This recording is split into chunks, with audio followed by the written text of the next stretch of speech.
Hello everybody, welcome back to the stream. It's day 51, I still can't believe that. As you all know, the main purpose of the stream is to help anybody out with any computer issues or problems that they might have on their system. Might be able to find a solution, an alternative one, or recreate the issue on my system. As for me, as I am always doing, I'm always trying to fix my own computer issues or problems that I have. If you're a new viewer, I welcome you. If you're a regular viewer, nice to see you back on the stream. Hope you guys been enjoying it so far.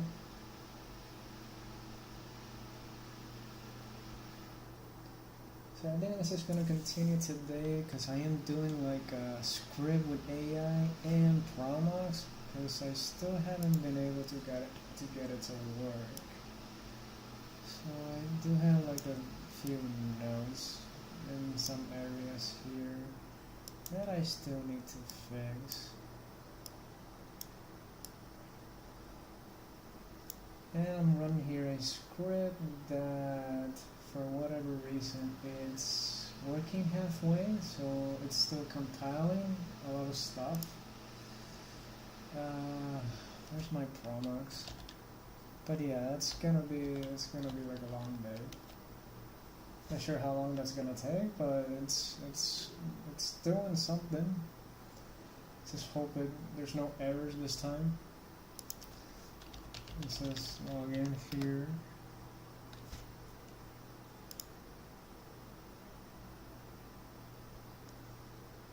Yeah, okay, so the last thing that I didn't try is to fix the NVIDIA Air 43 of Windows, this thing. Yeah, that's gonna take a long time compiling. So I need to go to this one, the shell of this one.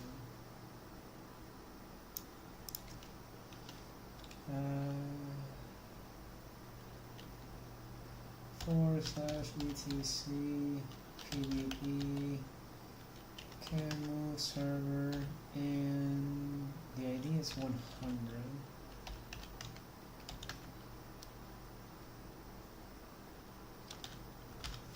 Wait, I want to go into the editor. So if I'm not mistaken, I think I need to put this argument in the bottom. Arg equals, maybe this will fix the GPU so it actually works and I don't get that error.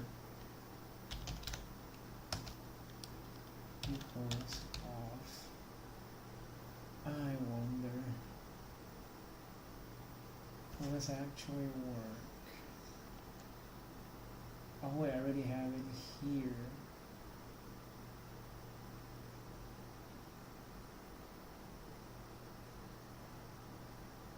Oh, wait, it's already put on. Oh, but I put it on the top. Maybe I should have put it on the bottom. Either way, let's see if it actually works.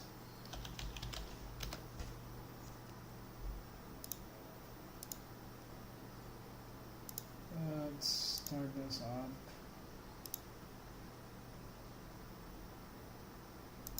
There's not gonna be no server here, so we just need to use a third party for this.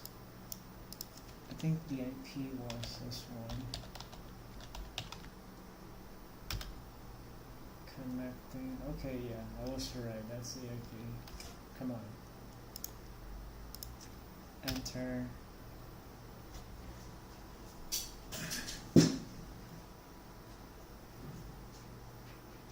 Fail to connect. You can do it.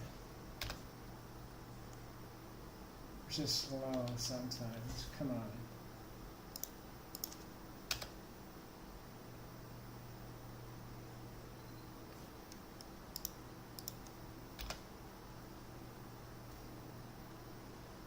Come on.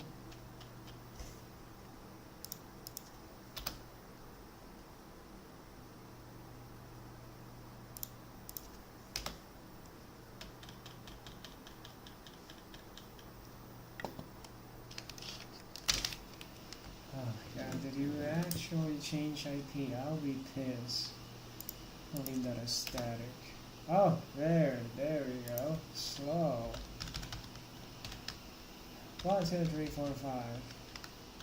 Work. Group.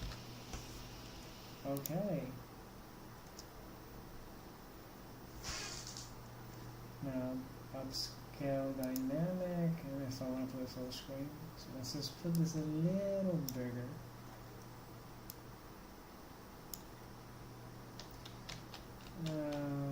What's this way?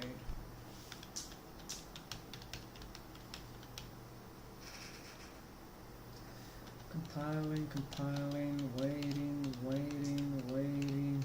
Ah, finally. Now let's see. Will I get the error 43 again?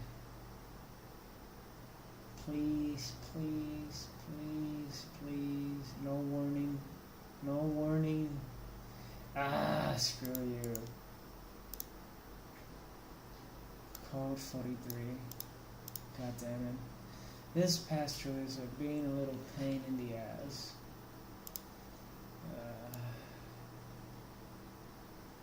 What if I were to update it, browse?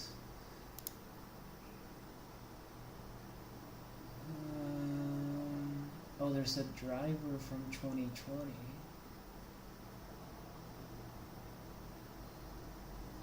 Let's try this one.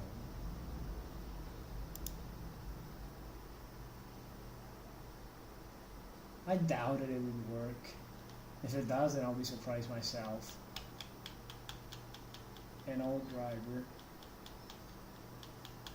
I wonder.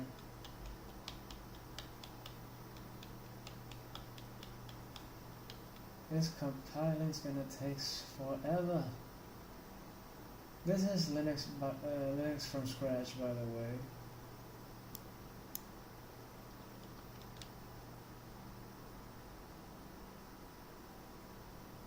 Yeah, if anybody has any question, ask away in the chat, man. Don't hesitate.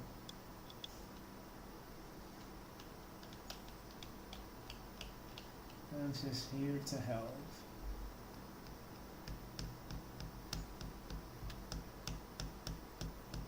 Come on.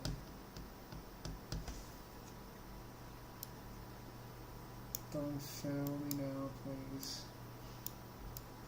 Install the drivers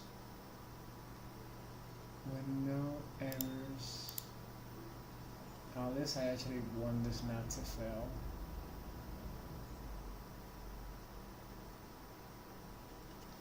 Come on.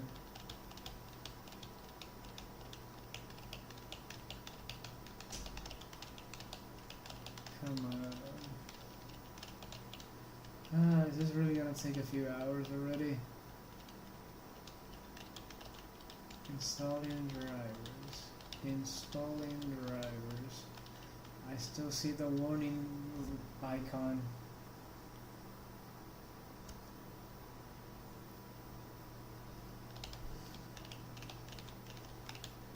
Oh, Windows has successfully. You sure about that?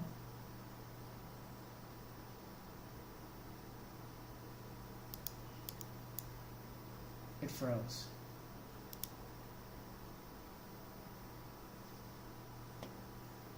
The pass-through froze the computer? No, it froze the virtual machine. Don't tell me that. Let's give it a few minutes. Maybe it says. Oh no, there it is.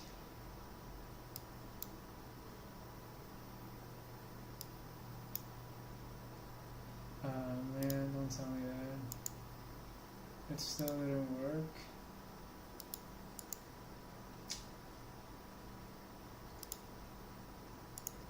Properties. God damn it.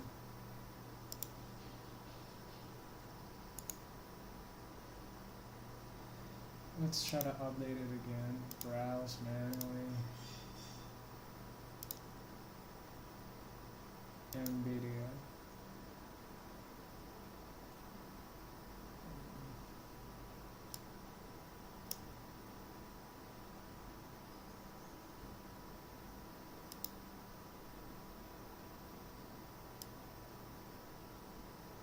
there's two different. No, wait, it's the same one. Fine, let's try this one. Let's see if that one works.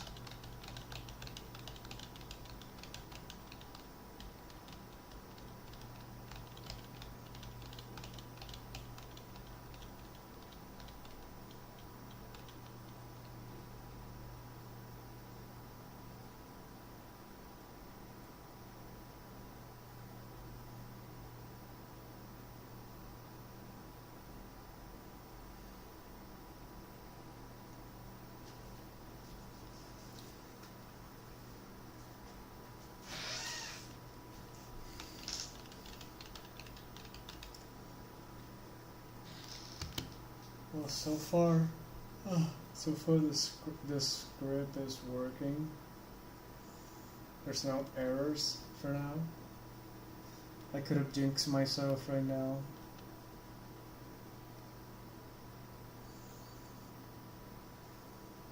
But so far I see no issues. That's good. It's gonna be running for a few hours.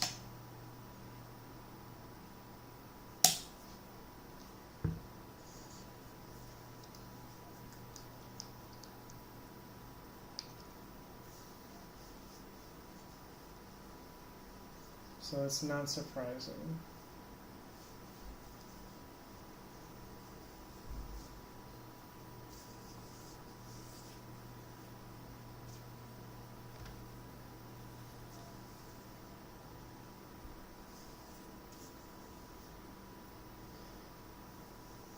I see people voted on the poll. Who's winning? Matt. Yes, we don't like Matt, do we? It's a great topic, but it's a frustrating topic as well. Numbers. Numbers, they're everywhere. Same with this. Stalling drivers, oh my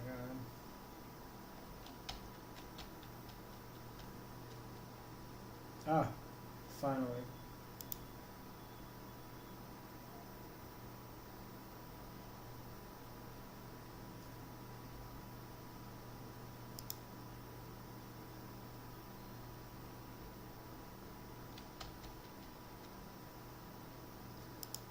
Every time it finished doing this, it just goes like on a, it stays frozen like for a few minutes. Oh, this froze. Maybe did it froze? Oh no, it's extracting. It's still running. There we go.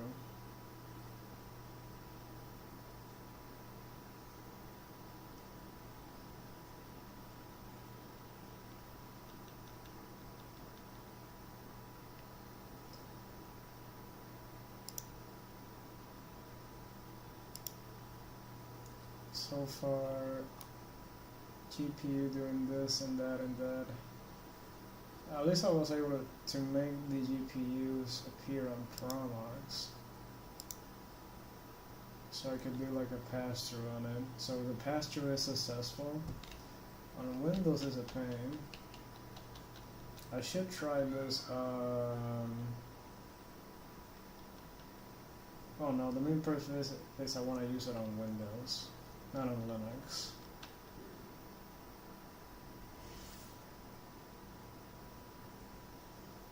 That's usually why I want to use it.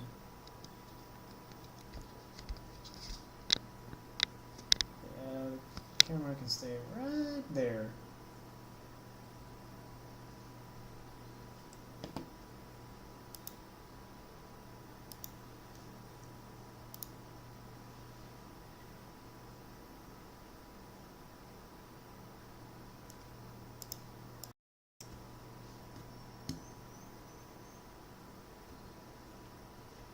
Okay.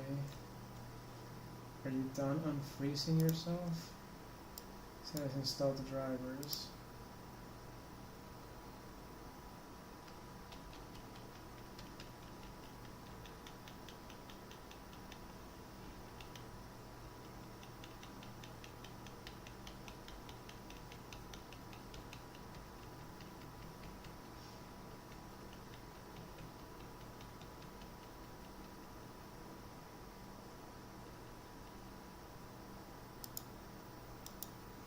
Oh, come on.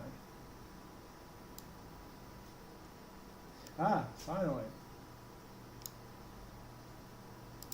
That took a while. And that didn't do a change. It's still with error 43. God damn it. Okay, yeah, let's just get out of the connection right now.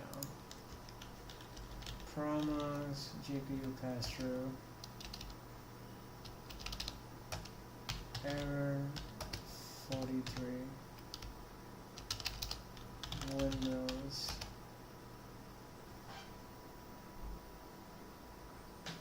Oh no, what happened there? Wait, what is this?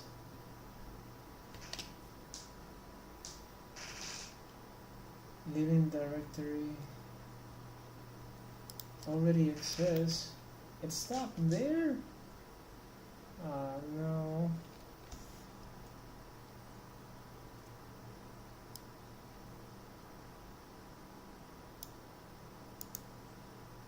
I need to change that.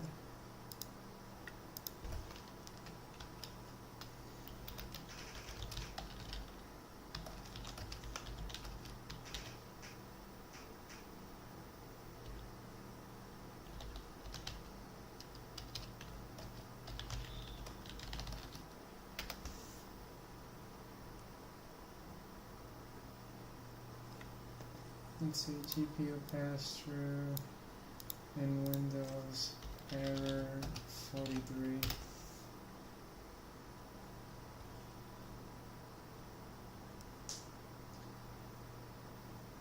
Pass both PCI functions. I already did that.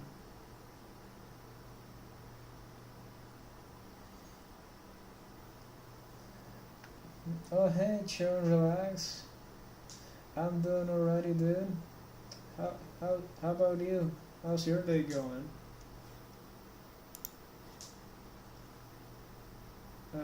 Try using PCX35 instead of use a different format.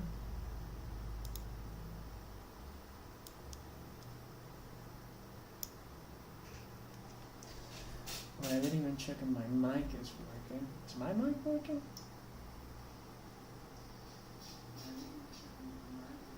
Oh yeah, it is working. Yeah. Just gotta put this over here. And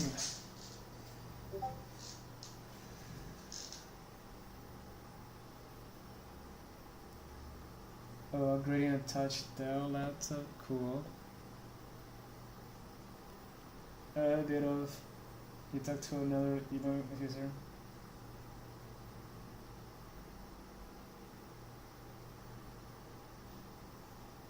SE Linux on Fedora. I actually know a way on how to disable it, if that really is the issue.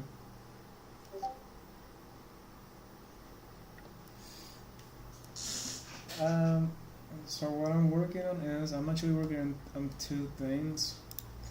On the right side, I'm trying to make a GPU pass-through work on this new promos that I set up.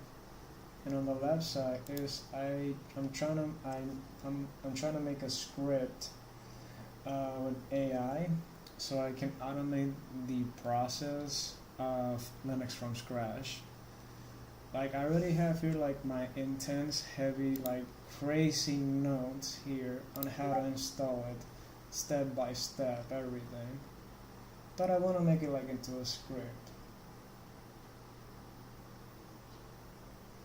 Oh hey Mike, what's up? So I think it works, but there's an issue, so I gotta fix that again. But that's gonna be for another project. Let's just try to see if I can make this work.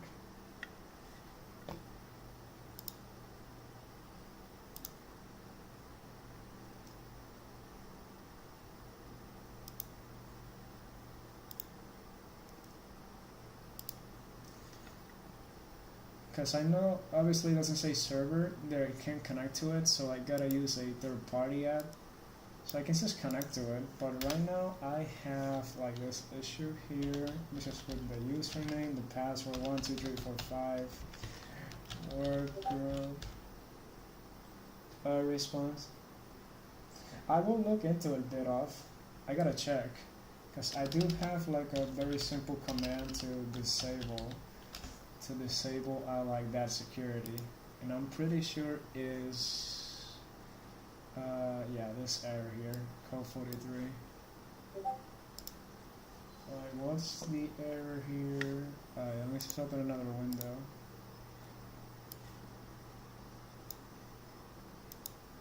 Hey Respawn, hey Donald, how are you guys doing?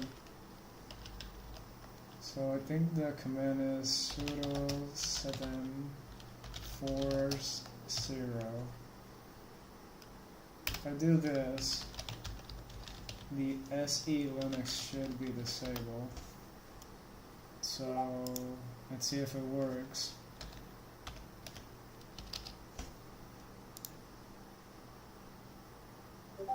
Let's see, this is loading. Well, glad to hear that, guys.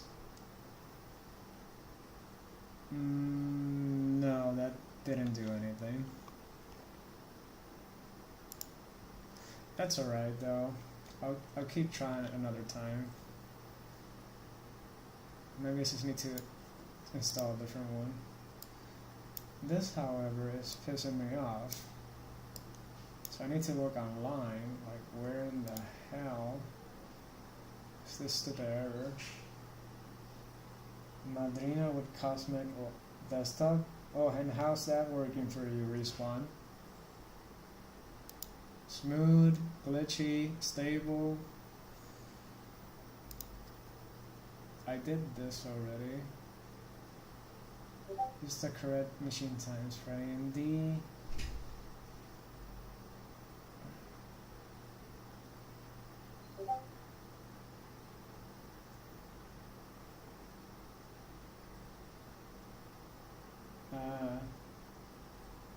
Then the Linux from scratch that I made is 6 gigabytes, and I turn it into an ISO. Like, where is it?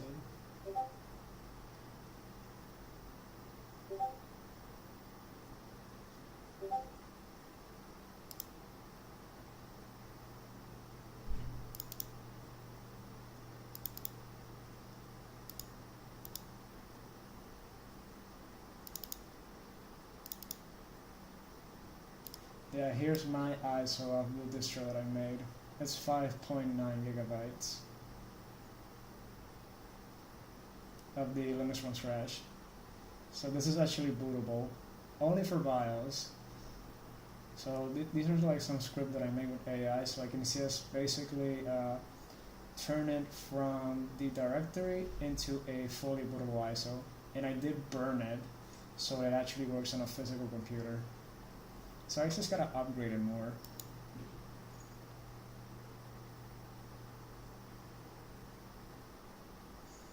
Yeah, a bit of, even though if it's just a down stuff, I could still use the alternative, the J downloader. That's the one that I usually just do. Like, it just works out of the box. So okay, so I gotta update this. So Spano 05.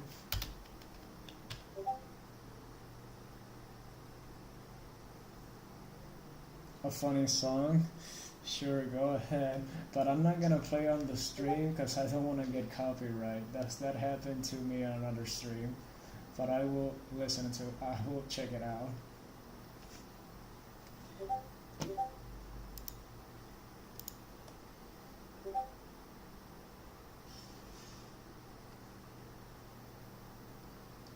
Mother Teresa.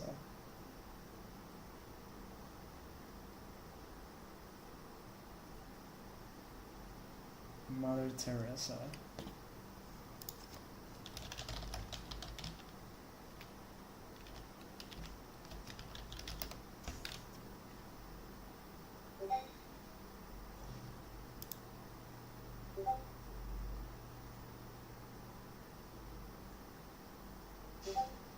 Victor Jones.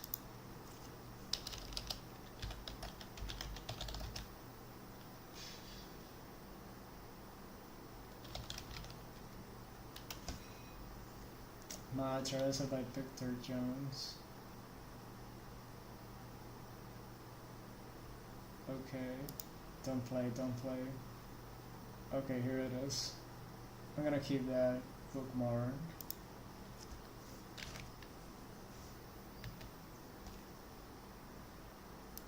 I'm gonna keep that right there. I'm gonna listen to it later.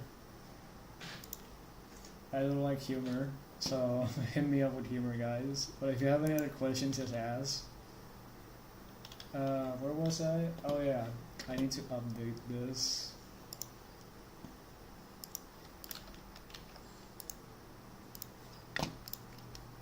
Here. Now let's go back. Master. And let's build that again. And we're gonna let it run. Okay, so the partition. So that would be, what was the ID again? Oh yeah, /dev/dev vdv. Skip partition and formatting? No, we wanted to actually format it again. I don't want any issues. Absolutely sure, yes. And it's switching. And there it goes. Now it's gonna download everything.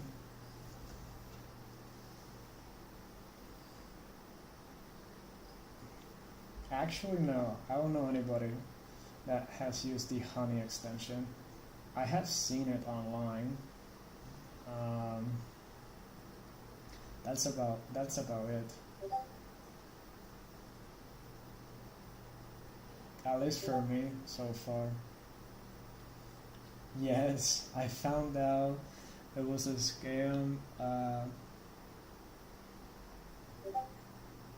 Who was it? I think it was a YouTuber or something online that just spread like crazy, and it was a scam.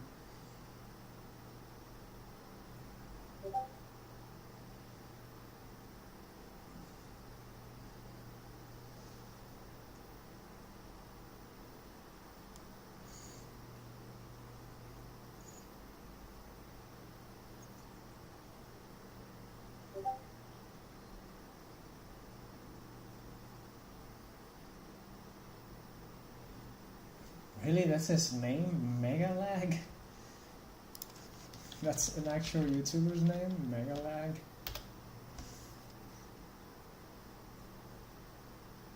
Oh, there's even on the Reddit. He's on the second. Known for investigate deep dives, has been the center of. Oh, he's the one who figured. Oh, that's a crazy name.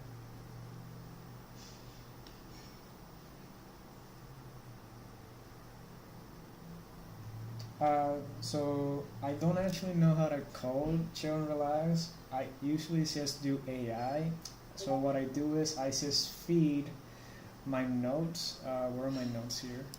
Like I have here some very straight to the point, intense, well not intense, more like a very long list of notes, like on how to build Linux from scratch.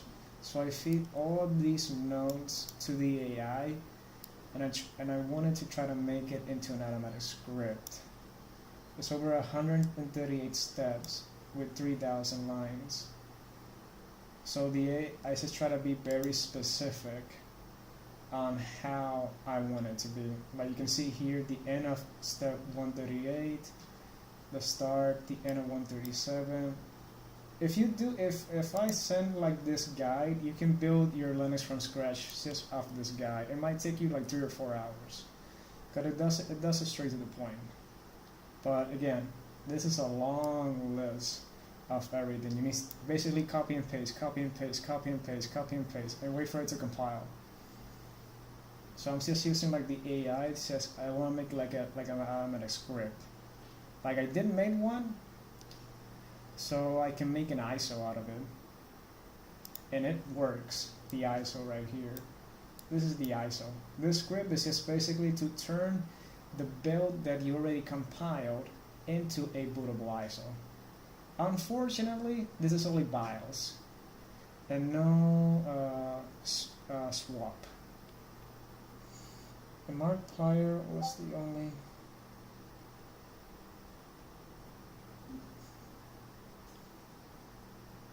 The one who didn't taste the honey. Holy crap.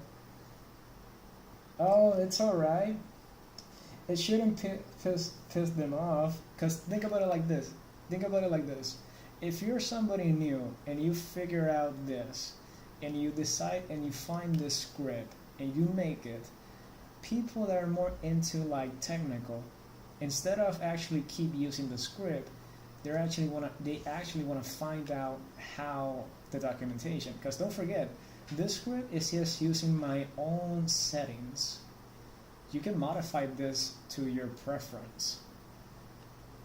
So you still gotta do like you still had to look around and do the extra parts.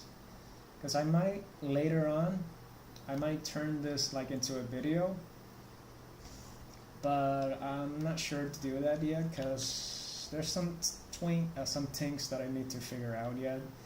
Yes, AI is helping for this, the tool for that, but again, it's not 100% perfect. It has its backdraws. If I do try to edit it a little bit myself, but it just saves me time to do some like multiple stuff.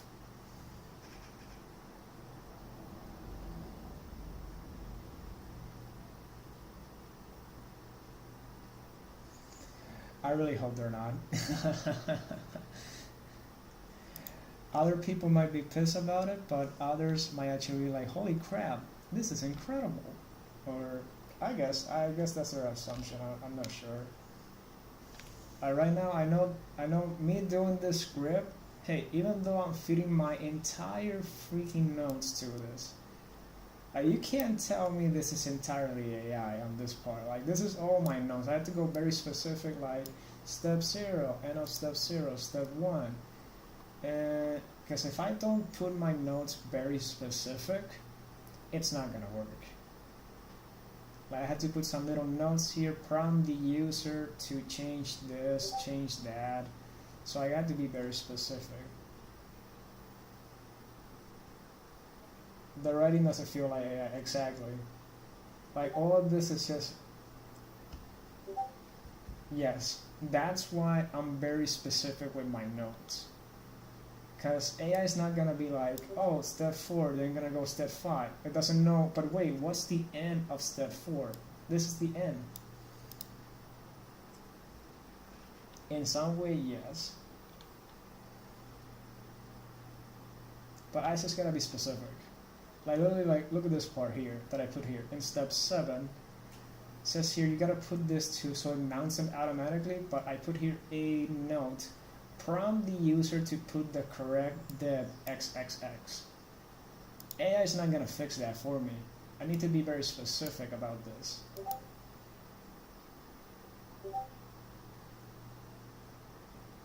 Oh. Oh, okay, yeah, I get your point.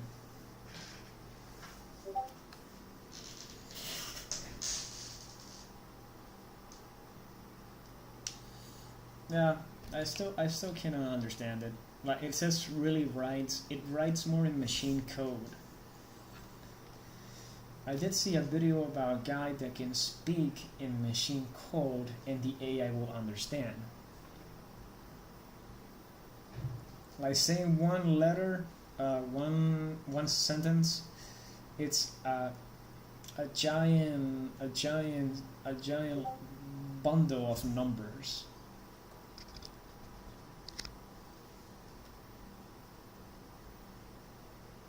Yeah, you imagine speaking in machine code. The dude would literally talk 225-555-00022222255000001, something like that.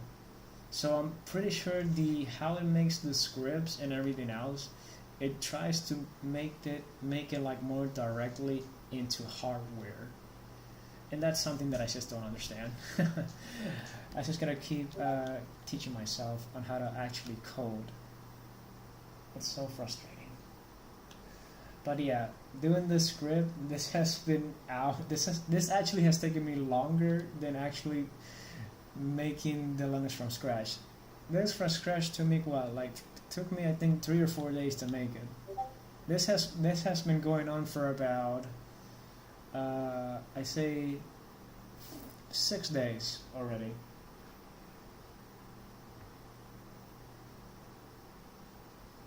I do not.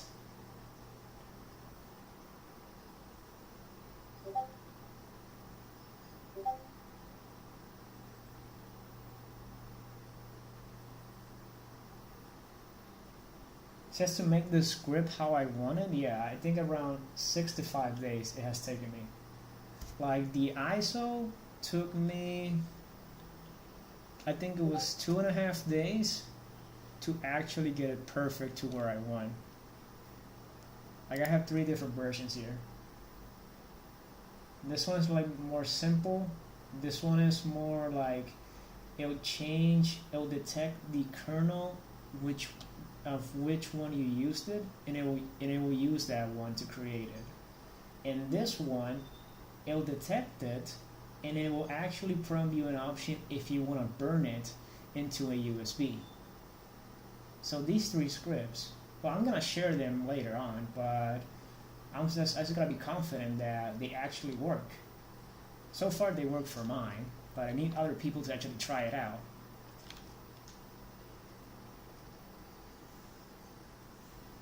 Yeah, see, that's what like if I didn't have my notes to literally just like feed this entire thing, this would have taken me weeks, more than a week. Right now, it's actually freaking stable and it's running.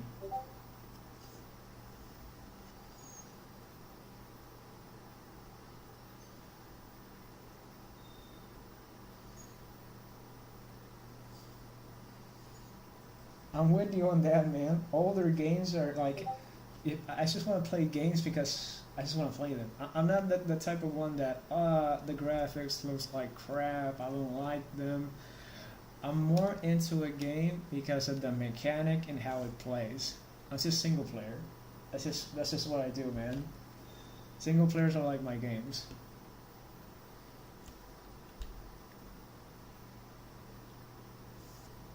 So yeah, that's just gonna take a freaking long time.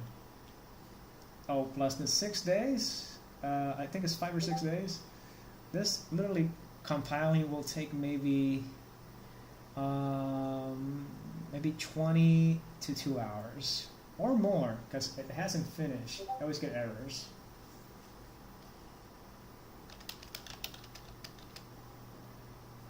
My channel is all about retro stuff, more like from the 1980s. I did see a little bit of your channel, Chill and Relax. It's pretty cool. I like that.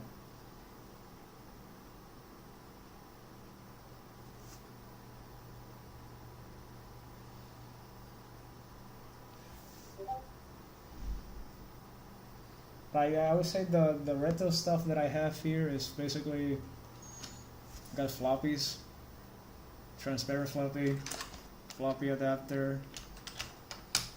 What else? I don't really have that much retro.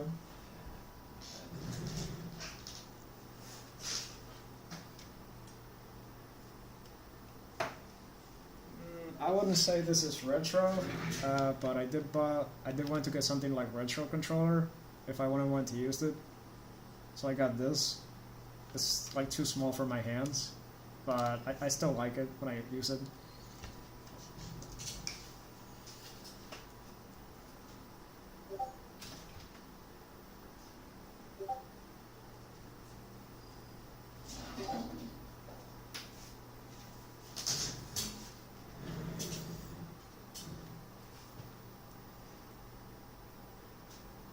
I think modern live service games ruined the reputation of retro.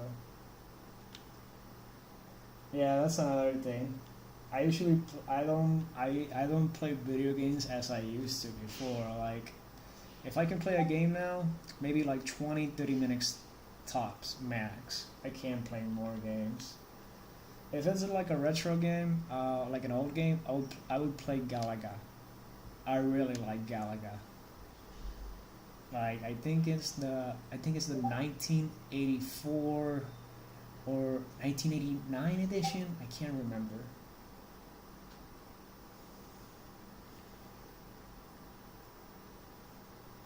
Fortnite, LOLs, Moabs, EA. Yeah, I feel that now I feel that gaming now in general has become very mainstream, and the mainstream, I think, has ruined it. In other parts, it hasn't ruined it, but for people's like experience, it might have ruined it. Like, you got now esports. Hey, don't get me wrong. It's competitive gaming. Like, fine, you can take that. But for other parts, I guess some people are like, I don't like single player games. They're boring. How can they be boring? They give you like an exciting freaking story. I have heard people be like that. Don't know. I just deleted my old 2020 version and everything on Team T25.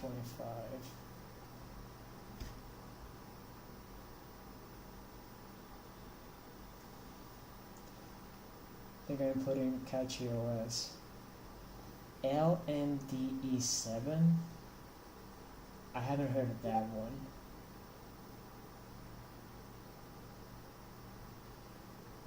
Yeah, they're not.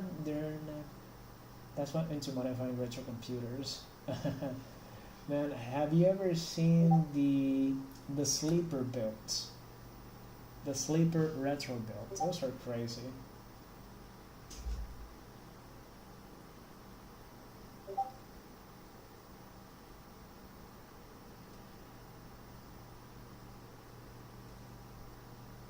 You guys haven't seen the Nintendo Wii mod?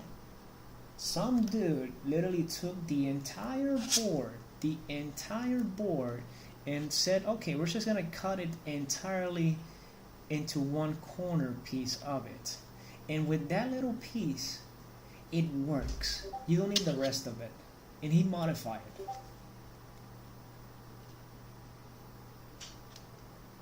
Oh, I love simulators as well. There's so many simulators. That some dude is literally making a PS4 simulator. Like the Wii, if I can find it here. Where the hell is it? Now. Oh yeah, before I check the Wii.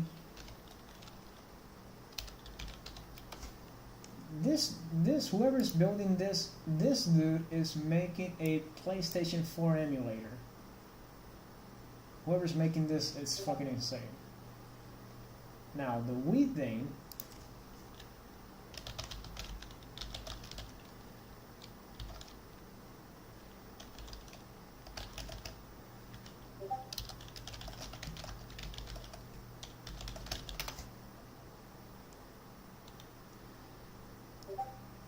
now they trim it. Let me see if it was here. See if I found it. No, it's not here. Oh, I used to play Arma. That's crazy. Let's see. Ah, here it is. I think it's this one. No, it's not this one.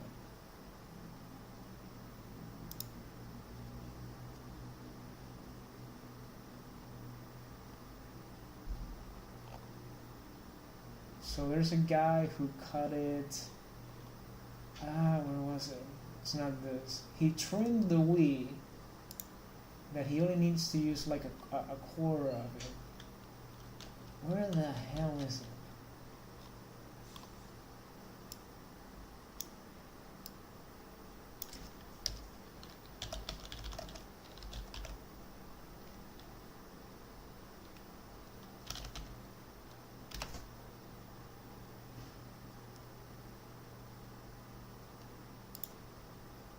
Was it here in GitHub? Here it is. Here it is.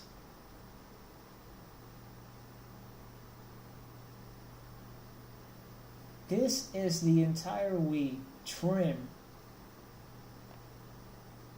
And look at the size of the original, look how it is now. That's insanity.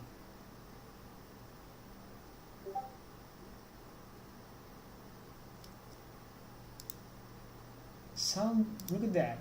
The size of a deck of cards. That's how small it is, and it works. So basically, some dudes just found out, oh yeah, let's trim it, let's make it smaller, to the point that it's basically like a pocket edition of it.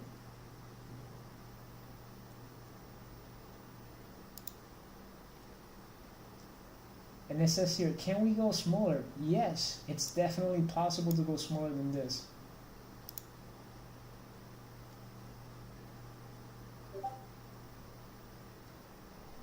Yes, Donald, like a freaking external hard drive. That's how small it is. But literally, he did this.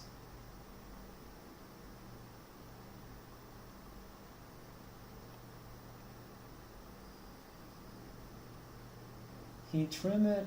Look at that. There's a full guide of it on how it was done. Everything, all documented. It's just insanity when I see this. You're telling me when this thing came out, someone could literally mod it to this level.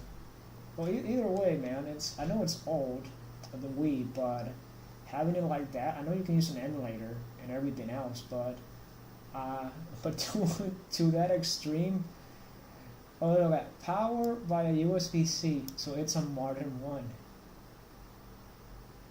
Yeah, to me that's just crazy. That's just really crazy that it actually works and it's modded to that point of level.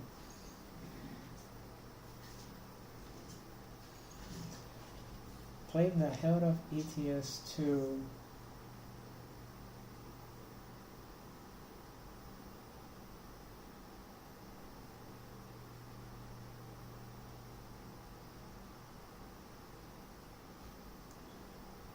But for single player games, like Biddle was saying, I just love single player games. You gotta give me like a really every game that I played, they're all good. I'm not against like multiplayer. I'm more like if there's single player games that have co-op only, that's extremely fun. I like those. Is single player and co-op optional, or however you want to play it, it's still freaking awesome. So projects like that, people literally trimming it down to like this, to literally the quarter of their size, that's just crazy to me.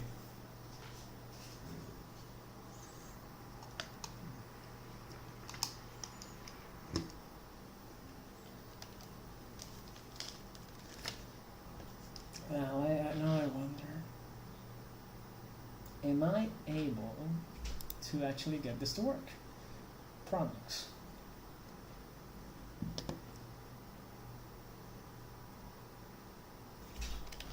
Now where is... Let's try to see if we can actually launch it on it. Because that's gonna compile like for a long time today on the stream, and if it breaks, then I'm just gonna have to try it again.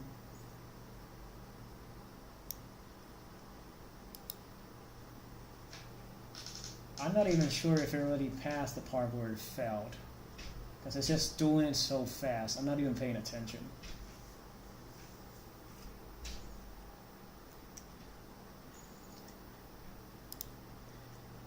Now let's try to see if I can. 1, 2, 3, 4, 5.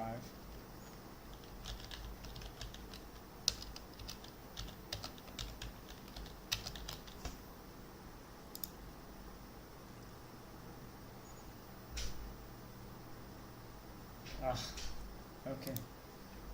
Now, where was it that I read? Use PGA. This is already done. I did that.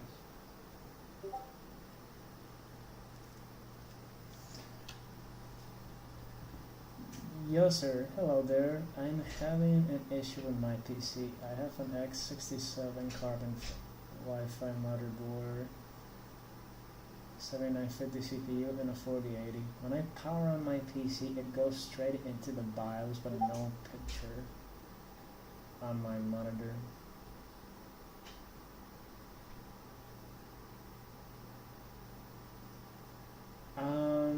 Okay. So in that case, it just boots up into the BIOS, but no pictures on my monitor.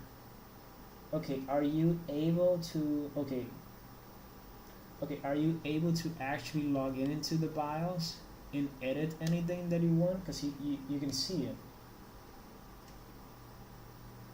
Because it sounds to me that on your boot settings, you don't have it set up, so it actually boots into your Windows.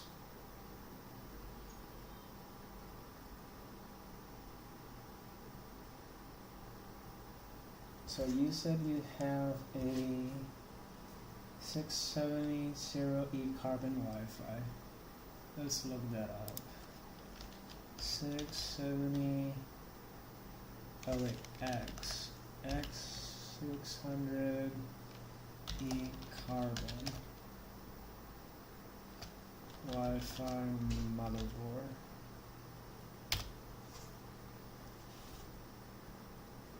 So I'm guessing you have this one. Is this your motherboard? Yes, sir. We console for 70-90 errors.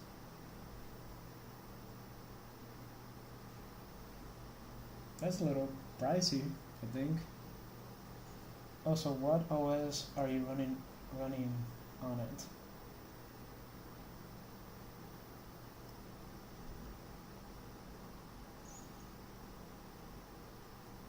Wait, Donald, you mean what OS I'm running, or for? Because I'm running Linux. If that's what you're asking.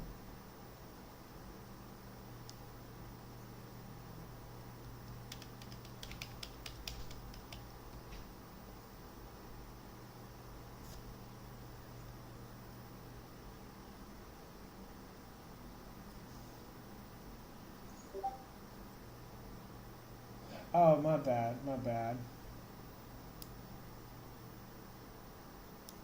Yeah, like, is this your motherboard? Yes, sir. I had to escape.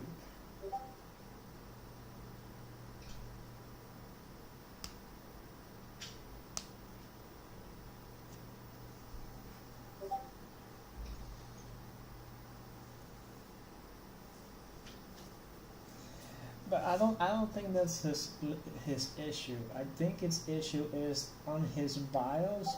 I don't think he has a BIOS option. I don't think he has a BIOS option set up. Because if it's just booting on the BIOS, it could be that, yes sir, I can't see anything. I had to hit escape then enter. I can't see the BIOS. Yes. Okay, that's yours. Okay, I don't know if this would show me like a BIOS menu here. So I could just log into a BIOS, but it wouldn't be the same one as yours. I don't have like a simulator, but I can try to find a picture. So for that case, here BIOS menu image.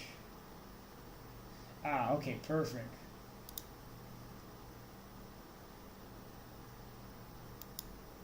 Okay, does your BIOS menu look like this?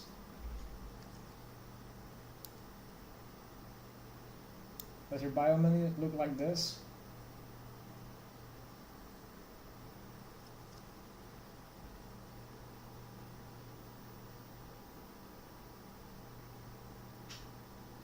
Okay, because the other possibility, you're saying that it can't see it. You can't see it. Verify that your cable, your HDMI cable or your display port is not malfunctioning. Sometimes they will malfunction, and this is very dumb, but if you like wiggle it around, it might bring you back image. But if that does actually happen, then your cable is basically like dying. Do you have another HDMI or display port that's connected to your GPU on your computer you can try it out with?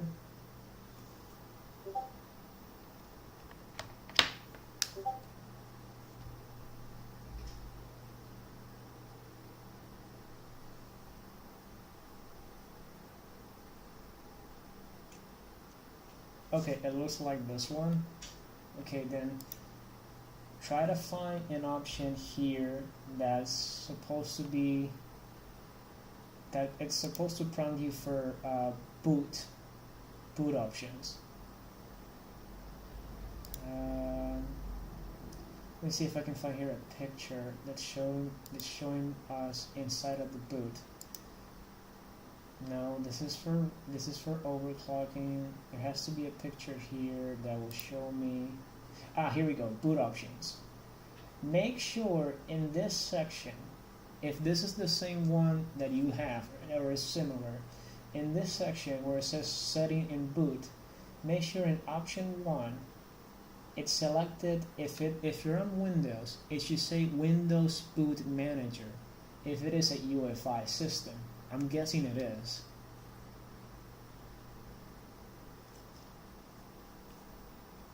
Because from what you said in the beginning, it says boot straight to BIOS. Try it. It could be that you don't have a boot option set up, and it just went to default, like it just went to default, and you need to set it up again.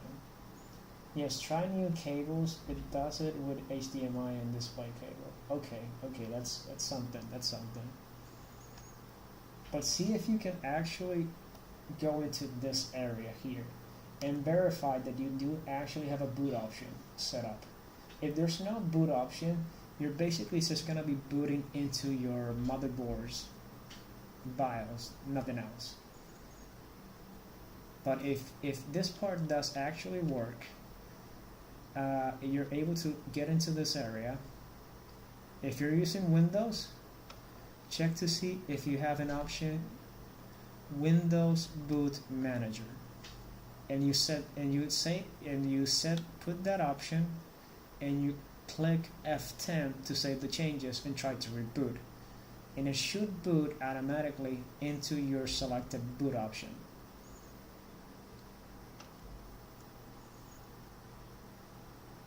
Try to give that a chance.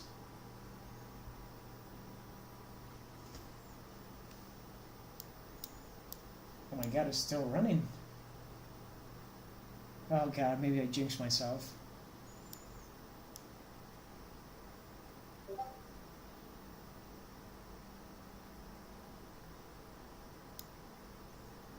Okay, yes sir, we'll be here.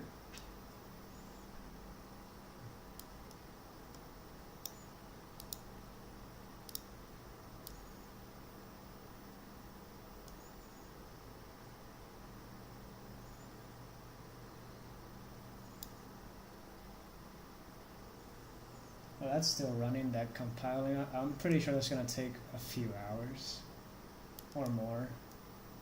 Let's see if I can actually... Okay, so something that I have already did try on this.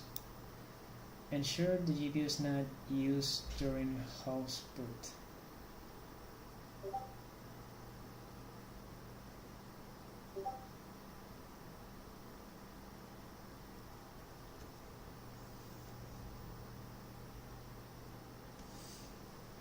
Yeah, that's right. What's that Chill and Relax says. You can join our Discord server And you can post there your screenshots, so I can have a more visual look at what's happening. There are other people in there, they can try to help you out. Everybody just collaborates. I do have it like pinned there. If you do want to join, that's up to you.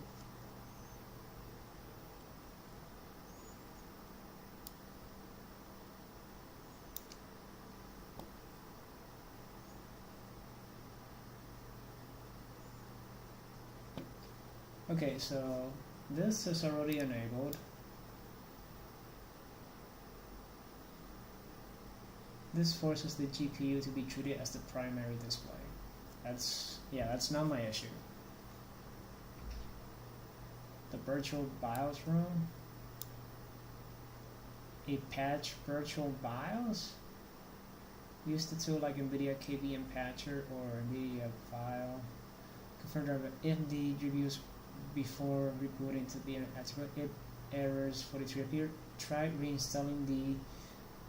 come on, that doesn't make sense. I already did that from the beginning, and every time I install it, it says that there's no driver installed.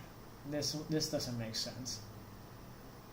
Often reappears at the reboot if configurations are complete. BS. That doesn't work like that. Promox. Let's see what the forums here said. Oh, there's another one here. Hard time, specs. Oh, this dude has a Xeon.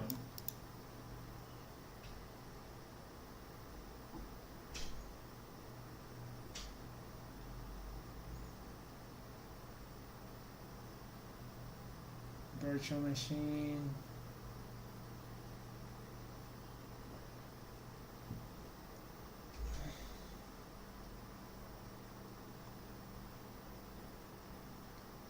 I did some digging around and found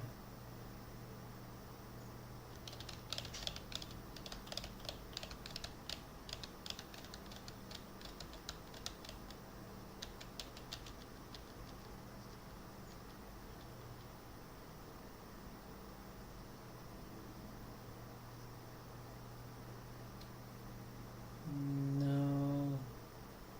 Okay, this dude just posted his log. Oh. This is the part where it literally crashes. Step 40. Oh, it didn't crash. Oh, that's really good. Oh, it keeps going the script. It didn't crash here in step 40. Oh my god. Oh, now it's going to step 40 to 138. Holy crap. Now it's just running like crazy.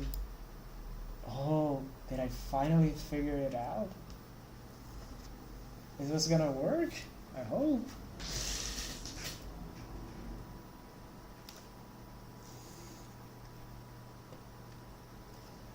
I wonder if that's gonna work. Let's see here. Despite the day you did not apply install workaround, which you claim you did.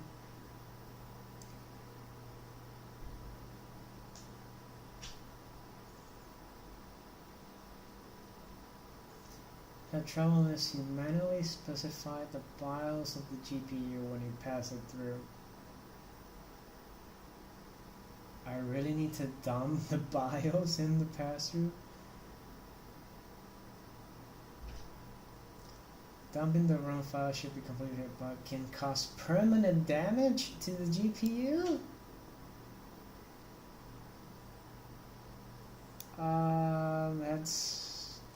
That's risky. That's very risky. Change the host PCI line in the following to include the BIOS file. In my experience, more issues with the wrong file, and you might need to patch it. Filing price.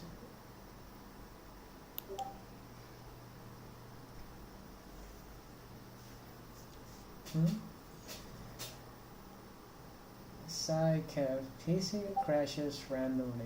Random codes. VRAM light turns on motherboard. Bought an entire new mobile CPU, PSU, all in one, so it is Is it really my RAM? I have 4 sticks of DDR4 and it will crash out. Okay, wait. So you SkyCav. So on your motherboard, you're getting random code errors. Can you provide me your motherboard model and the error code that you get so I can look it up? Can you provide me that, please?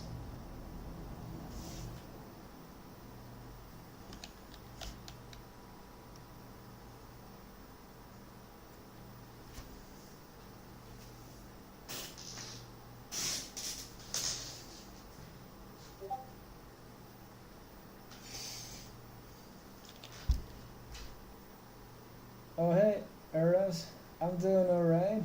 How's your week going, man? Glad to see you again on the stream and everybody on the stream. Thank you for watching. Really appreciate that. Love the support.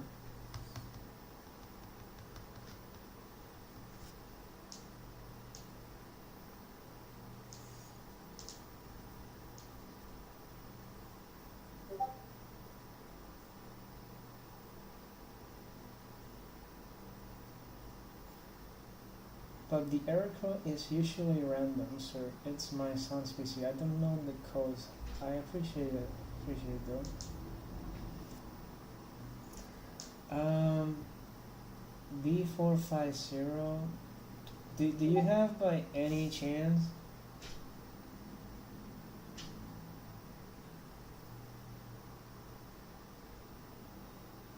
Do you by any chance can you provide me the full model? Is it like Gigabyte, Asus? Is your son, you don't know the codes? That's okay. If you think it's the RAM, whenever it's possible for RAMs, some computers it's okay. First off, if you have RAM from 2 different brands, that's not good because some RAMs they don't behave well if you mix them. When you do have RAM issues, mostly what you would do first is try with 2 sticks of RAM, then try to turn on the computer and see if everything passes the post of the BIOS.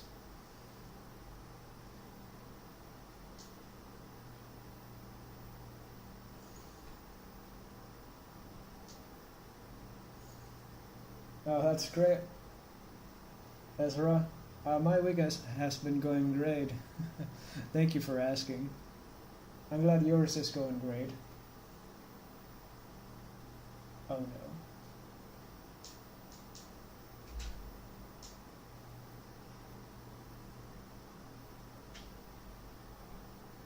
So I can look into it more detailedly, SkyCav, if I'm able to know the full model of the motherboard and the error codes that you get, because usually with the motherboard number and the random numbers that you're getting on the error code, even if they repeat, they actually tell you what the issue is directly on the manual.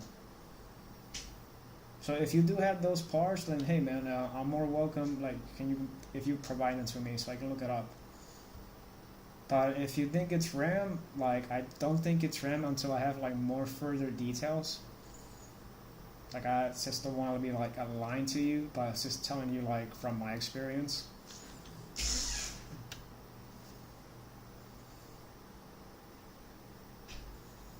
Because whenever it's random crashes like that, and you're getting lights turned on the motherboard, it means basically, well not basically, it usually means that something didn't pass the post of the BIOS. It could be the CPU didn't pass, it could be the RAM didn't pass, it could be the GPU didn't pass, or insufficient power. But that's usually not the case from the message that you just sent.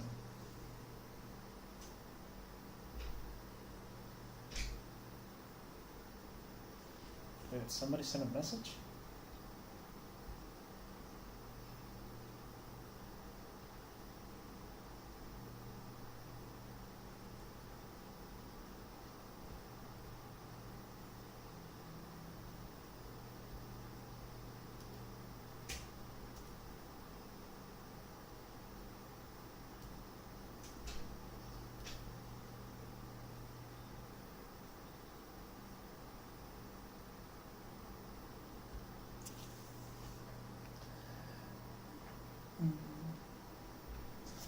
Okay, so let's see what people have been asking in the poll. So, but what topic do you want to avoid but want to learn? 44% of you guys, networking. That's okay. Security, 22. Database, 11. Math, 22. Honestly, math was winning. Now it's networking. Networking is great, but it's a confusing topic, even for me.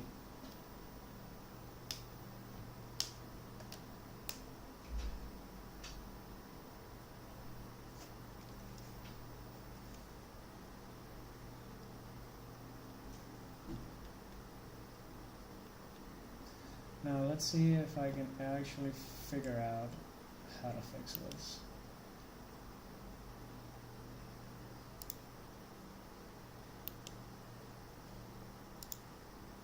NVIDIA KPM patcher. Holy crap, this is old.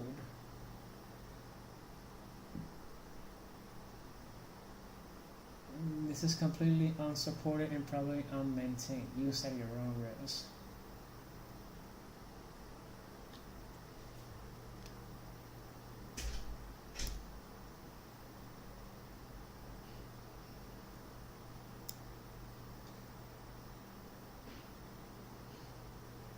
Yes.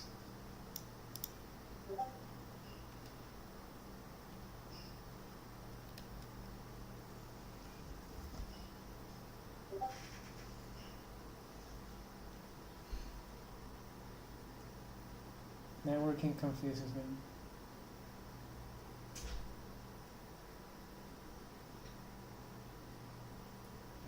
Oh, that sucks. Hey Siri, what's up, man? Oh, I didn't ask you. Did you try the script? Did it work? Because I made a better one. DHCP use IPS.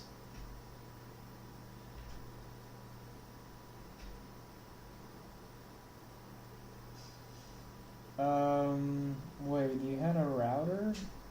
You had two router disable this nada.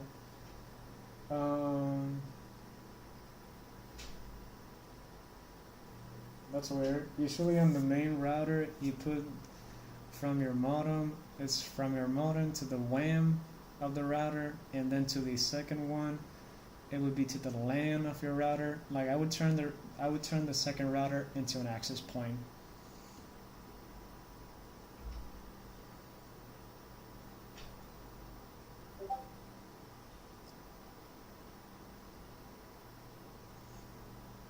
That's on whatever famous Windows the loadings are. Oh, I tried it.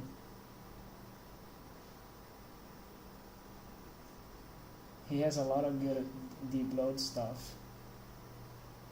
It didn't work. Oh man, that sucks. Then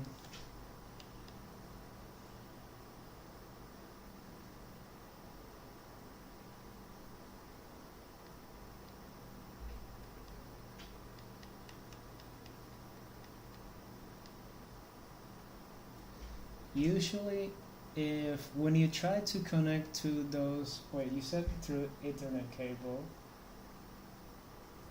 So tell me this, that Ethernet cable that you set up,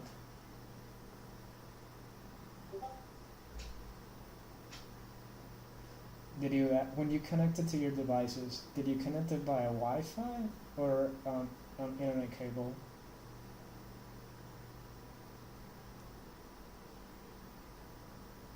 Afraid, safe to run? Oh hey Maya, how's it going, dude?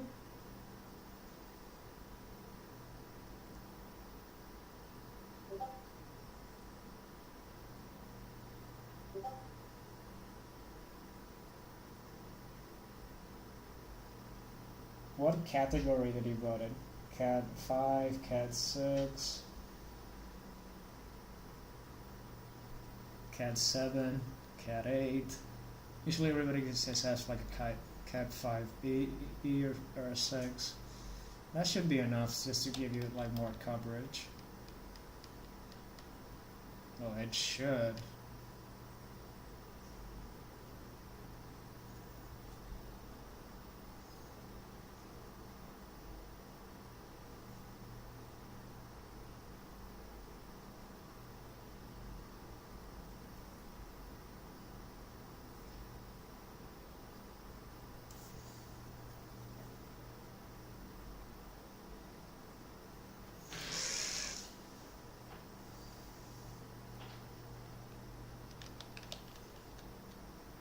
It's still compiling, it's still loading.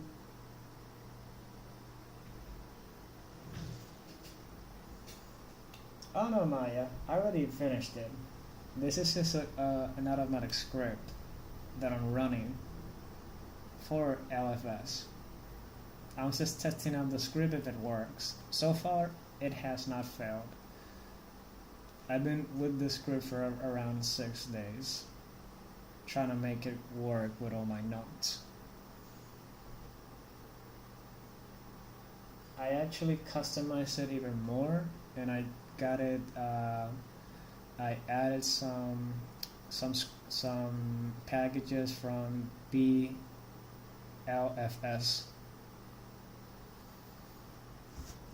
Some packages from here, networking. So I added a few of these packages. I just hope I did it right. I have no idea if it's gonna work. Still can't get this pass-through to work.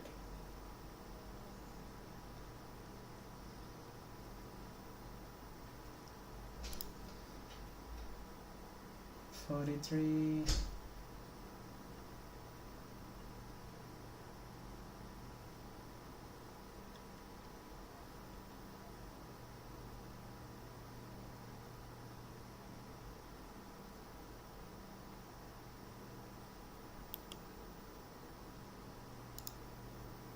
That's not fair.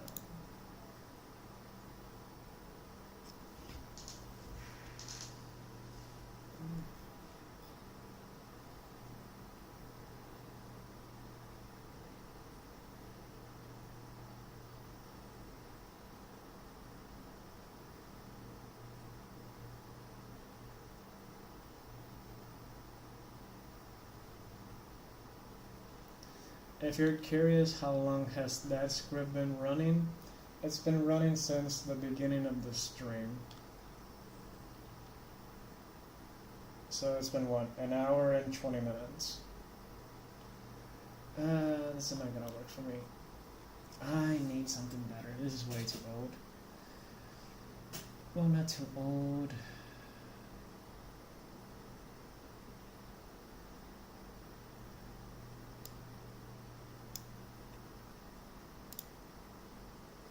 NVIDIA Virtual BIOS Patcher. Oh wow, this is old. This is not to be compatible only with the... Oh wait, what?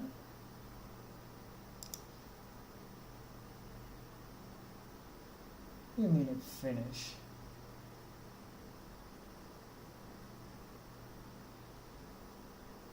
Oh no, there's an error.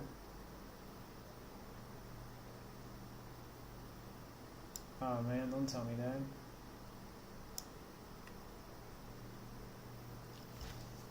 Oh man, it failed. Configure warning LIBPSL was not found.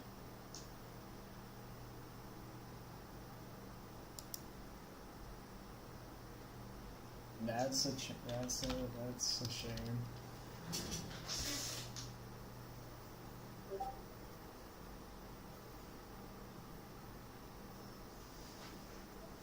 VPN annoys me so much, I just can't watch the stream. Oh man. Sorry to hear that.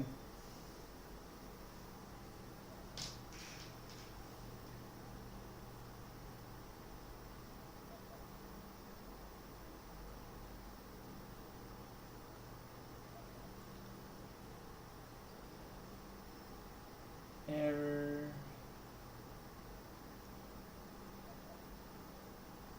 This.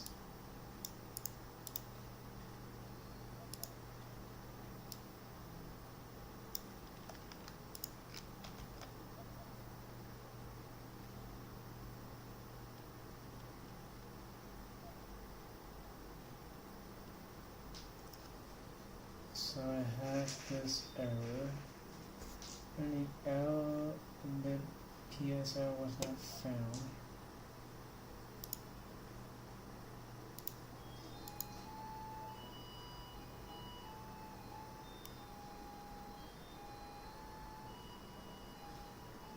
Oh, this package. Whoops. Oh, that's my mistake. Oh no.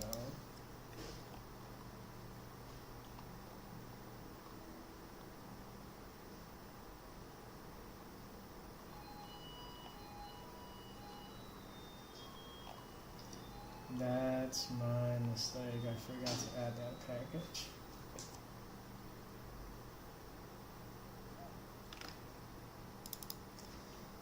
BLS. Here we go.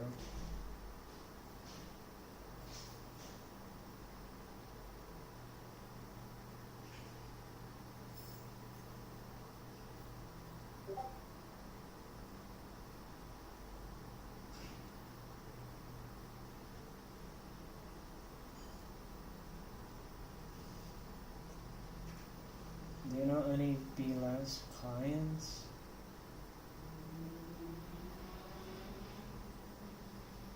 BLS clients.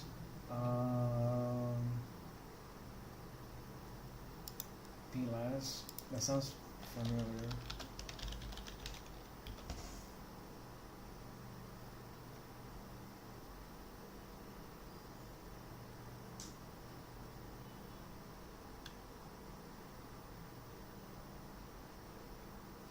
Oh, to VPN? No, I don't. Well, if it is for VPN, you could try this one, Proton. I'm not sure if that one will work for you. This one I know I've used it.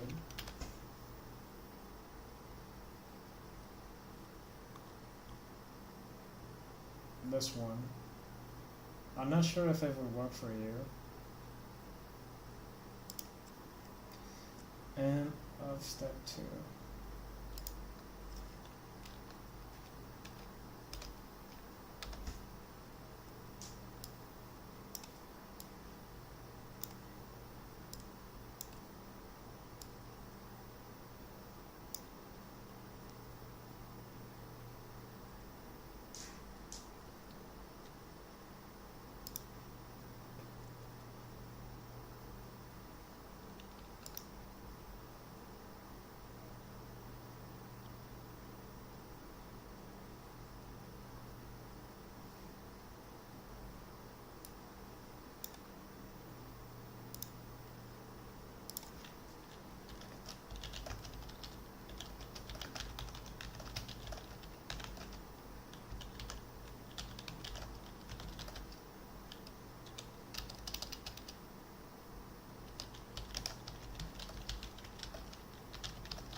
Okay, so this copy link.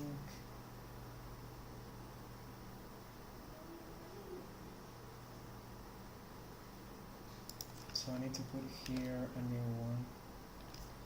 PL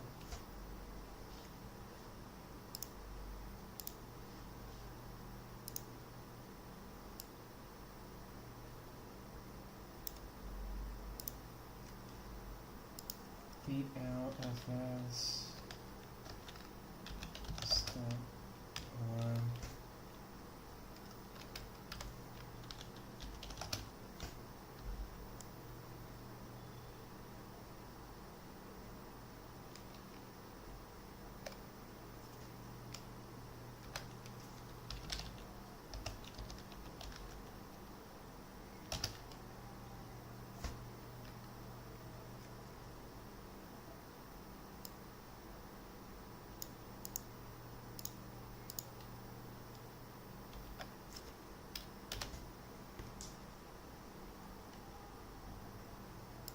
This is now step 2.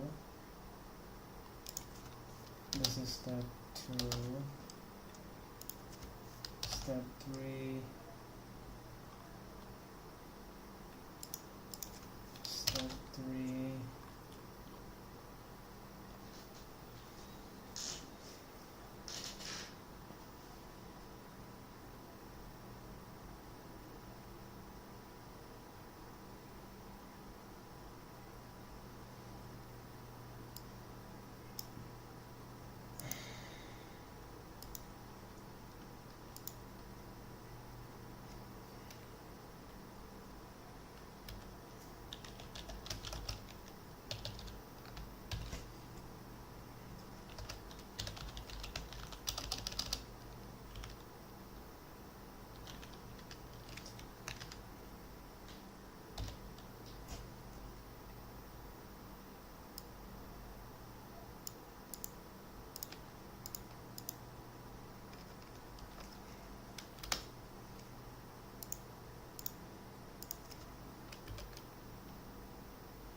And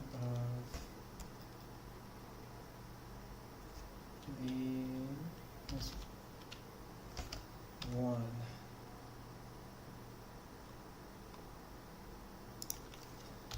There.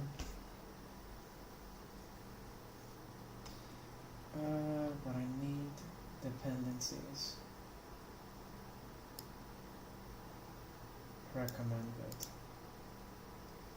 That's right.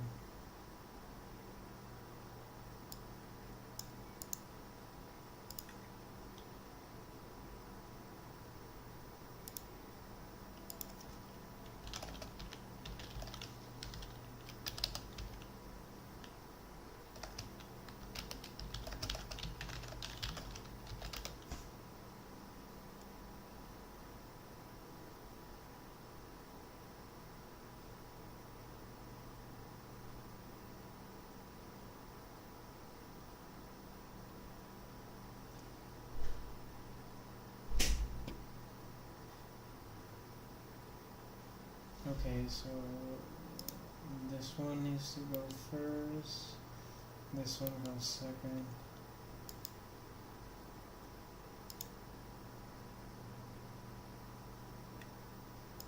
This one goes first, copy,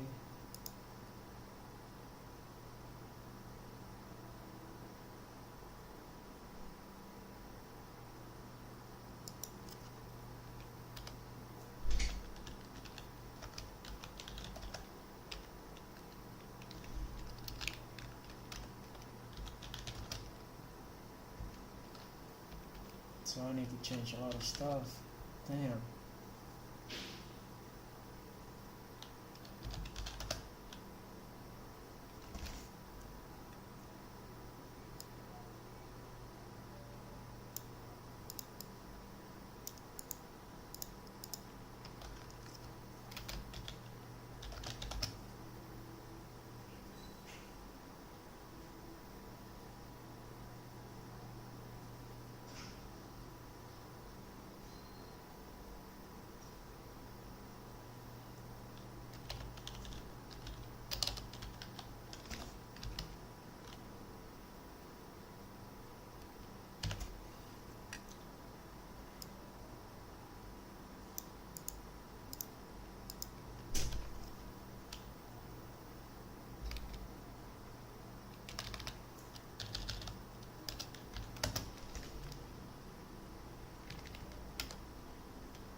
What do I need from this one?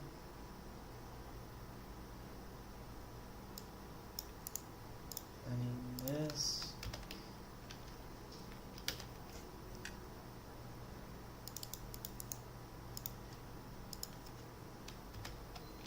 And that. And that's it for that one. And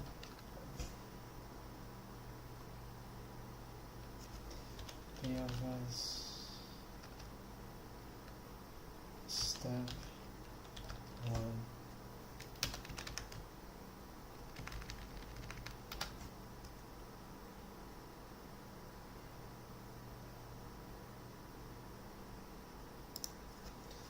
So this actually needs to be 3, this needs to be 3, this needs to be 4, this needs to be 4, this needs to be 5,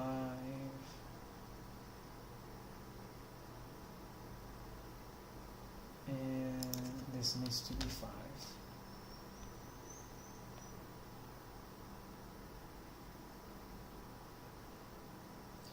So now here,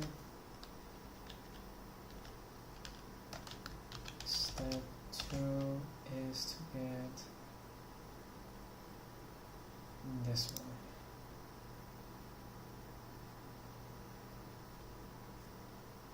I'm going to copy this link,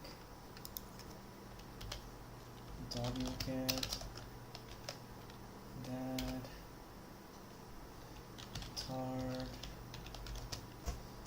and I want to extract this file.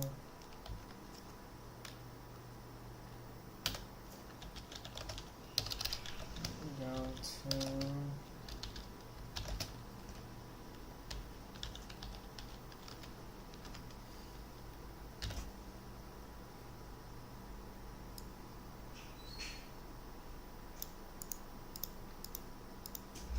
there, and now the steps for this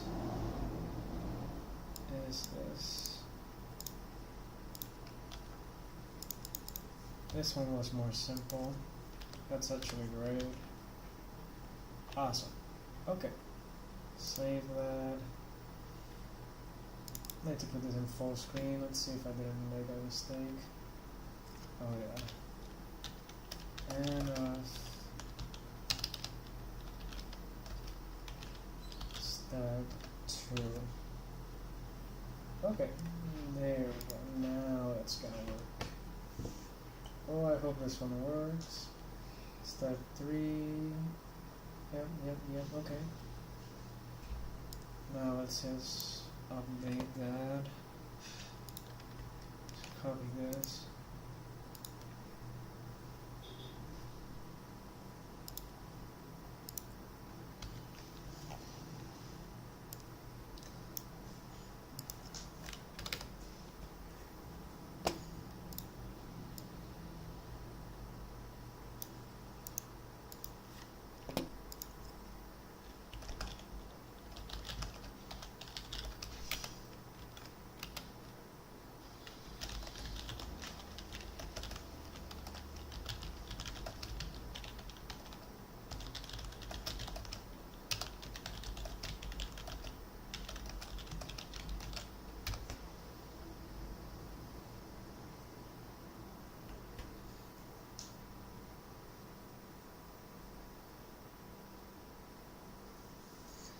Okay, now I'm gonna have to clean this again and modify that. Now let's keep checking here in the properties. This tool is known to be compatible with the Pascal Series 1X NVIDIA GPU. Wait a minute. 1X? Oh no. That's not gonna work for me. This is X2. God damn it.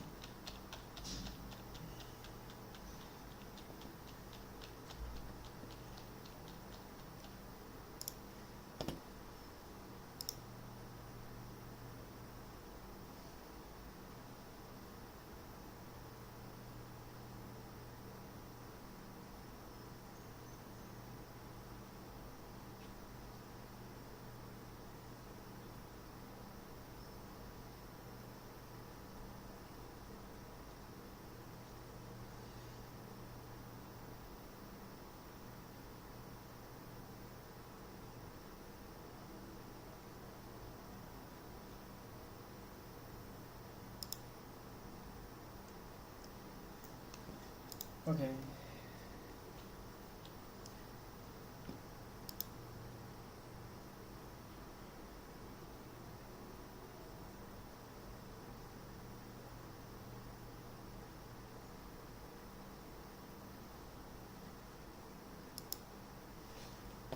Now that this is done, I'll now just copy this again.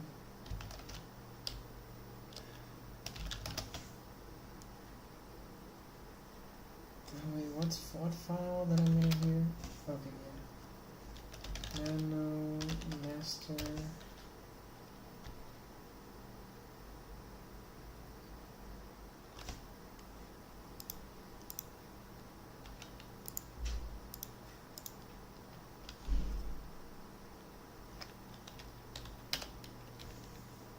Okay.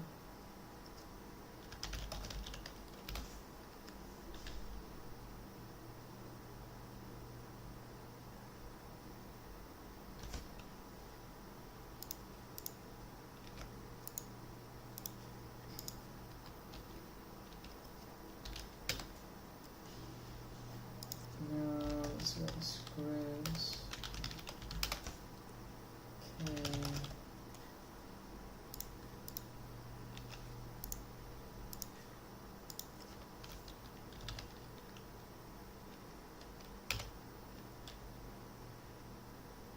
Let's modify this.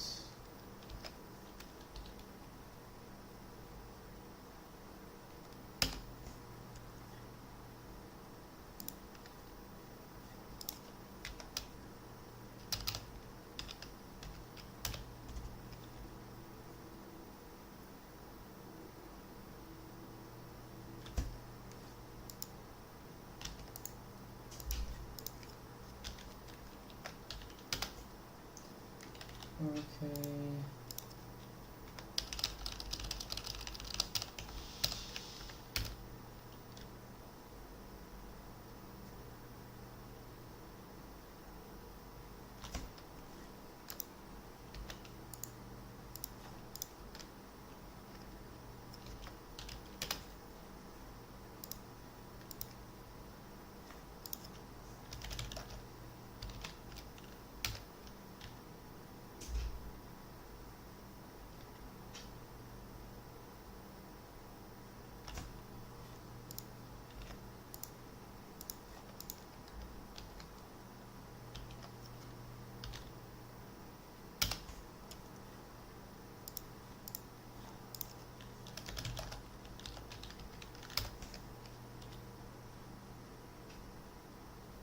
Let's modify this one as well.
And this one.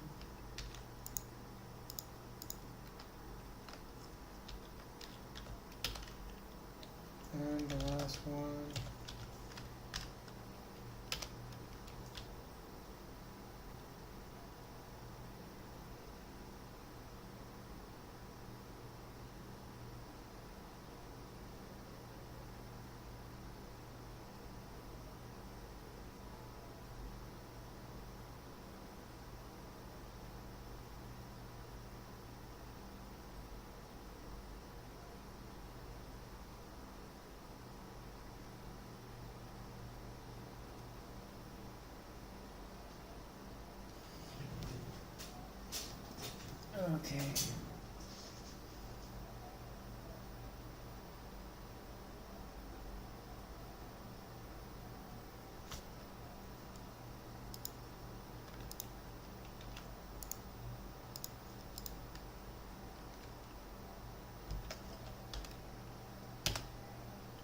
Sweet.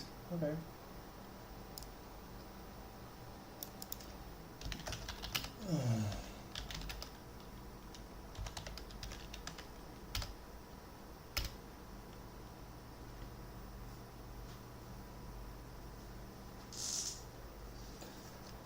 Slash the BDV.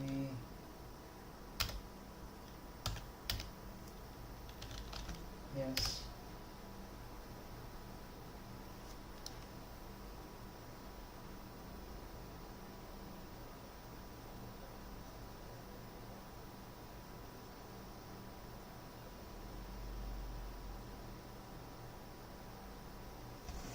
Okay, there.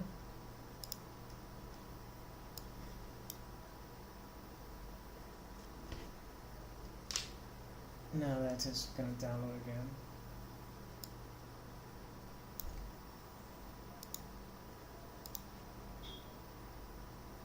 This script may be useful if you're using one of the Pascal Series 1.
This does not convince me. This would work. Windows 10 GPU code 43 with NVIDIA. For a few days now, asking for have a fresh.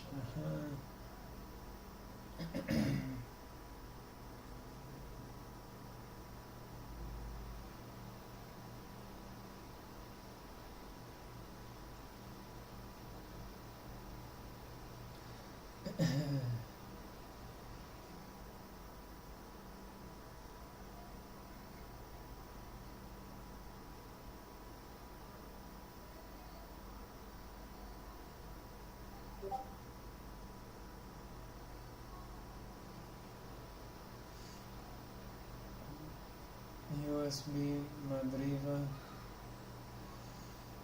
Oh, sweet. You're gonna test it out with a laptop or a desktop?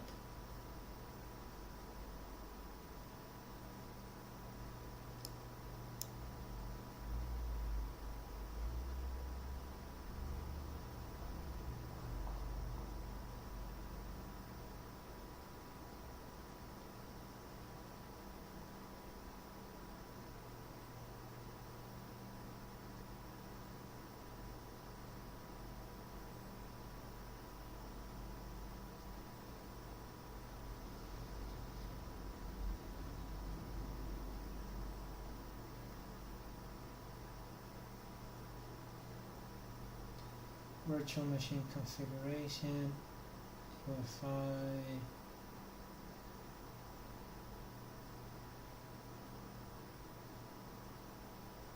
ten.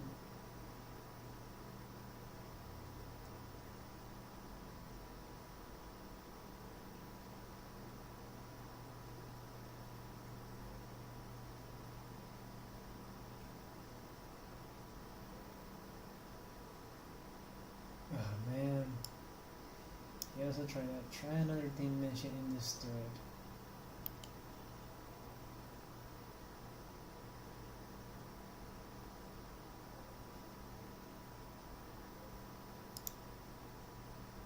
Blacklisting. I have searched around and can't seem to find the answer. Basically 1, to know if I currently done blacklisting events.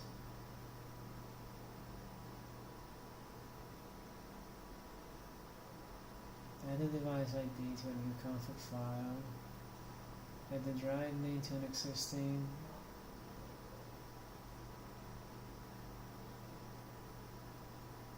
And then added the following to the config.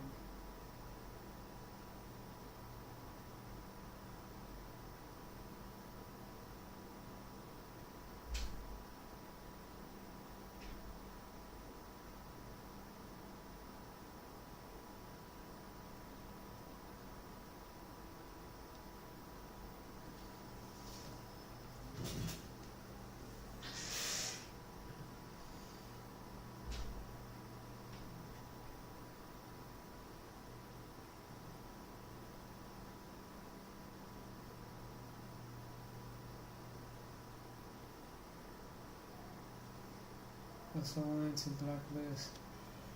What the? Okay. How is this relevant? I don't want to blacklist it.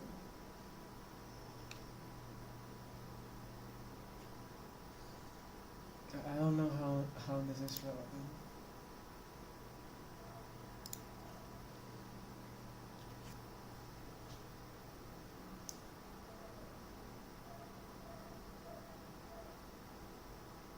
When Windows will end, the promise logo and load animation is displayed in the monitor. Then it's my DP. Then a Windows finishing booting off, and the login display switches to the monitor that is connected.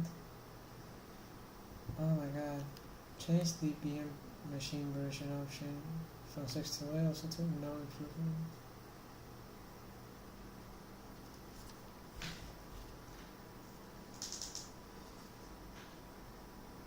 Then disable yes, so that file looks like this. No improvement. I noticed that I have put the blacklist driver into, but maybe they should be in blacklist.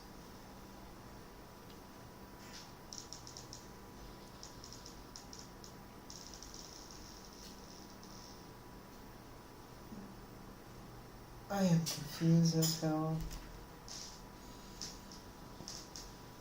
No improvements, so many no improvements.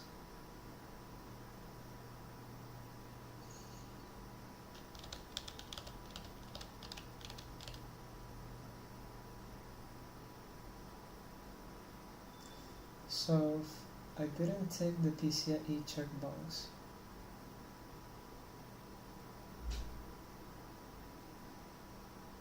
What do you mean you didn't tick?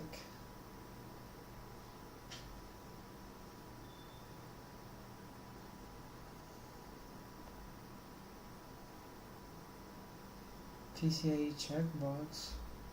What checkbox?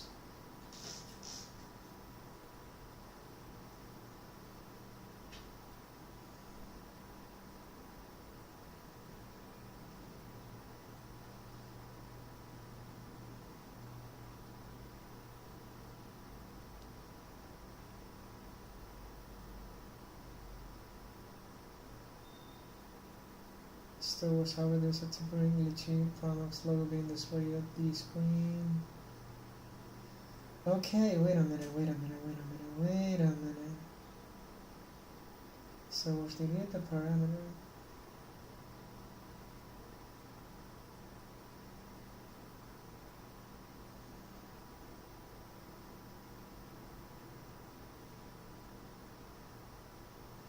could you recall starting from the first line? What is the minimum required to make a VM pass GPU? It looks like having to edit a bunch of configurator files instead of fresh. How this showed us about 2 seconds when starting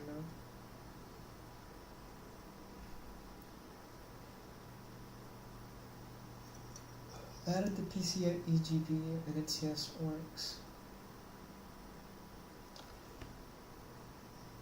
A 1050 Ti. Create a new VM, holes,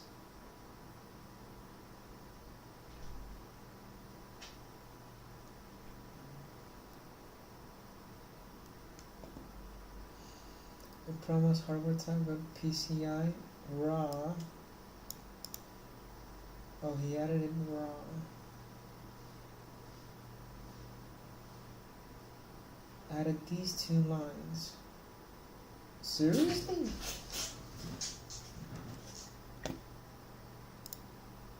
Wait a minute.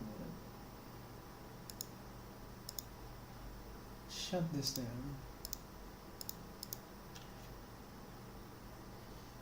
Hardware. So we added it as a raw. Yeah, I have mine as a raw.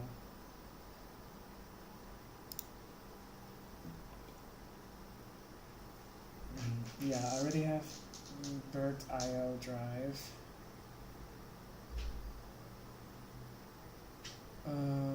He's using UEFI processor type. He's using the hose.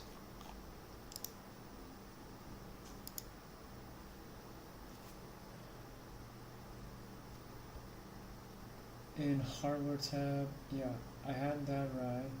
Primary, yes. All function, I think it's not necessary. Go to Promise console. Shell.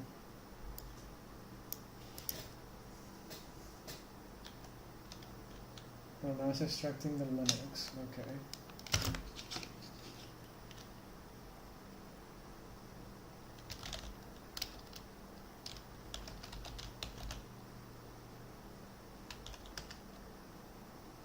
Not probe.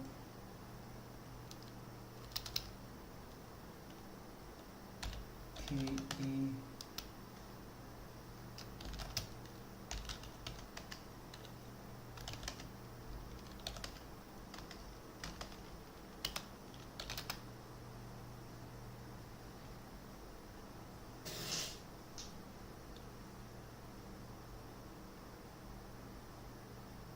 PB. Oh, here it is.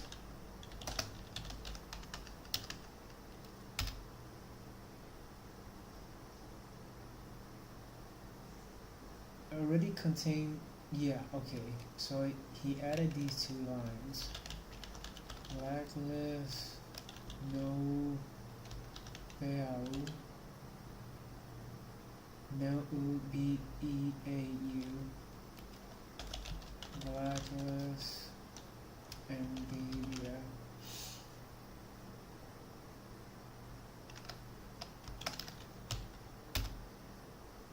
Okay.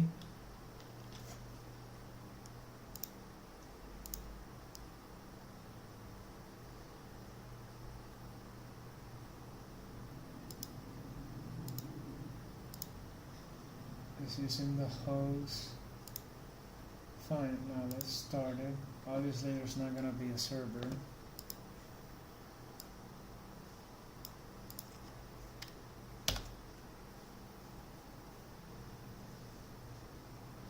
Yes, yes, yes, we know it's not gonna go.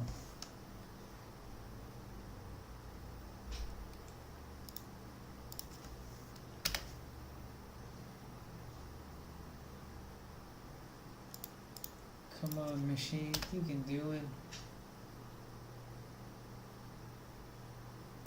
Come on.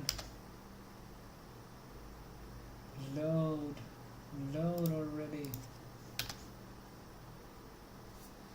Come on, come on, come on, come on, come on. Enter. Look at all that compiling.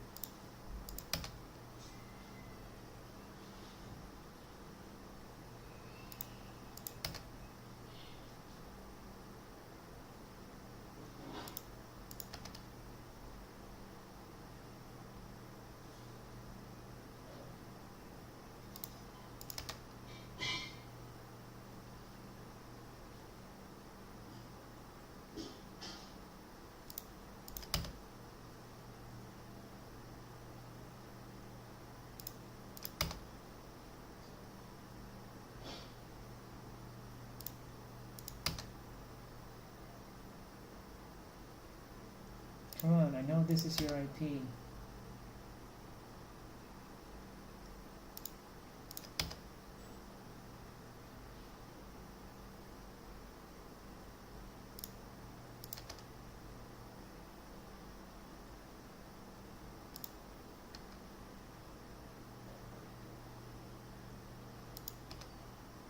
Kitty, please.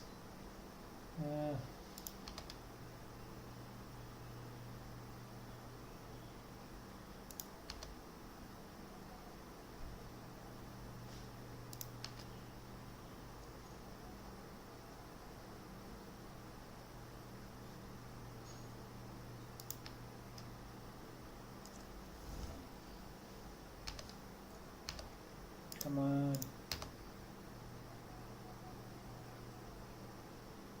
Ah, you are kidding. What the heck?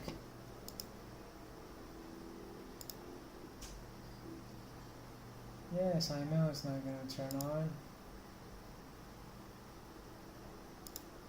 Can you show me here the...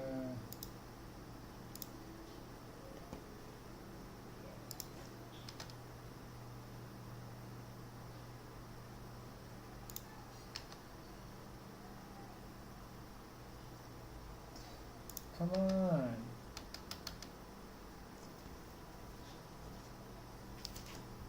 One second.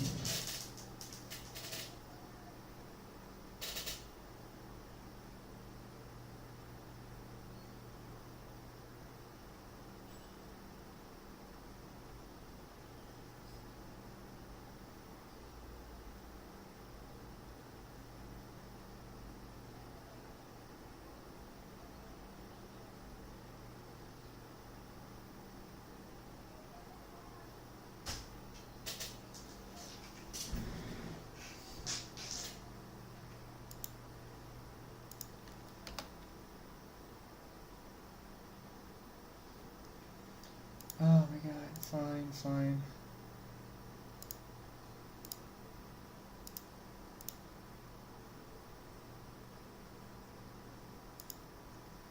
Remove it.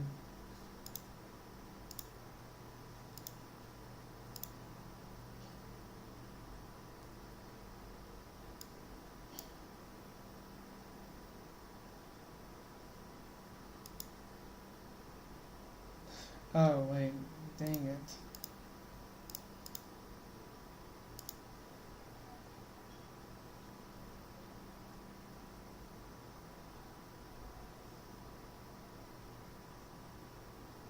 Hardware, display,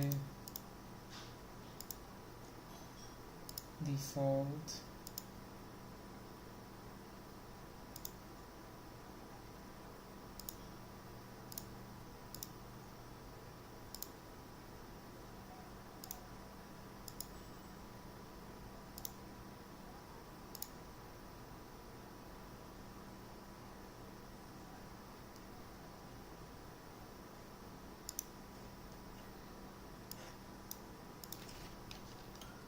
And 0021.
Oh, come on, you're serious.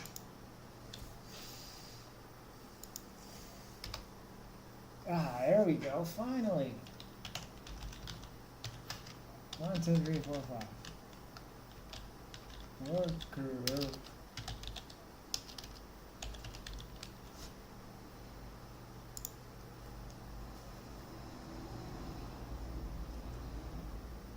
working on updates. What up? Oh, that's why you were taking so long. Updates, updates, and updates. That's frustrating, man.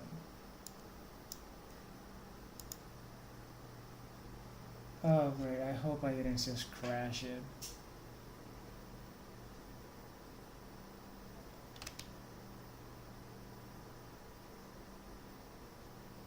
Yeah, anybody new to the stream, if you have any questions or issues or problems, ask away in the chat, man. As for me, I'm just trying to fix my own issues and problems. Oh, you can see there on the left, compiling something's gonna take who knows how long.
There we go. Now, the moment of truth. Is the NVIDIA driver working? Ah, no, come on. That's not working. This was a fail.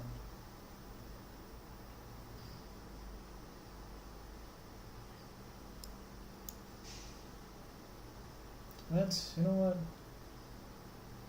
Before I conclude that, let's open the app and let's try to reinstall it again.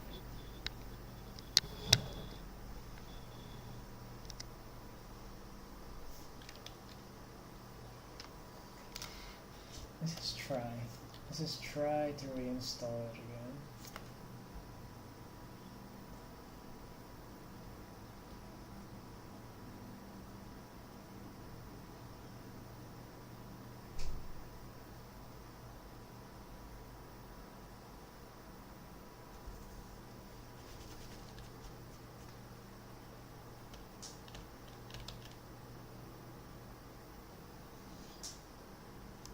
Install.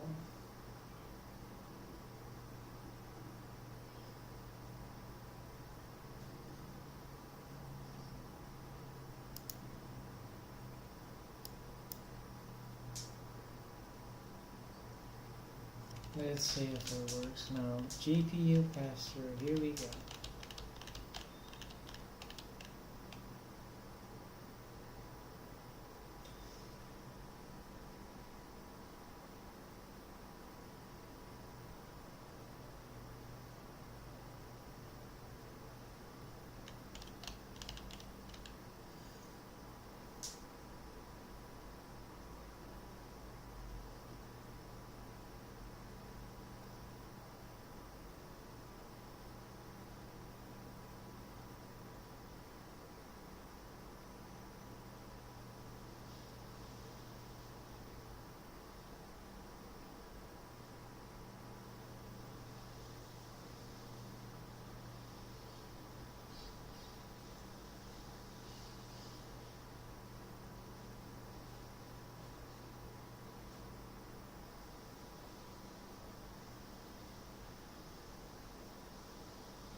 Okay guys, give me a few minutes. I'll be right back. I'm gonna get myself a snack and a drink. Be right back guys. I'm gonna just leave you with the crazy long ass compiling. I'll be back guys.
Okay guys, I'm back.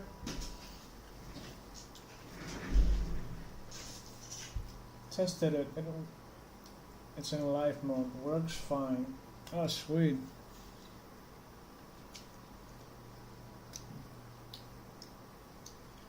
Are you just gonna do testing, or are you gonna use that one as a permanent one?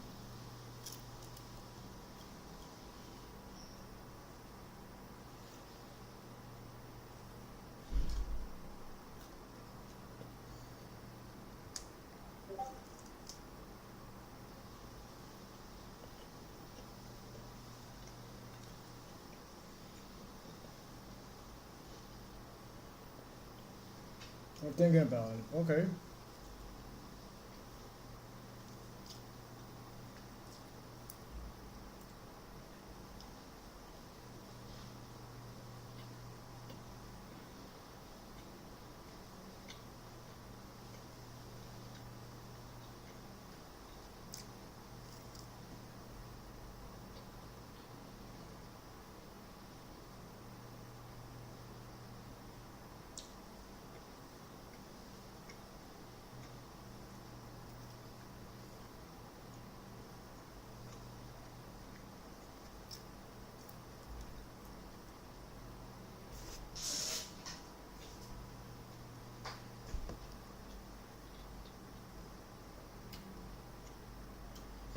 Oh man, I can't do anything else until this finish. That's a pain.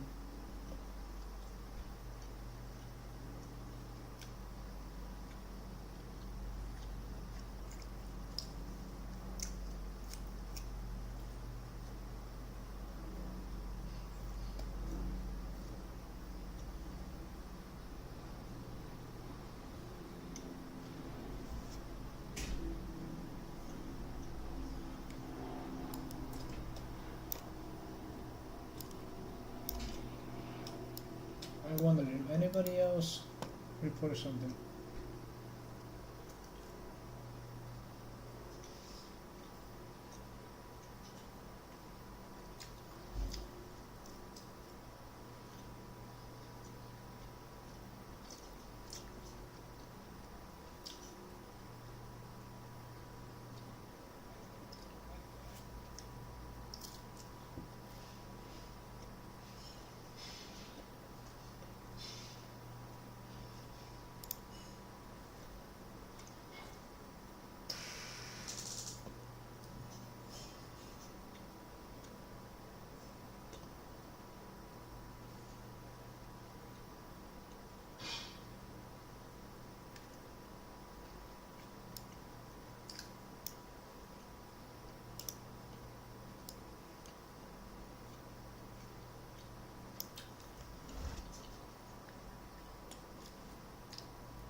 Okay, maybe.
I'm having a problem booting to my Bentoy.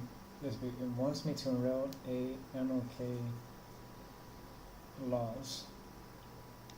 Oh, like you're getting a blue screen and it's saying to put in like a key, right?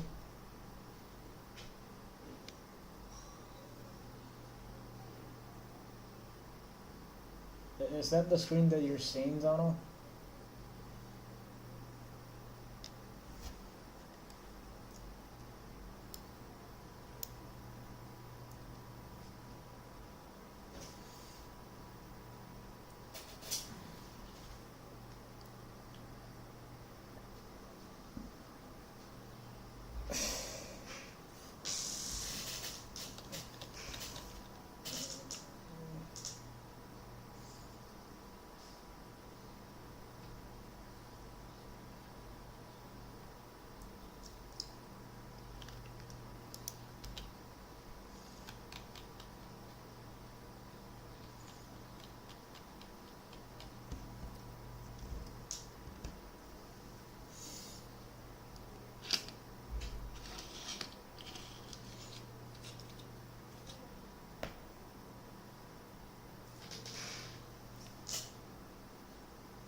Okay.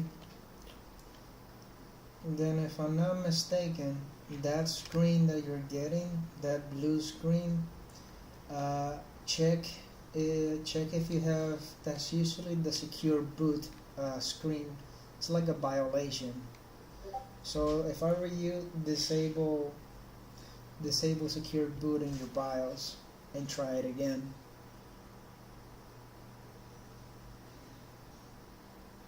Yeah, it shouldn't be that. Like your Bento is fine. I think it's the secure boot that's blocking it. Check on your BIOS and disable secure boot.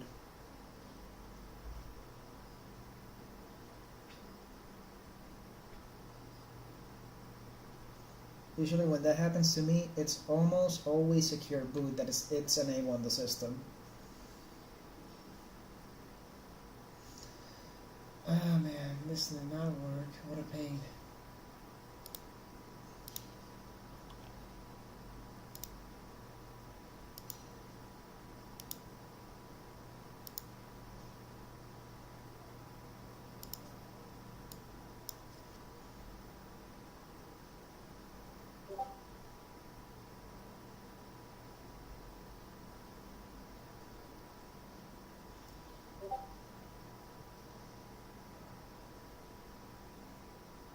Put a screenshot. Oh, you did?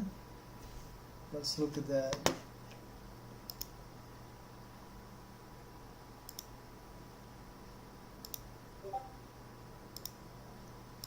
Oh, sweet.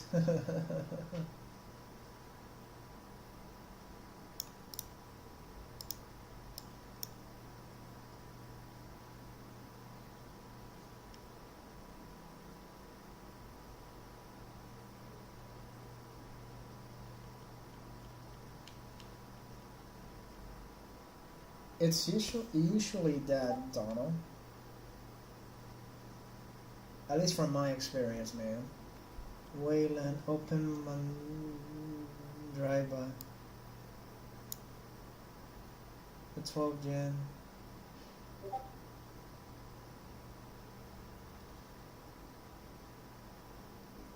Sure.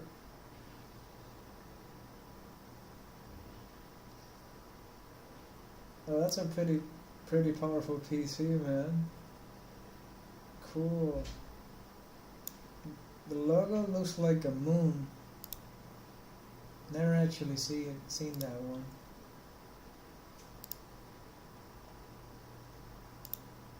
Literally looks like a moon. The ASICS text.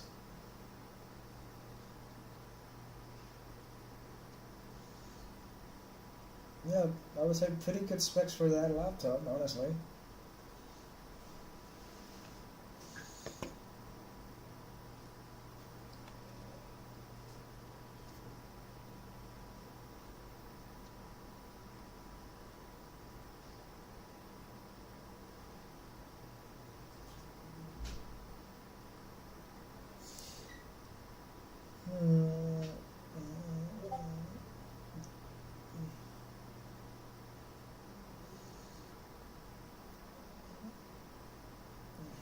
Why don't you have multiple partitions on it so you can boot like 3 different distros at the same time?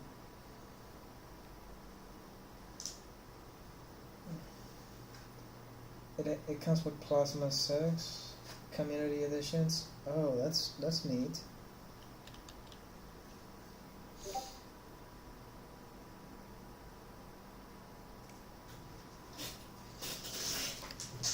Acetec, Saberdude, BIOS is complicated. It's a little bit confusing. Let me see if I can find like a BIOS image.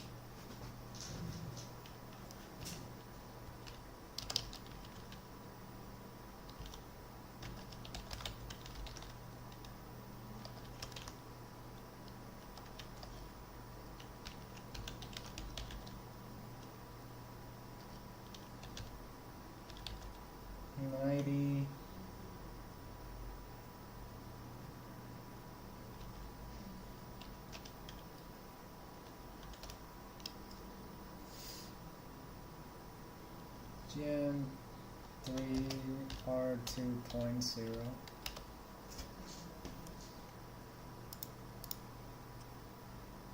Okay, so it has to be this one.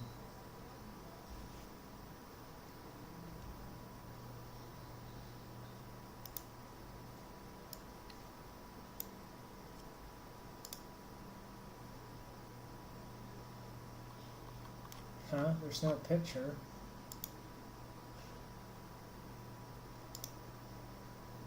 Okay, here's a manual. Can you download me the manual, please?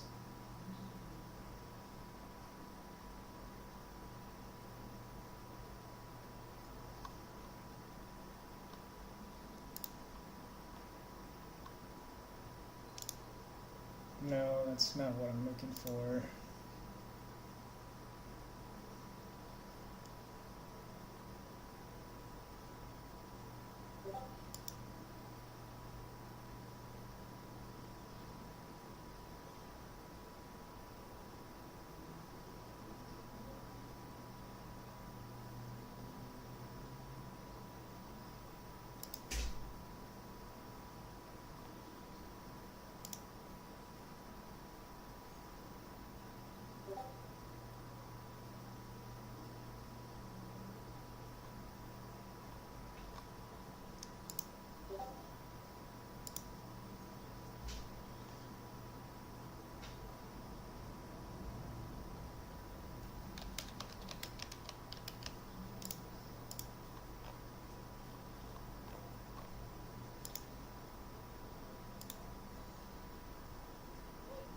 Okay, here's something.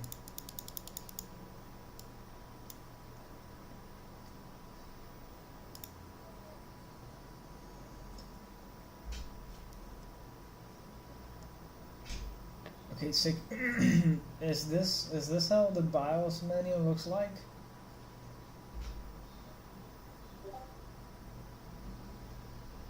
Because for secure boot, you should go to boot, and there should be an option for secure boot disable.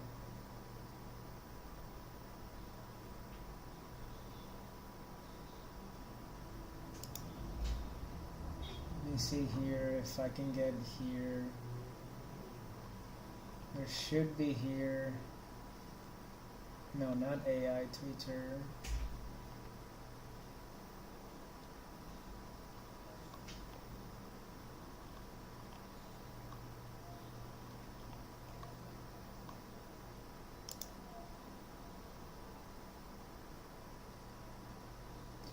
It's usually on secure boot where these secure booters should be. See if I can reach. Is there an area here that can show me? Wait, I have a faster game to do. Secure boot. Here we are. Ah, here it is. So in boot options, secure boot, there it is. Yes, but it has advanced mode too.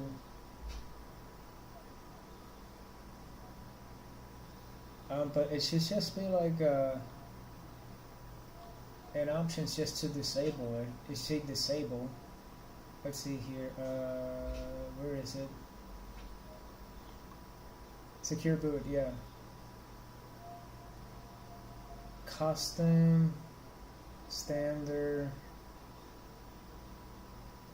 Basically, you just gotta like, there should be a disable button. Advanced board for that time.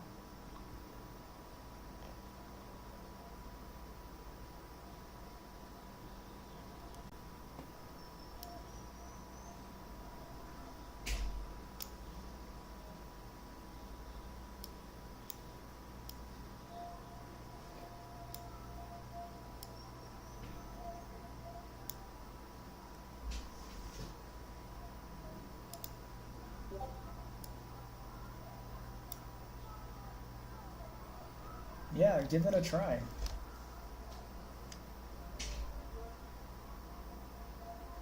Yeah, and boot and secure.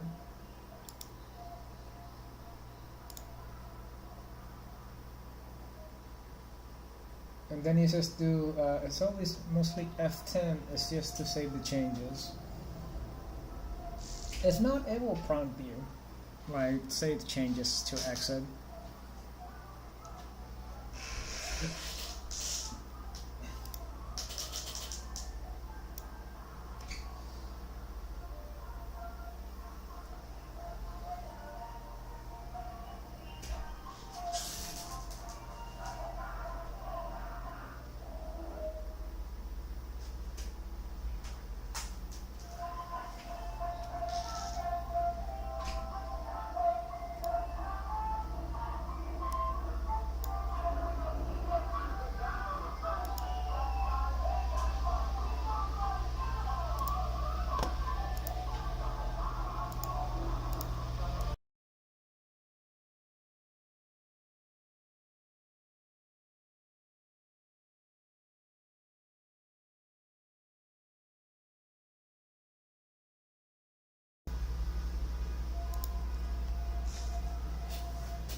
Okay, wait, is my mic working?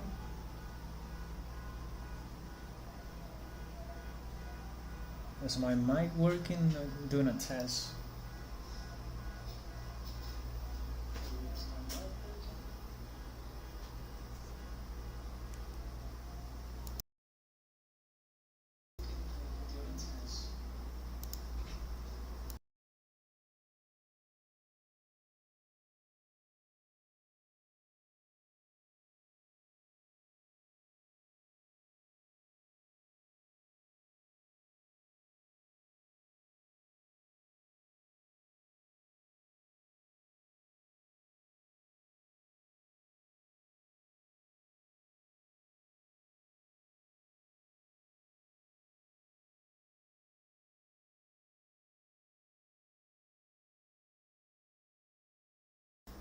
Okay, yeah, my mic is working perfect. Okay, yeah, my mic is working perfect.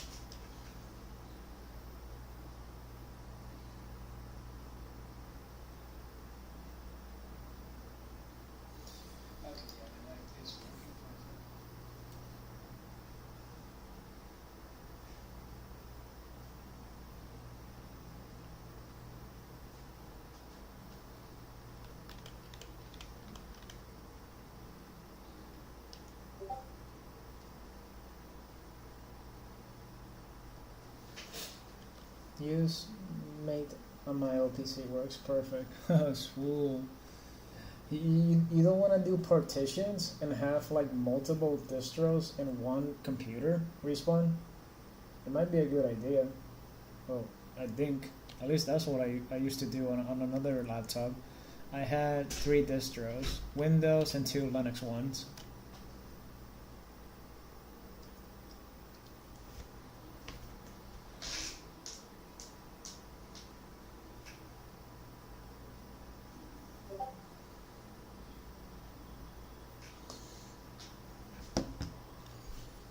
That should be plenty. You can divide it into what, like each one has like, give it like 150 each. 1, 2, yeah, like 150. Yeah, obviously if you're not gonna use it like to download stuff, then that should be enough. And then I would just make like a 4 partition, and I would make that one in Windows format, so that way I can just pass anything cross between Windows and Linux.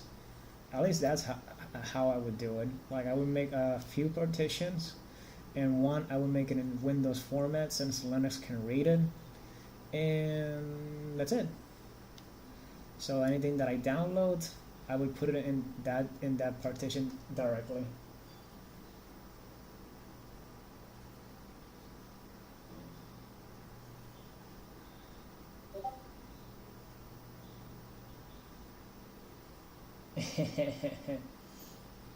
I have my own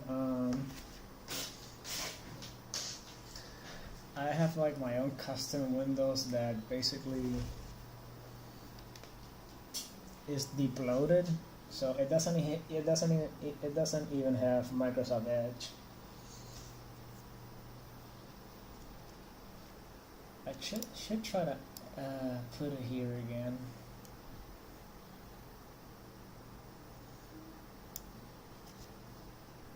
I am a little bit disappointed I can't get the GPU pass-through to work.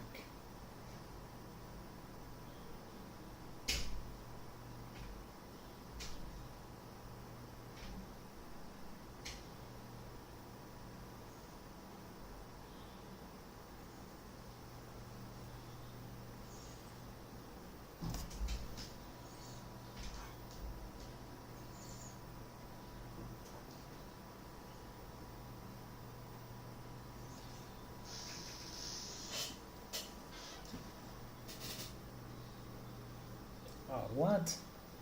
There's an error. Text info tar. No such file or directory. What? What do you mean there's no such file?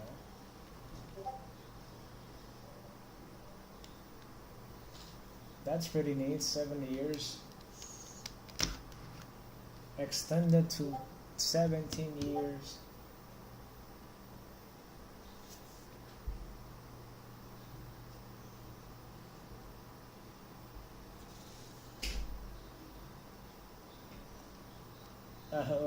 That's alright, Donald.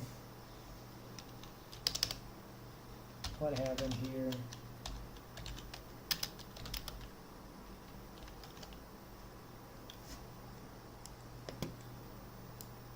Man, that's really not found that. Oh man.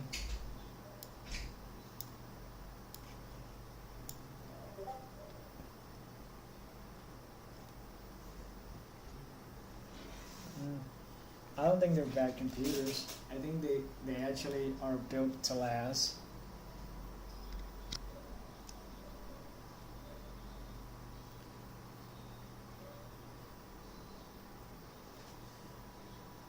It's like the ThinkPads. I had an error.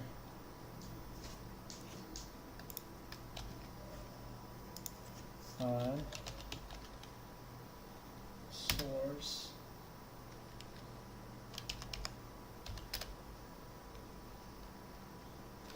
Oh.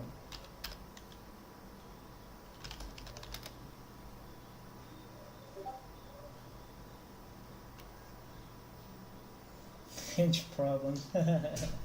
That's a good one.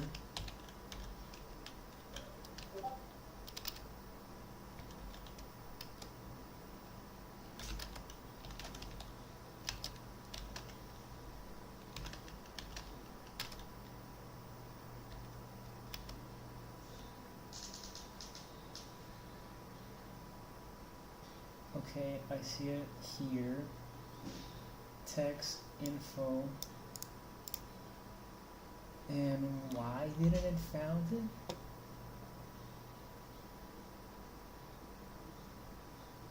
Oh, I think it put it wrong.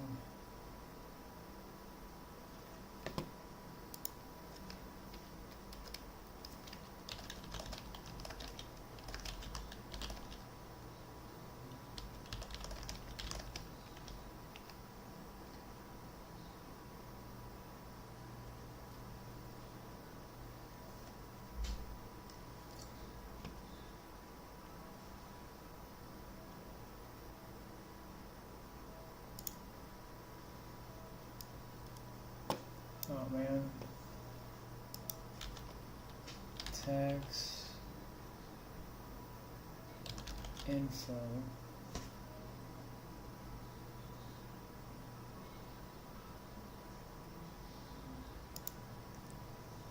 I got stuck here instead of 46.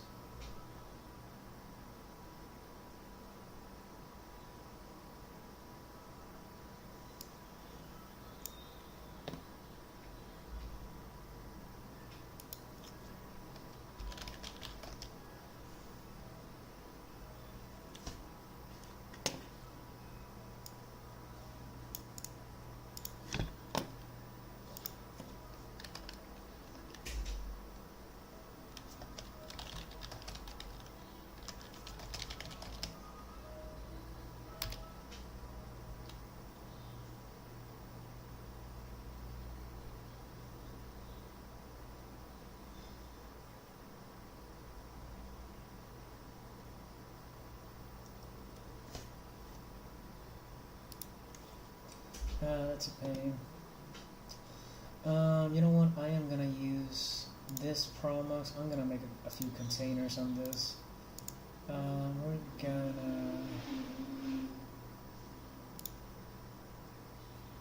gonna remove this.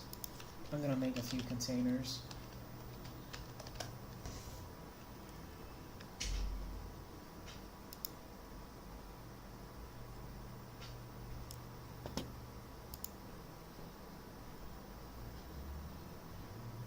Gonna use the NAS.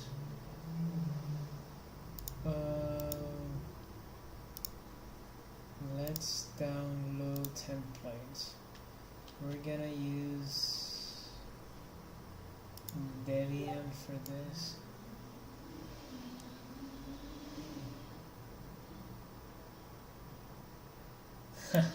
Huge problems. No, those you guys have good names for HP.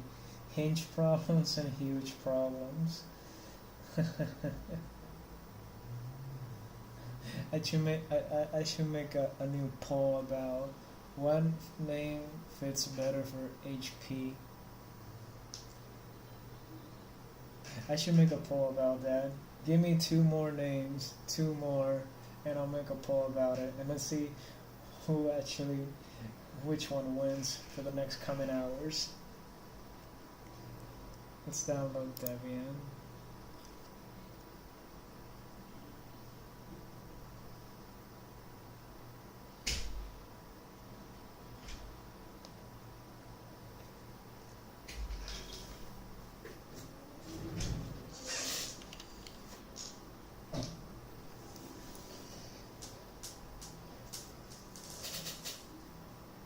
Sweet.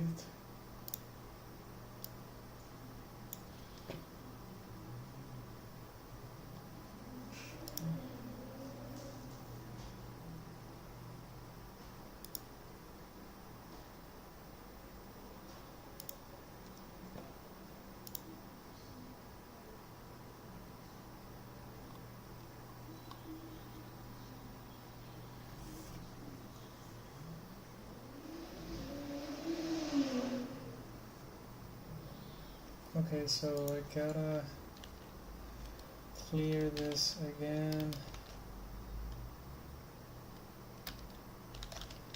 Home, here, home, here, and now I gotta update the config again.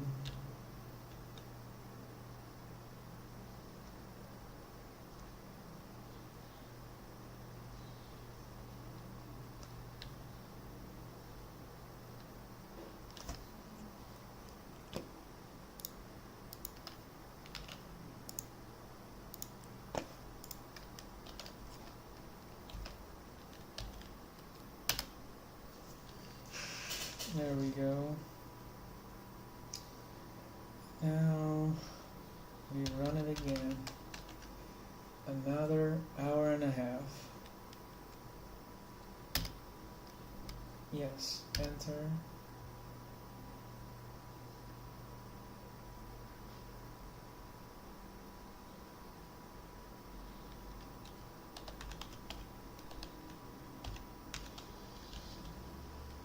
Yes, please.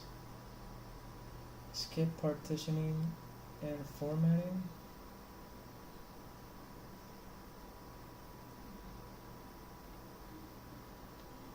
Skip it? No. Yes, I do want to absolutely partition this. And there it goes again.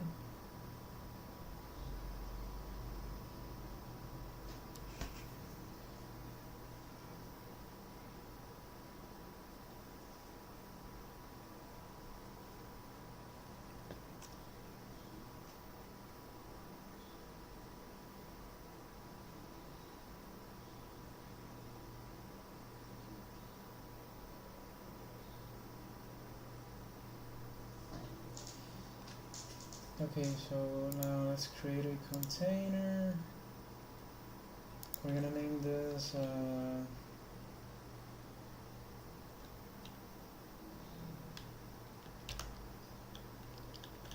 Jellyfin server. I'm gonna add my movies. Let's give it a simple password. Oh man.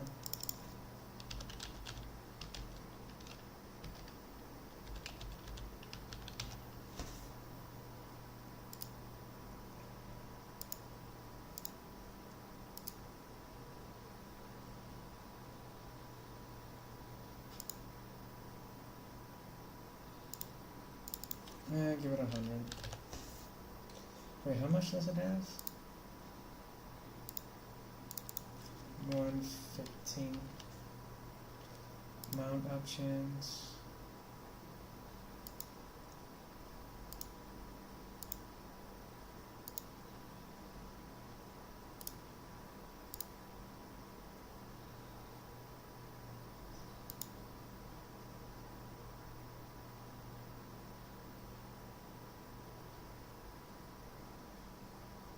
Well, actually, no. I just give it 10 and give it 4 cores.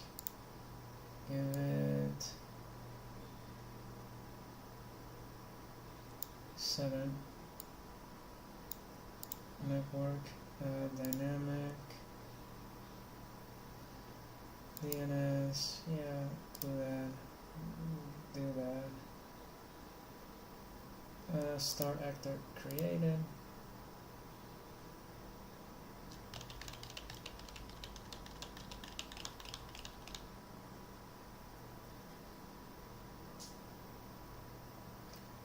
Okay. And then RAM. Awesome. So this is Debian. So apt update. There should be a lot of updates available for this. We have 34 packages. Let's just have everything up to date.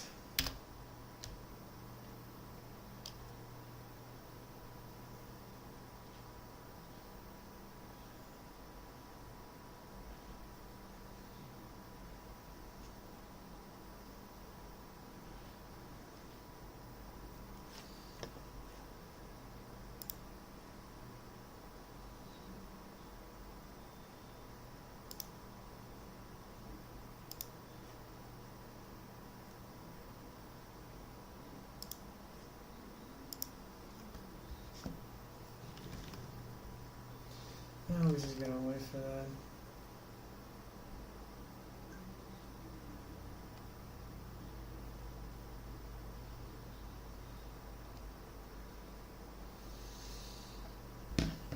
Okay, there, it's installed. I think I do need to install make for this. I don't remember. Let's just get it here. Jellyfin. Yeah, Debian Ubuntu, Debian. Yep. So we want. Wait, what Debian is this?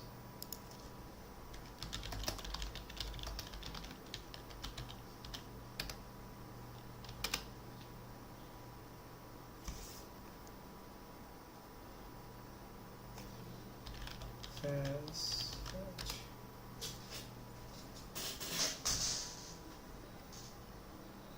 This is what? Oh, Trixie. Okay, this version Trixie. So this one. Copy link. Do we have wget? We do. Okay. Wget. Download that.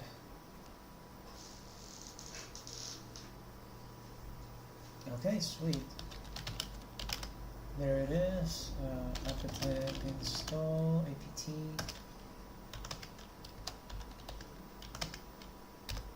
And yes, please.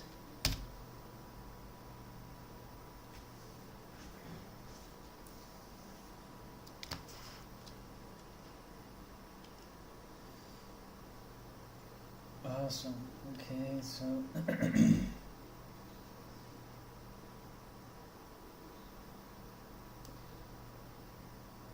I'm gonna try to get my movies. I do need to add my movies. I have like a bunch of movies.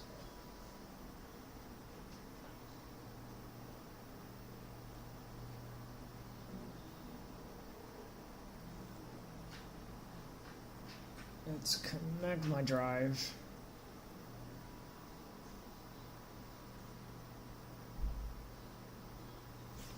Is that connected? There it is.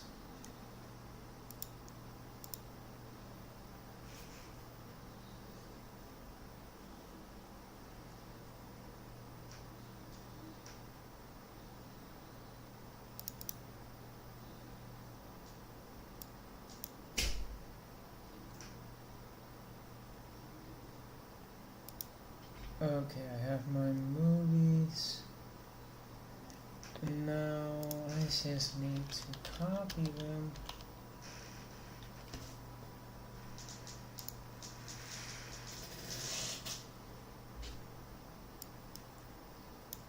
Now it's all over the network.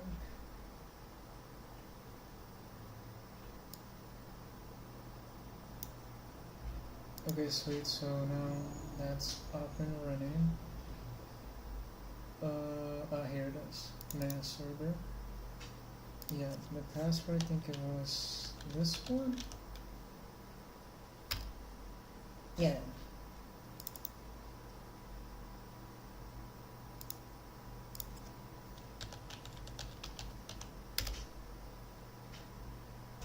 Was it that one?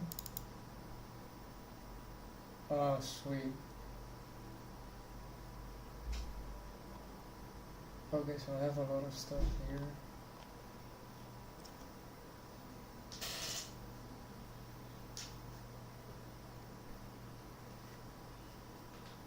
Now, how was it that I needed to do this? Oh yeah, let me just copy my movies here.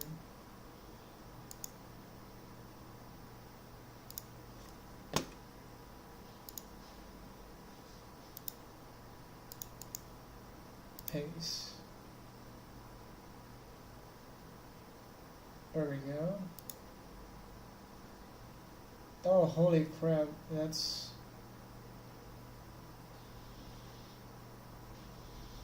Okay, that's, I have too many movies. Okay, I need to delete a lot of stuff here. I don't need this.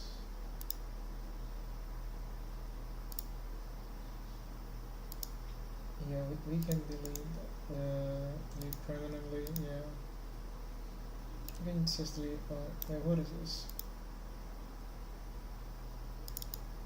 There's nothing here. So I have so many ISOs. Yeah, I already have these ISOs in another area. Let's just take these off here.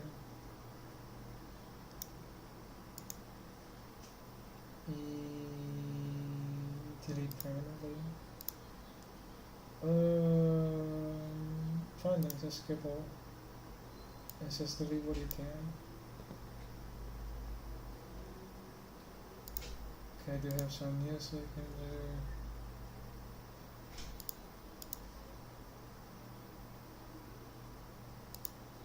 The hell is it? Oh, there's nothing in here.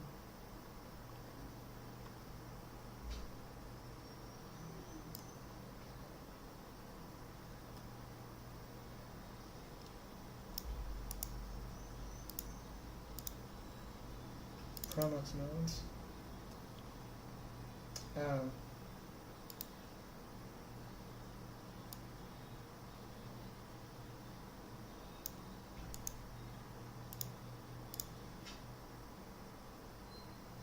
Oh my god, the custom windows that I was making. The install one.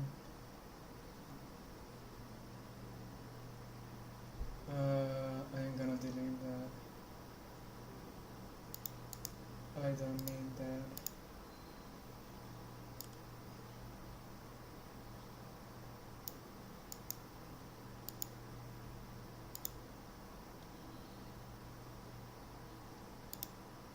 And that's empty as well.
Okay, now we can copy the movies.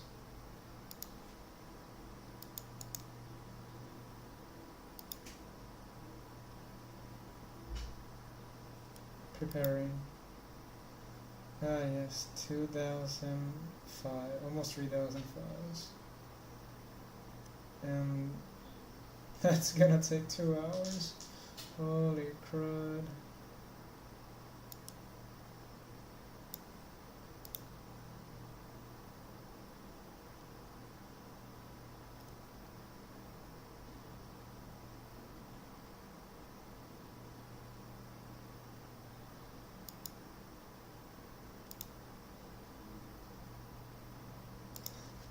let's start the server here. We can remove this already. Jellyfin.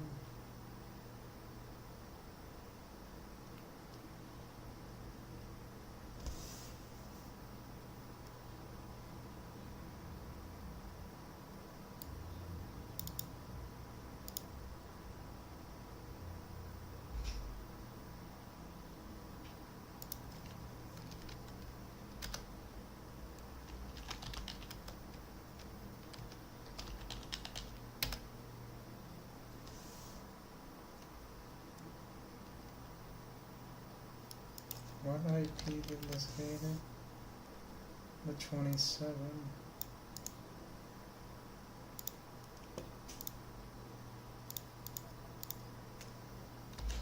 $80.96.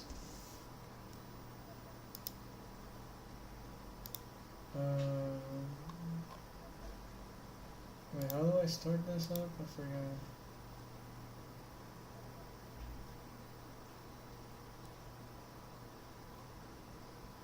Install instructions.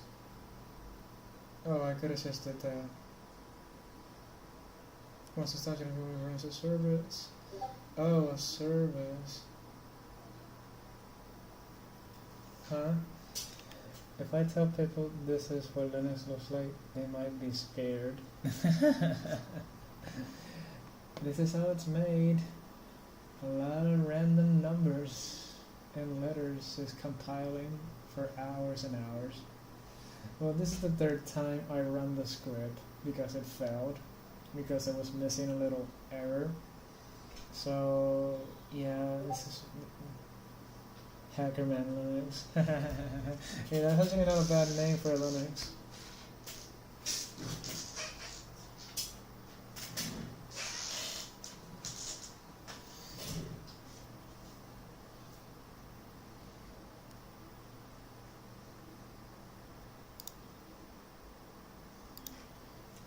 Okay, so that's what I forgot to do. Sudo system cto enable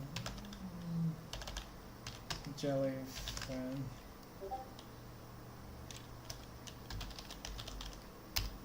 There we go.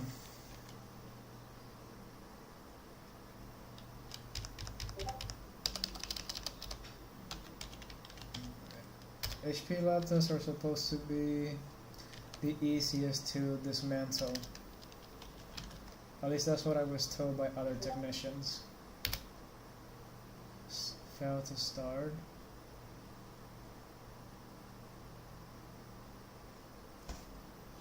Why did this fail to start?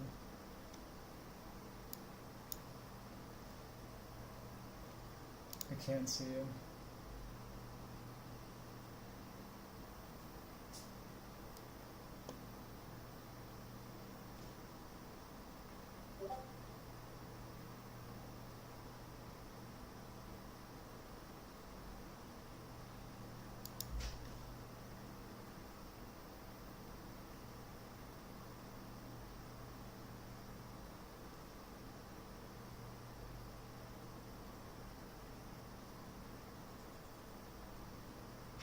That's pretty good.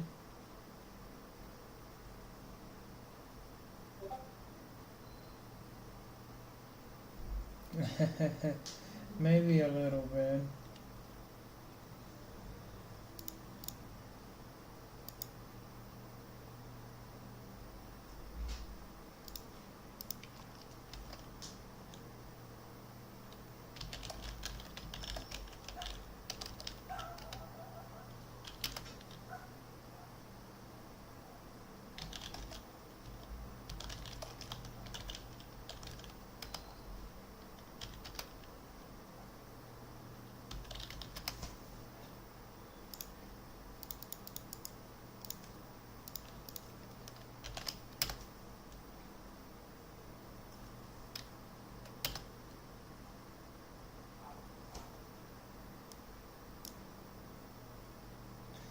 And it's still running, it's still running, it's still running.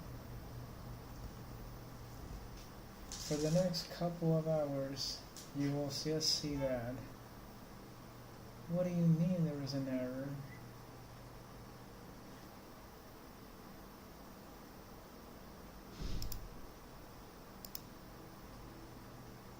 Find and skip.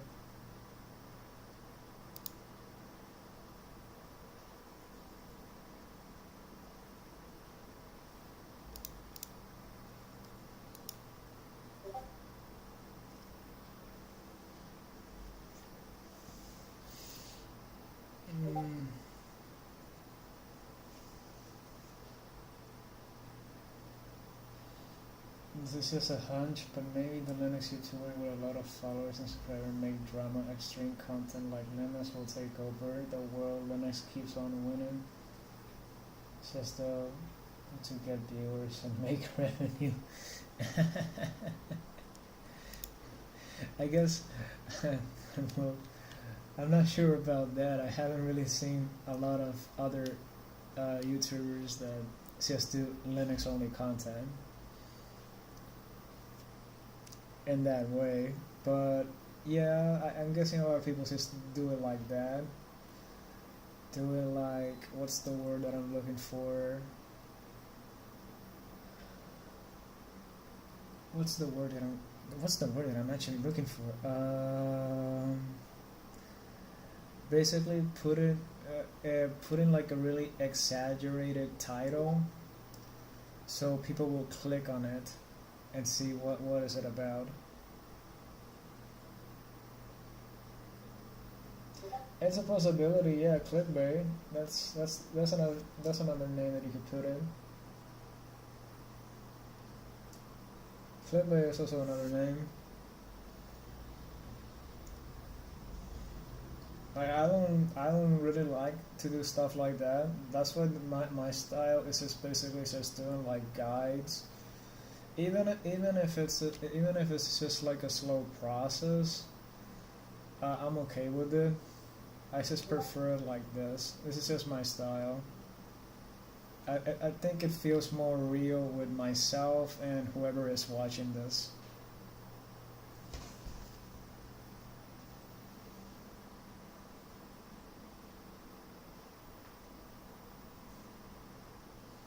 AI generated Linux content.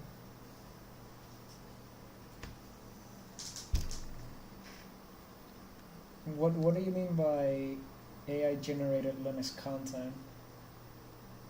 Like, give me like an example. As in like something that like, what do you mean by that? I know you're saying context, but what exactly? That's great that the realness keeps you around. I'm glad for that. Happy for that.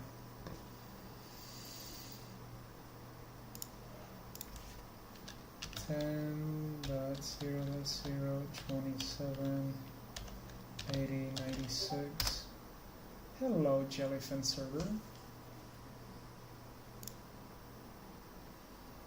Contents from this channel. The voice is present in other channels too. YouTube.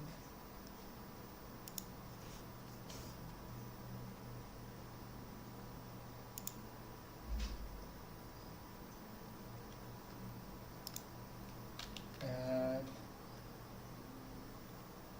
NY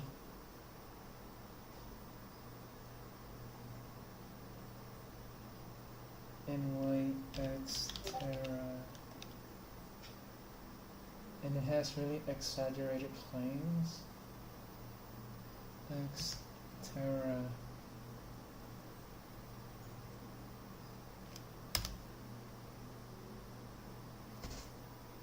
This one here?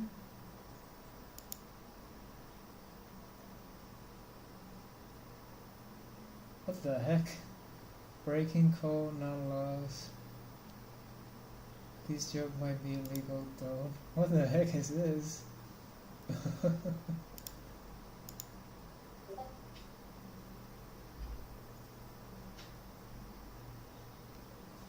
I broke Linux in 48 hours then.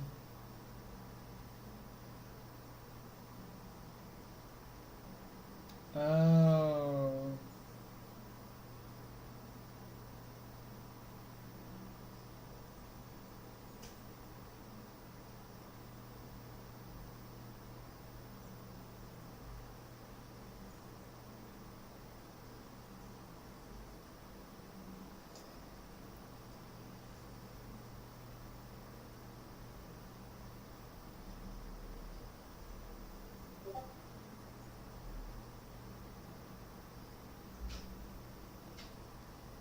I actually seen videos like this, but mostly whenever I see video like that, I this is like I think they use like humor or something with it.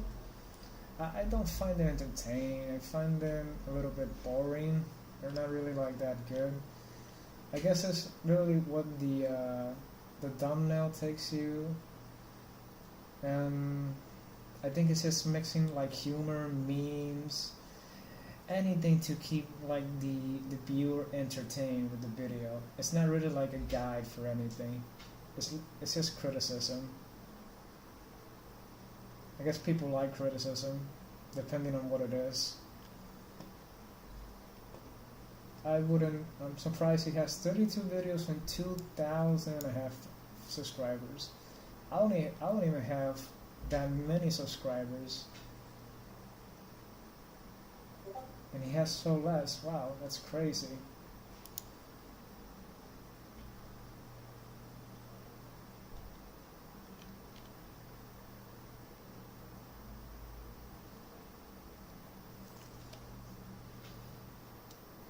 I have seen online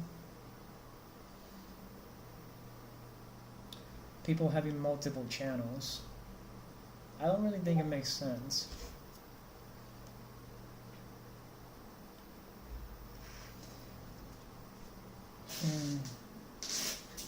Because YouTube favors extreme content. Well, they favor like stuff that will make you feel like I don't like this, I should dislike this, and you're still gonna click and watch it. Something like that.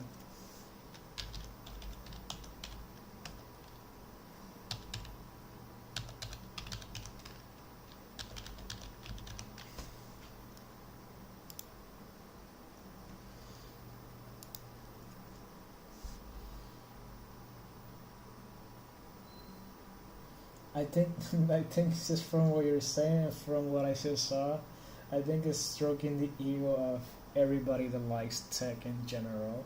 I could be wrong though. At least for me, stuff like that for tech, I'm not really like that much of a fan. I'm okay with like some guys that do humor in text or try to show how this is done, but in other videos, it's really like not my thing. Like I don't think people would get like that stable. I mean, they won't have stable. What's the word?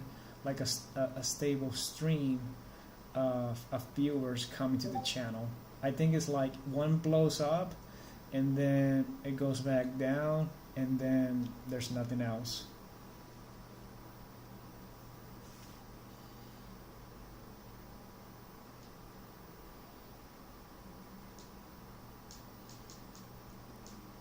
But if you think about it like this, uh, it might be for views, but if those views keep it consistent, then yes, that's gonna help. But if it's something like, oh, okay, this will make me a lot of views, and then it's gonna drop back down again.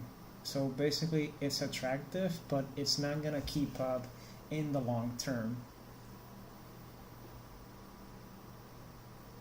It might be the fade for like that switch to Linux or whatever, but that will die down because that's just basically explaining like why it's good, why you should switch, or why you shouldn't, or maybe yes or a no.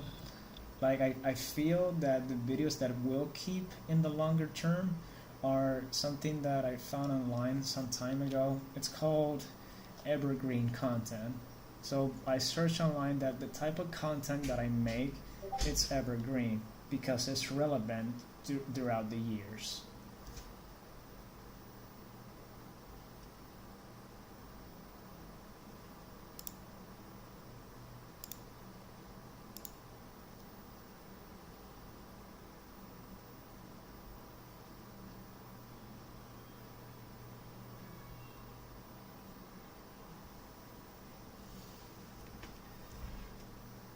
Oh, really?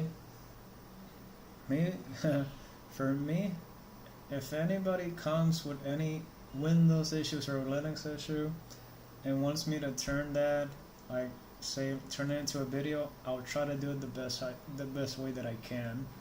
But I'll only make it in like a straight to the point guide, so that way it'll be easier for everybody. I guess that's just why I do the way that I do it. It's just my style, I guess.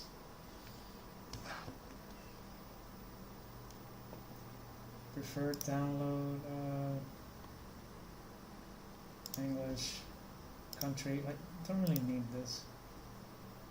Automatically add to collection. Yes, please, every 30 days. Yeah, why not?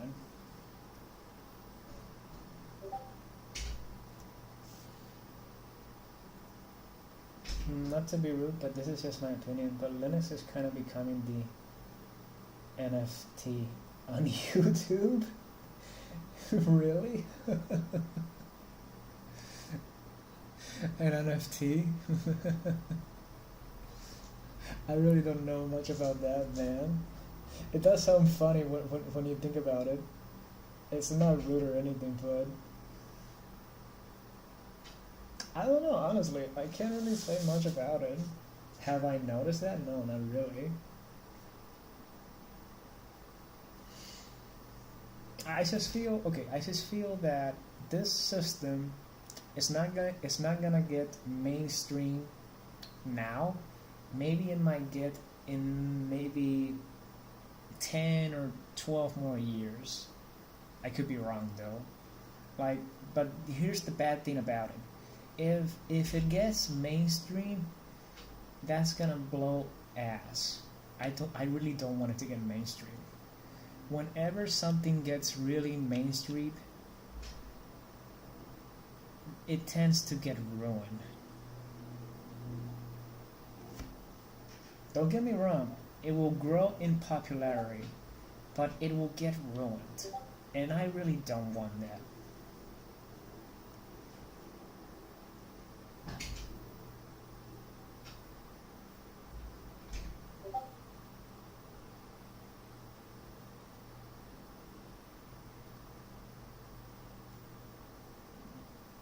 It will bring new challenges, but it will also bring more downside.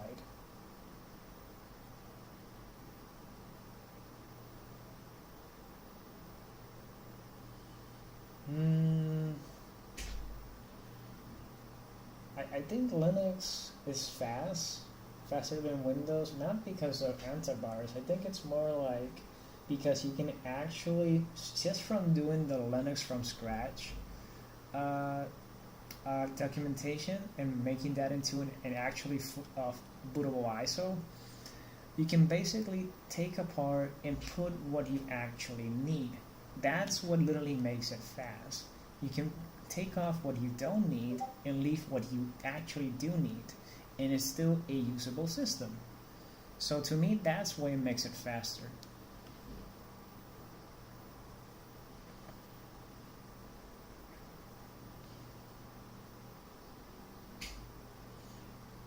Oh man, I hope not. I just hope it doesn't get as mainstream as it is.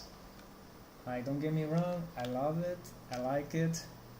I would still, if I wanted to play games, I would still use Windows. Depending on the game, then I'll use Linux if I could get it to run. But that's alright, honestly. I noticed for myself that the same things that I do on Windows, I can do on Linux. So I'll just doing here Linux for now. I do have a dual boot system. I just haven't touched it in a while, and I can just boot it in in a virtual machine. and it will still work how I wanted it to work. But if I can do all this stuff with less resources, to me that's better. So using hypervisors has been like a great thing. It's just like setting this up with barely any resources using Promox.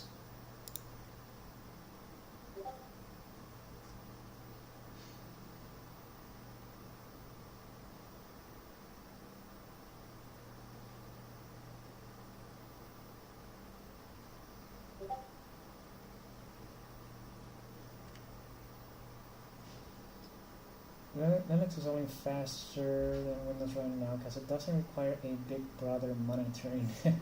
You guys heard with the monitoring. It has a lot of bloatware. Let's say how it is. A lot of bloatware that's not needed. Religious vibe of Linux on YouTube. I guess it's just some people are like more hardcore on it. It's like no, don't use that, don't do that, do this, do this. Like you really gotta be compassionate about this. You gotta like understand like what works, what doesn't work, and just troubleshoot it your own way. I guess that's just how I view it. Like computers to me are a freaking game.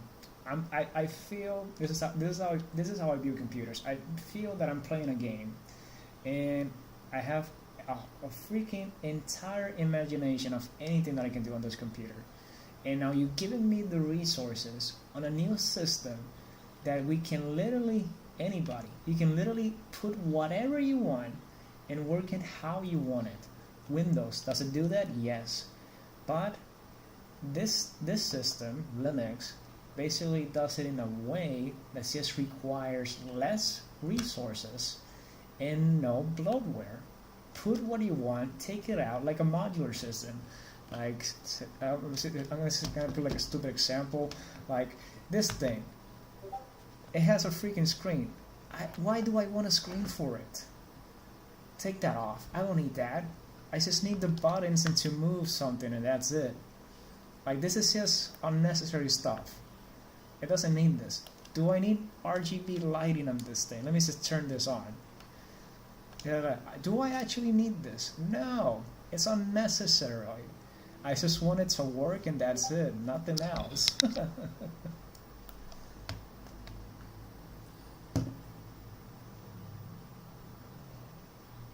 Shouldn't be Linux missions to convert Windows user. But think about it like this, bit of. Like, Windows has gotten to a point that they have, well, I'm pretty sure you already know this. They have a feature called Windows Subsystem for Linux. They added that in 2016. Literally, man. Like I feel that even Windows secretly wants people to switch to Linux. Like, why in the hell would they even add this? Honestly. As Windows Subsystem for Linux, why in the hell would they even want to add this? Basically, you can have Linux on Windows. So basically, yes, you can keep viewers and consumers on Windows, and they can still use it. To appease the devs, okay, fine. That's a good point. That's actually a good point. But honestly, if you can make it like this with the Windows subsystem for Linux, what this will do is basically, okay, fine, like you said, that's actually a very good point. Appease the devs, but this will also be telling, this will also intimidate users, because what they will think is that Linux is just a terminal, nothing else. That's the scary part, because everybody with terminal, it's not you. It's basically your mind gets intimidated. Like, okay, I have a black screen, and what the hell do I do? You gotta get in that mindset. Like, I want to install this. I want to install this. Oh, okay, so just download this package. That's it? Nothing else? Literally, that's it. If you want to put it in that very simple point of view, then yeah. But honestly, this is just like to say, like, let's scare everybody. Let's add it, but we're gonna scare everybody. 2006, August, 9 years ago. But you can also use some GUI programs. So I think it's called Nautilus, which is basically the file explorer of Linux in Windows. You can open that, but that requires additional configuration. At least the last time that I set it out.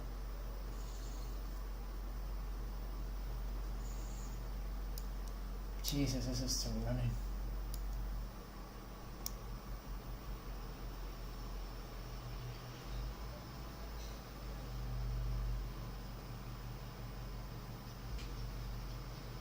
Honestly, a super scary terminal. Like I know a lot about Windows, but I barely have any clue on how to use PowerShell. To me, PowerShell is a freaking scary terminal because it has so many commands. It just doesn't make sense. PowerShell is as scary as hell.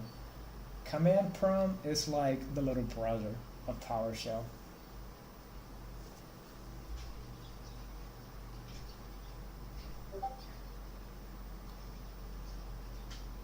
Yeah, basically. Yeah, exactly. That's the point. Why would you use it? Everything in Windows, you can just use an app. So that's why. Like you don't really focus on using command prompt. Like you might use it to do like networking cleanup, flush DNS, check to see if your disk has any errors for like advanced features, but you wouldn't use it for anything else. But you can still use it to actually get into the system. But do actually people, the majority, do they actually use it? It's like a yes and no.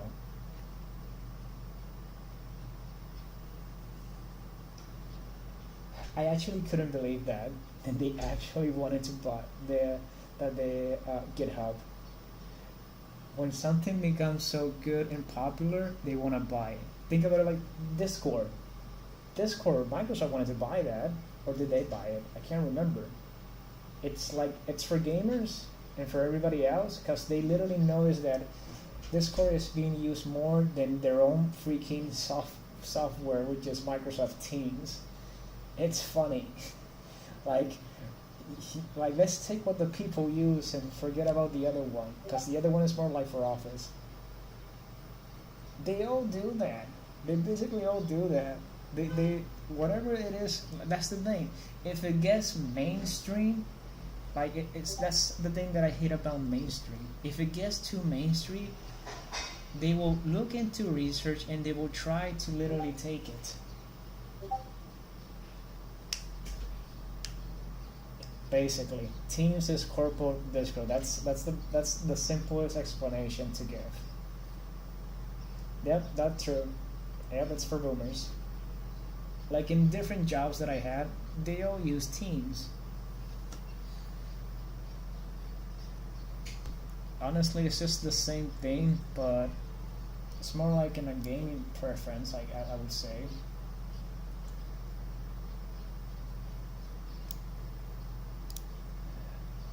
Let's set this up. Say artwork. Yes. Yes. Yes. Yes. Yes. Okay. Oh wait, that's right. I gotta add a folder.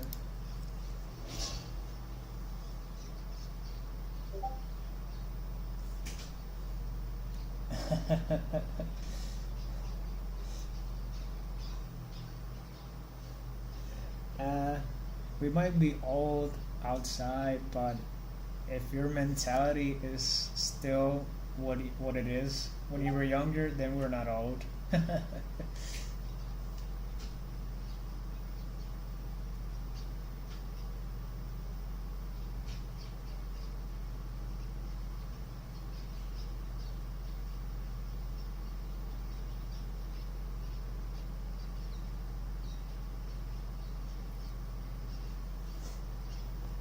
Different point of view, man. Everybody says things differently.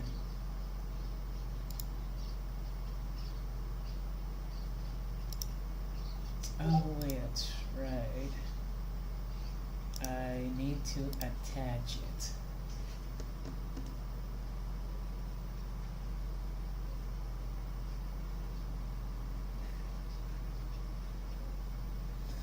No, I wouldn't say it's something like childish. It's more like frustration.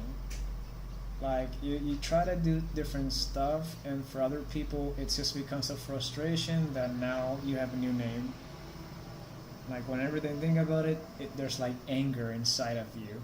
Like it's called Microsoft, not Microsoft. But again, that's really on everybody's different point of view. It's not a bad thing. It's more like if you think about something that you don't like, you don't want to really name it by the official. It does seem a little bit childish, but at the same time it doesn't. Really just depends on how you've been treated about it. Like say if you want to do customer support, it's not really that great thing. I think it's something customer support to me that's a no. If I have any computer issues, I'm doing it myself, regardless. Aha! It passed the error. Yes. And now compiling. Really, you don't like Intel? Man, Intel. Why not, Donald? Like Intel CPUs, GPUs, or what in general?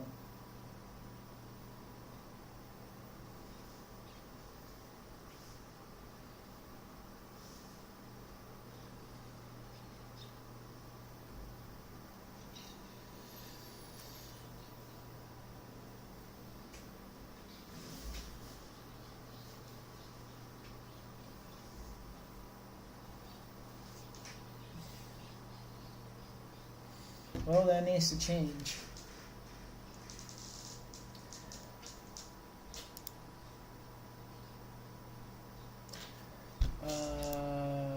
Add mount point.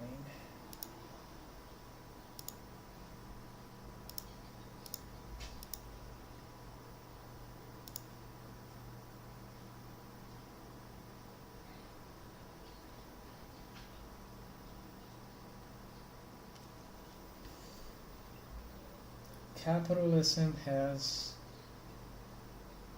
just turned people into,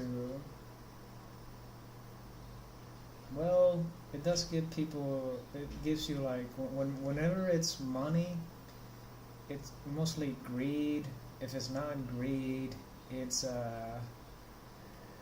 it really comes down to like not even the people, mostly the shareholders or the ones that are the board members. That's the thing. They're the ones that come up with everything else, just to keep the people occupied. Intel forced Dell to sell their stuff and not AMD. Really? I didn't know that.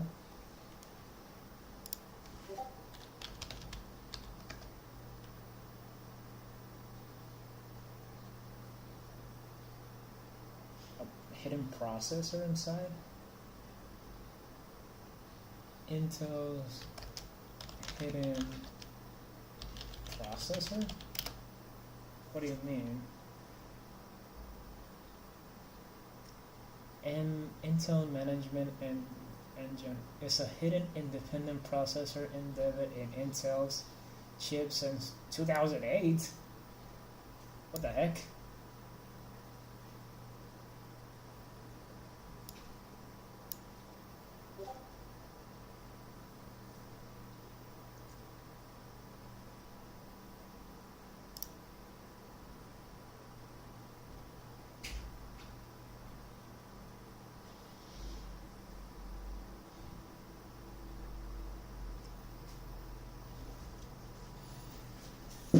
Oh, that really sucks.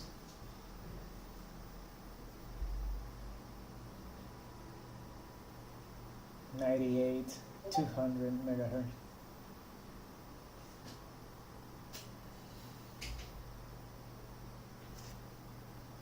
Intel's secret CPU on chip management. Runs on mini OS. Intel runs on many Google finds, according to Ron. In the last decade, despite many people calling any a backdoor. A backdoor, oh, what a word.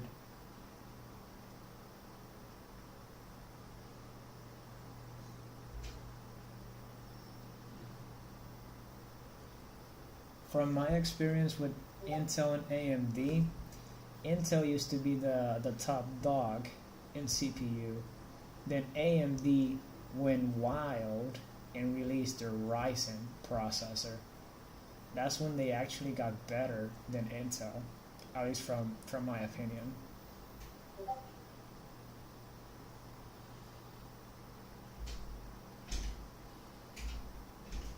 Yes, if you got the gig crowds to Linux doesn't mean you guys should be placing them like that, man. Jesus. CES 2026, they were all about AI loving Microsoft. Oh my gosh. We're losing option, guys.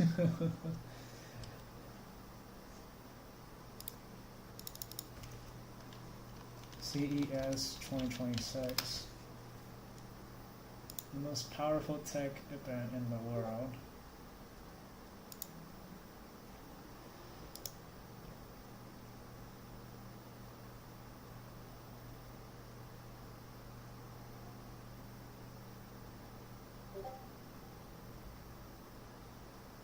With age comes wisdom. That's a good way to put it, Donald. What the heck is this? Asses.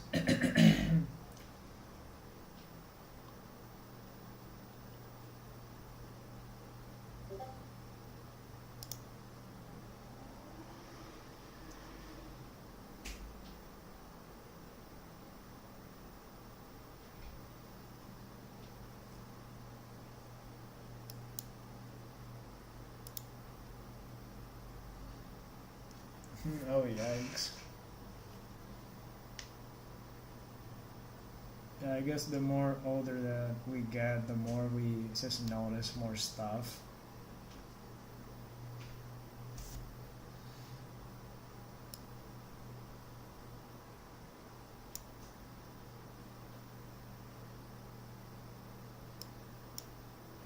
I think it's gonna come like to a point that some people will be like, oh, this is how it's always been. No, that's not how it's always been. It's just that it has grown over time, and when you were born, you didn't know about that. If I were to put it that way.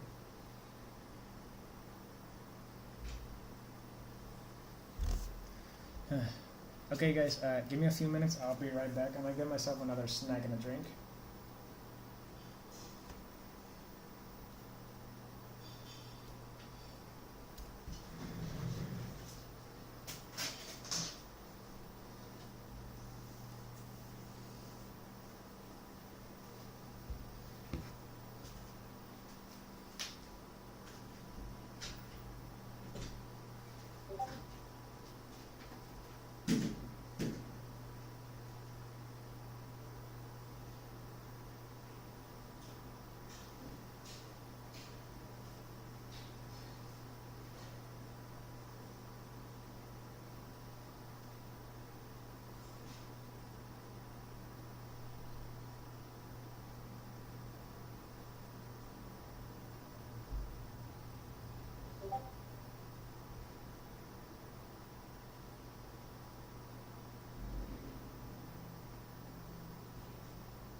Okay, now I'm back.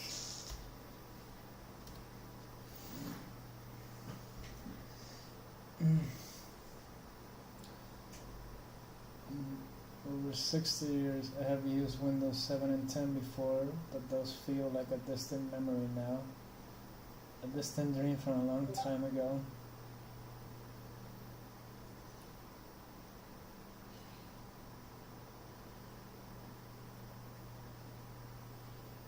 Well, Windows is older. I mean, Windows 7.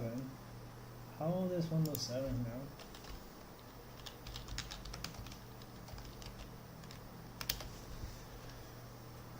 Windows 7 2009. So yeah, it's been a couple of years. Extended security updates until 3 years ago. Yikes.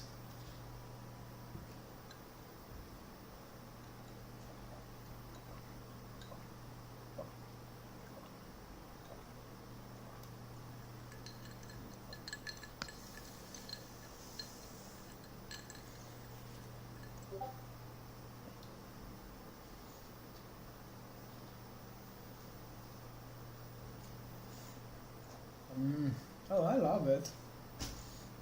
That's literally why I'm running my Linux with Windows 7 and everything. Windows 7!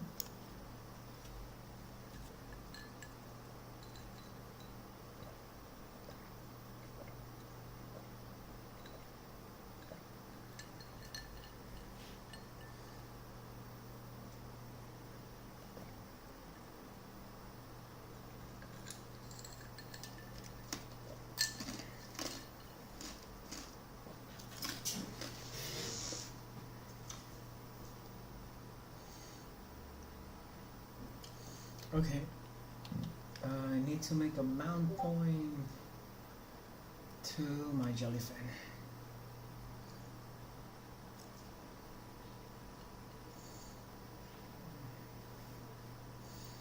Oh, there's one thing that I don't like about 11s is the what's the name?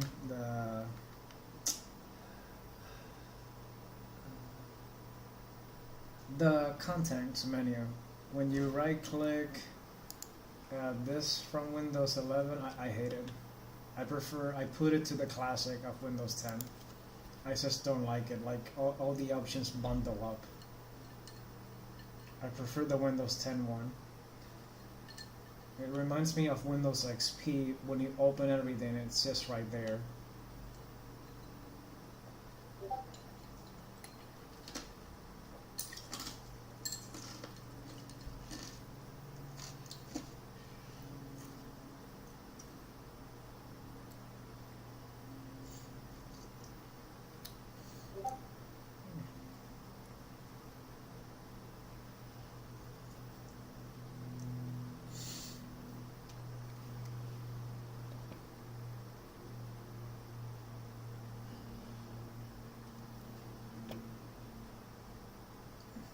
I would imagine.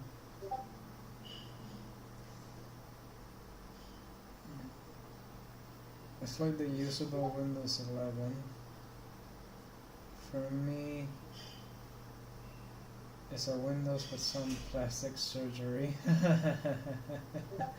Yeah, you gotta customize some stuff like I don't want this, I don't want that, take it off, take it off, take it off. There, it can stay like that. No, I don't like Copilot.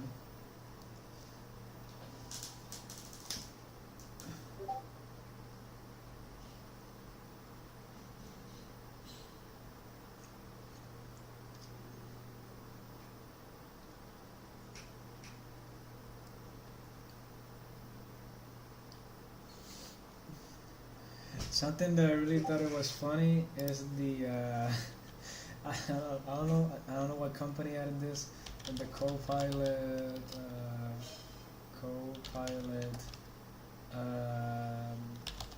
keyboard key.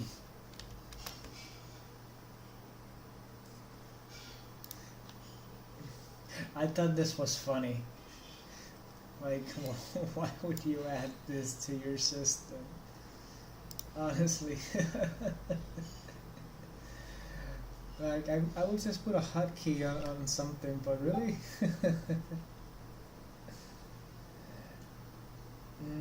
They will try like hell to slip it back in one of the other.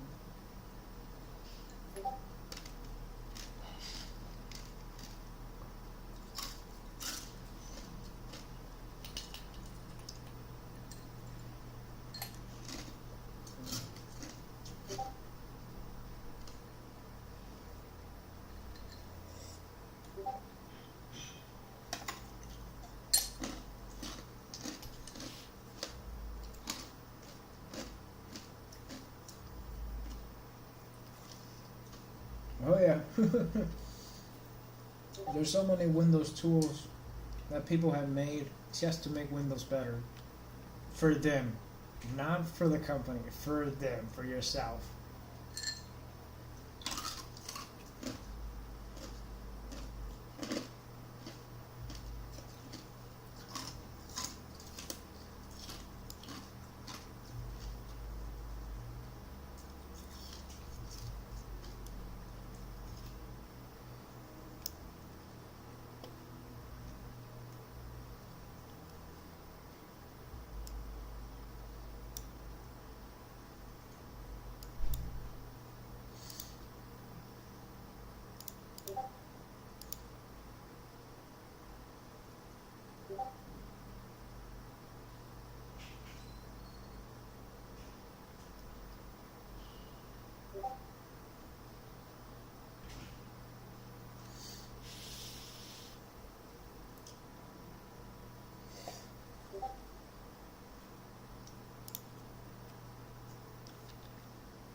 But X3 phone.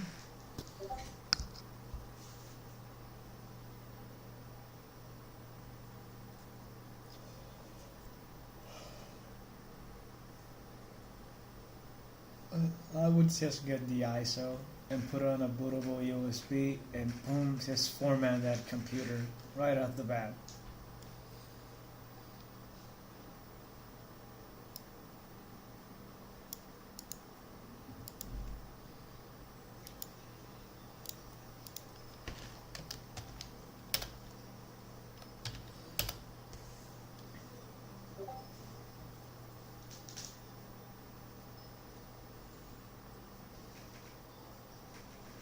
Well, they have it out, but it's just for corporations and their customers, their clients, and for their technical employees. In a company that I used to work, they would give us a original LTSC version, and then I was the one to customize it. I would put like 15 to 20 apps, custom apps.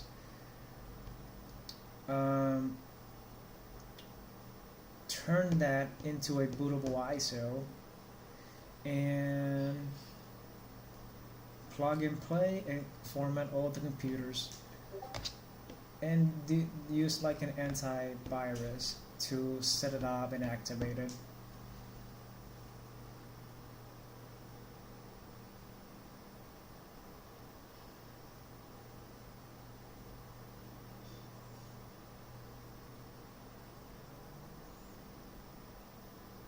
Oh, you mean upgrades? No, upgrades are like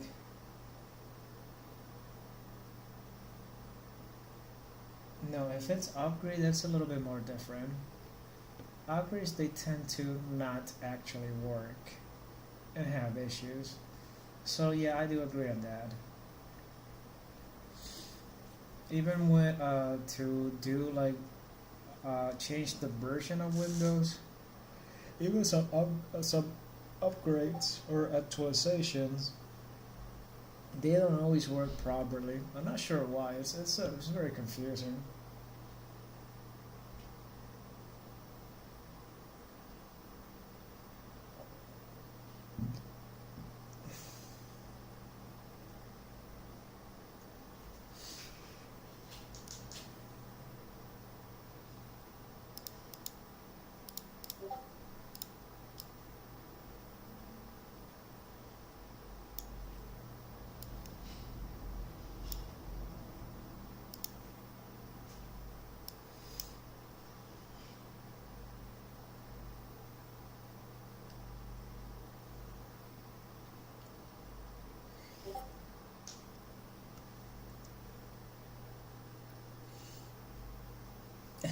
In that way, yeah. And that's here's the funny thing is you're just doing an upgrade to a different version. That's that's just an upgrade. There's nothing else special, and maybe some additional optional features that you could use. That's about it. It's not like here's the entire upgrade and it changes everything.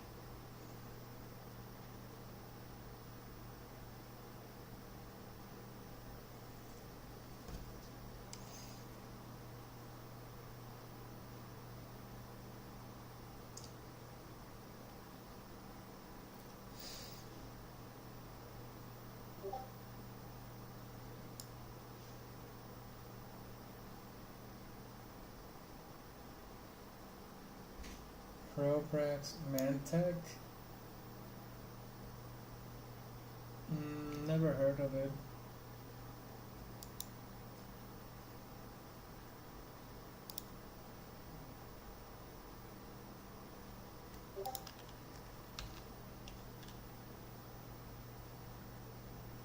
Look your system.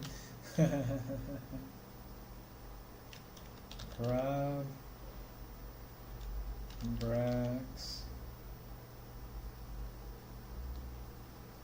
Oh, Rob.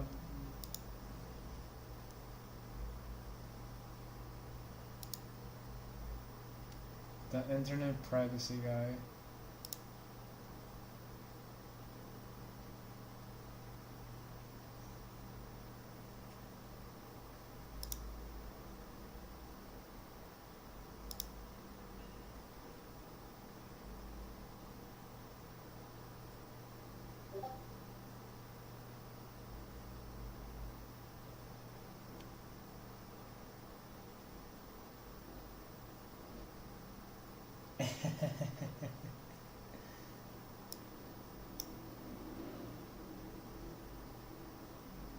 Alternative tech.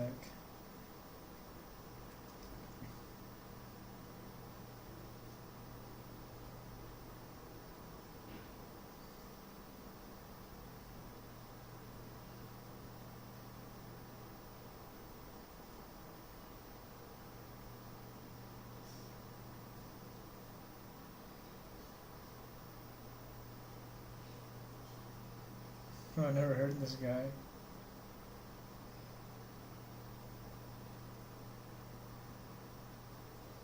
Let's move to Linux now.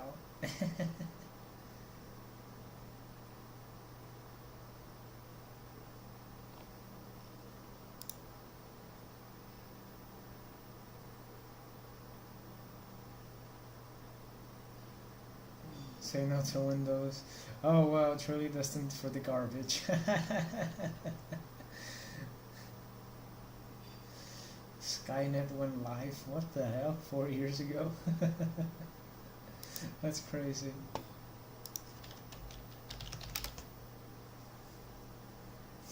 I'm gonna keep that in mind, Tano.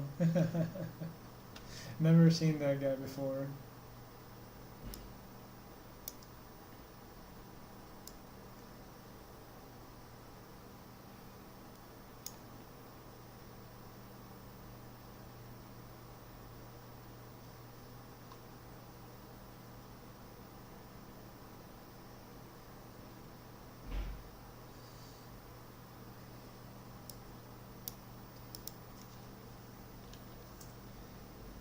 Okay, so it's. I need to make a guide. I need to make a small little guide of this.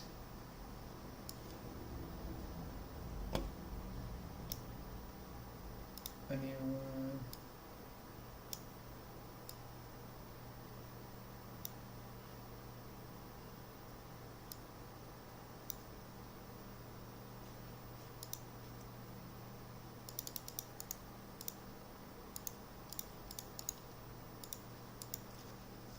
Sudo, no, we want sudo. Make directory and mount. I'm gonna call it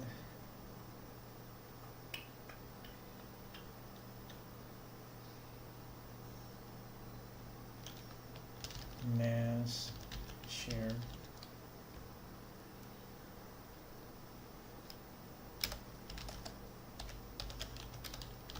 There it is.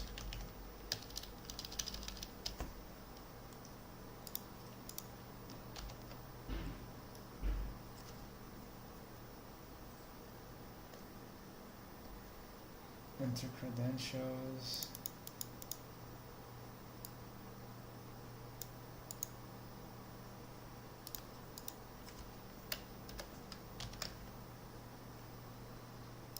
Okay, mount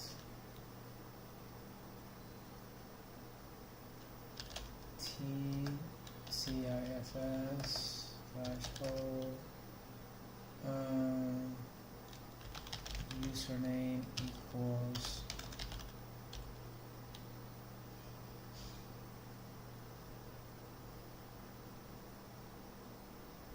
oh wait,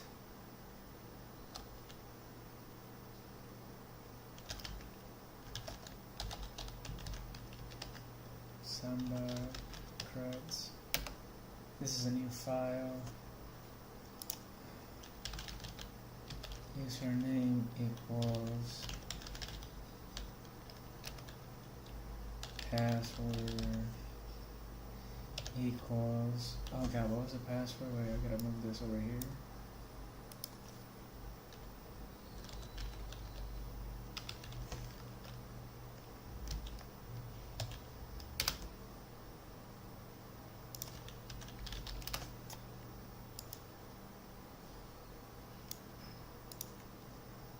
Okay, now we can actually do this. Mount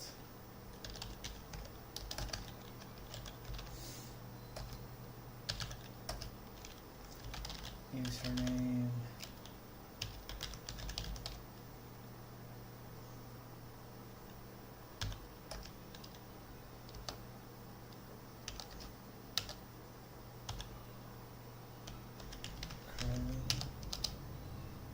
credentials equals etc samba/creds.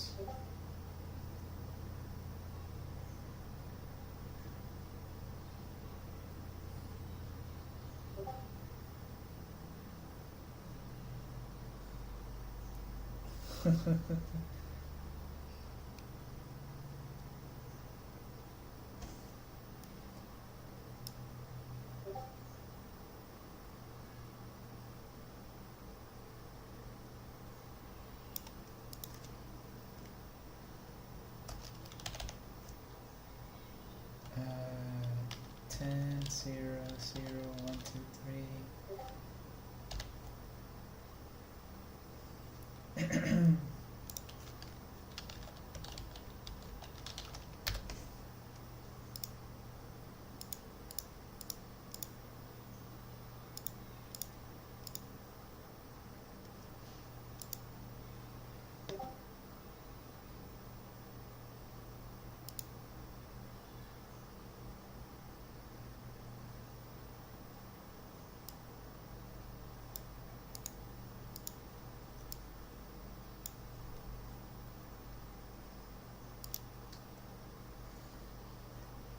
The pad.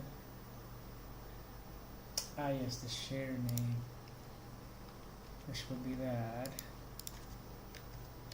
and it's gonna go here to NAS. Enter. Invalid argument?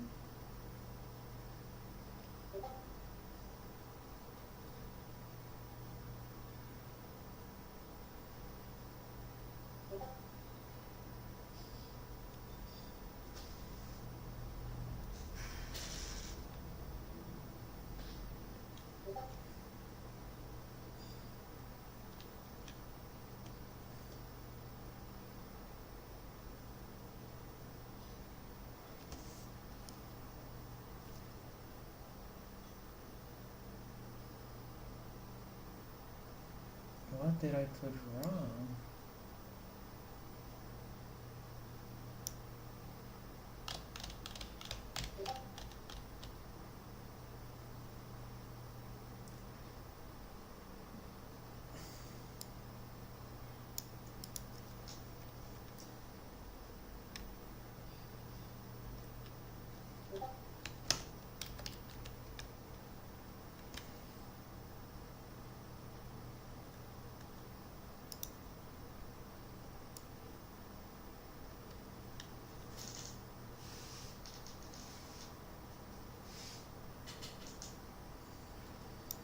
Sudo mount, my username, my credentials.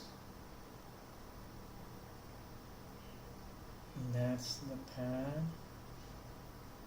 Oh, I see what I did wrong. Whoops.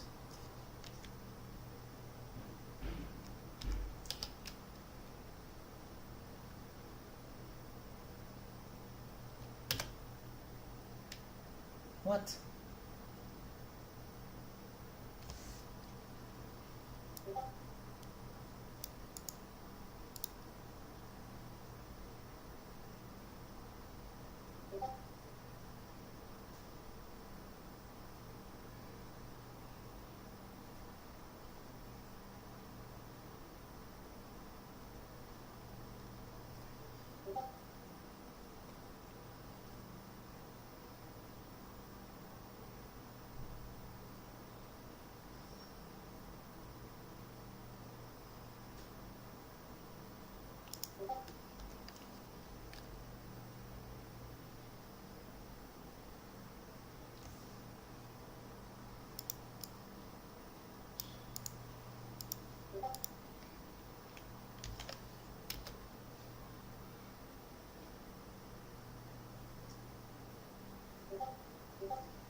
Photoshop. Oh, I usually use GIMP. That's what I use to edit anything.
That's odd.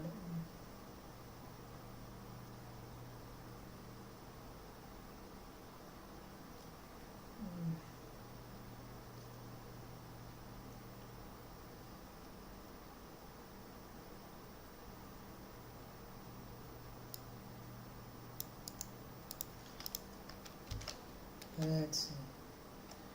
Red kernel buffer fail, operation not permitted. What do you mean not permitted?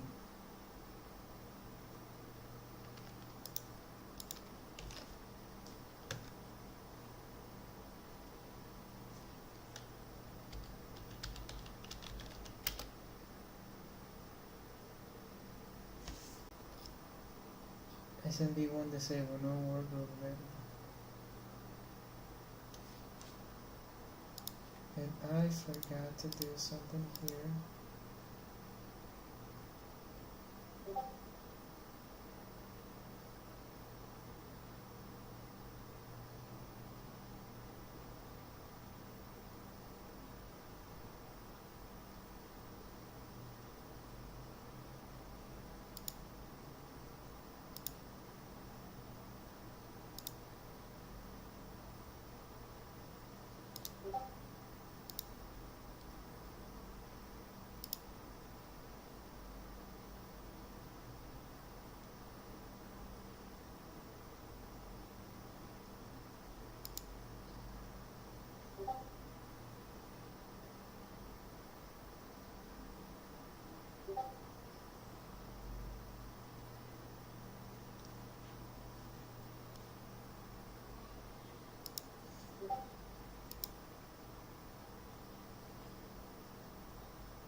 I can't believe Fedora didn't work for you. I actually like Fedora.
Oh man, more issues. Hmm?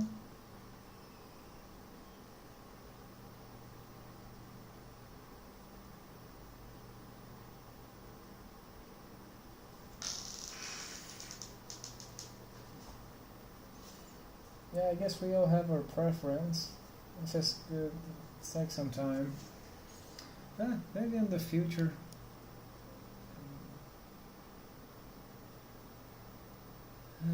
Let's see. That didn't work. Operation not permitted.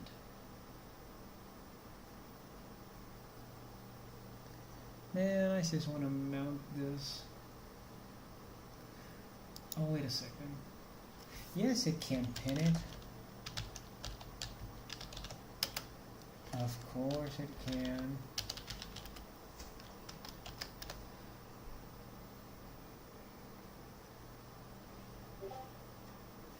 Now, what was the command again?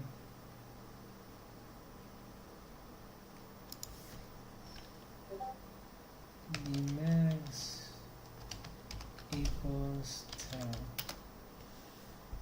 Read kernel per minute.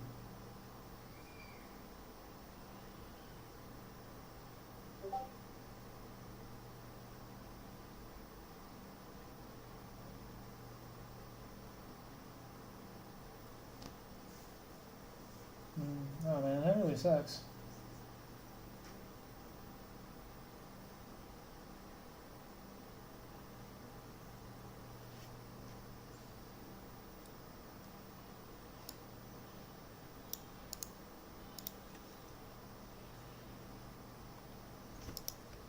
Still having this issue. Still same issue.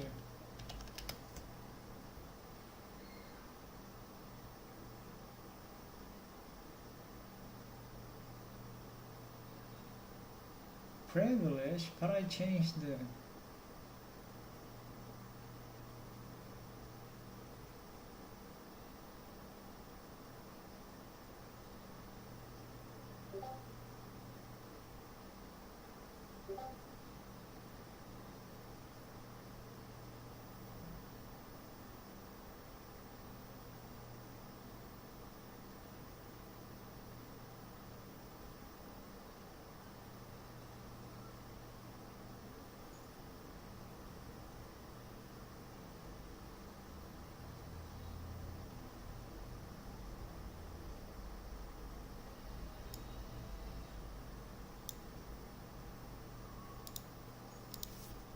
I don't think that would work.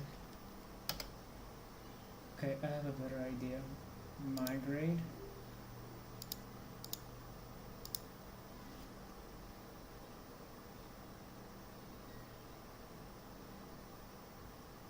What?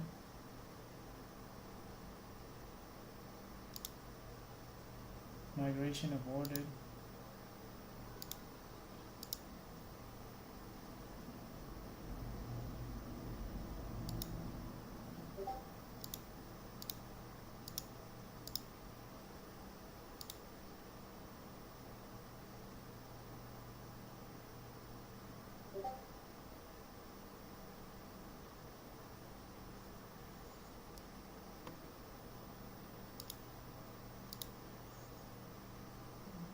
Clear blue skies. Oh, that's great for you, Donald. For me, it's raining over here. Error. Are you serious?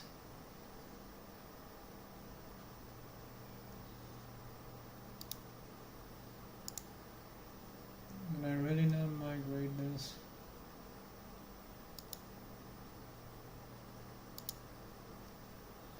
Found local value, full send, a gigabyte. BM datasheet does not exist.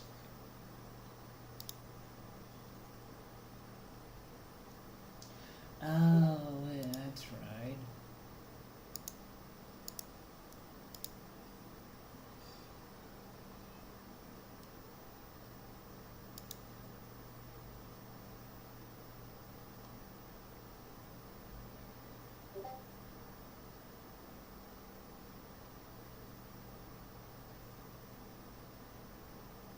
Can you get copy strike for listening to cover songs on YouTube?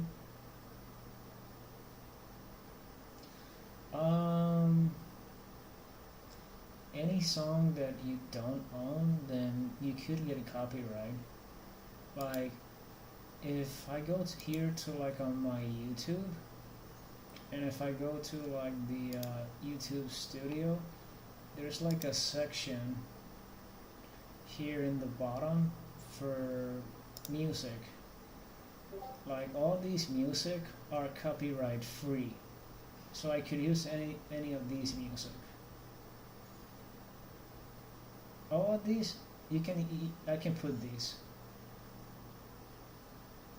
You will not get copyright for this. There's about 1,500 songs. That's a lot of songs.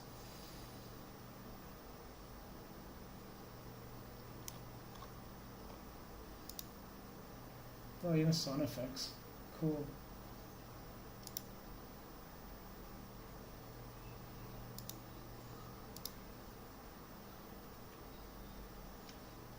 Okay, how do I storage? What is it? Shared.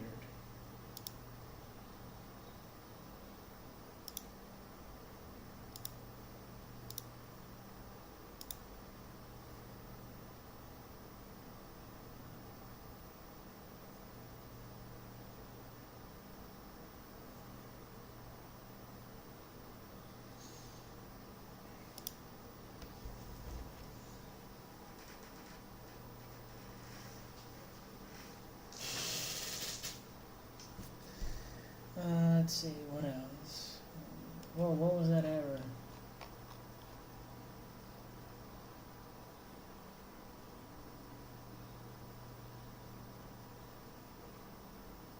Oh, it's now doing the GIF images.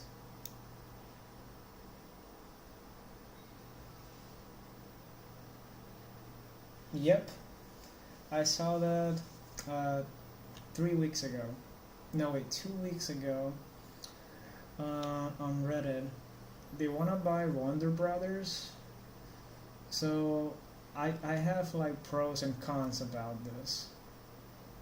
Like, they did some offers and they were rejected.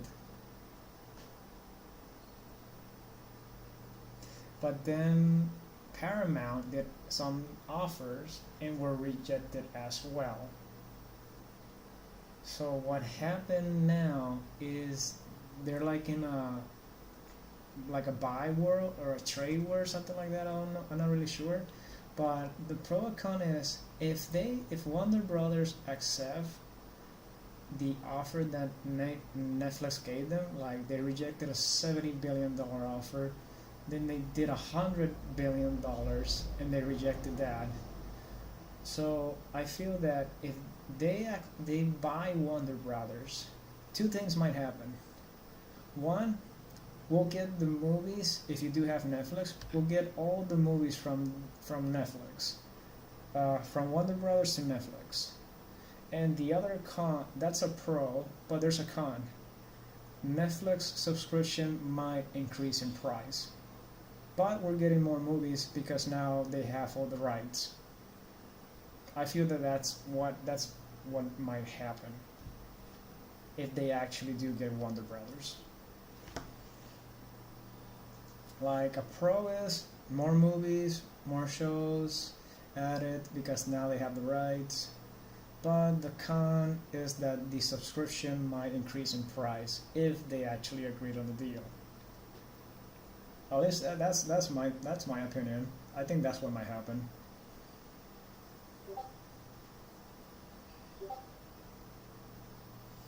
Oh, really? Oh, man. Many of us came from it.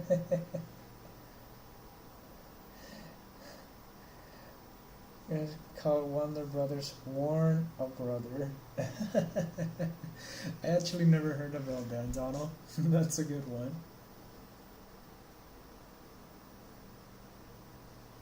Oh, you don't have a Netflix account? That's alright, you're not really missing much.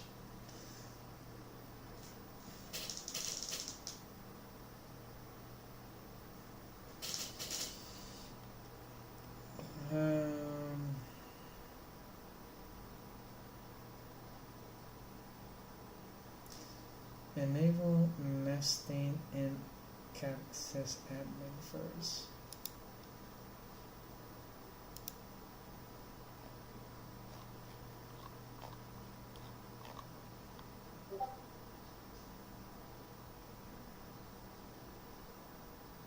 Queen's Gambit, that sounds familiar,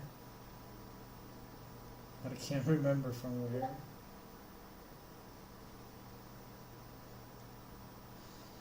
Oh yeah, it was cheap, like 5 or 7 years ago. Now it got more expensive, more stuff has been added. Like, I feel that Netflix is now basically the movie theater, in home or in the theater. Like, in my theater, there's literally movies from Netflix popping up in the movie theater, and then the next day it's on Netflix. Like very good movies. I feel that Avatar, given like maybe 2 more weeks or 4, yeah, no, maybe 4 more weeks, and it's gonna be on Netflix. All of them.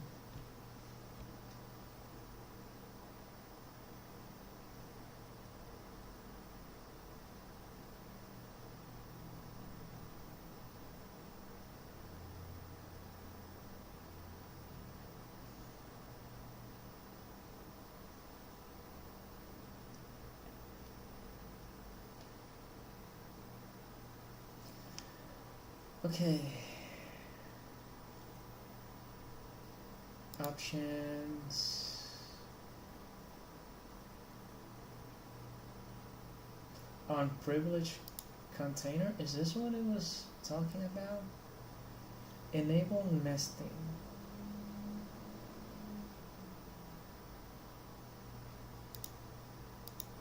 Protection from what? Architecture, dev console mode,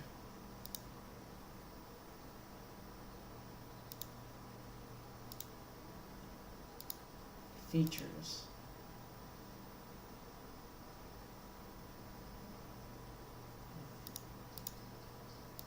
Wait, SMB, it's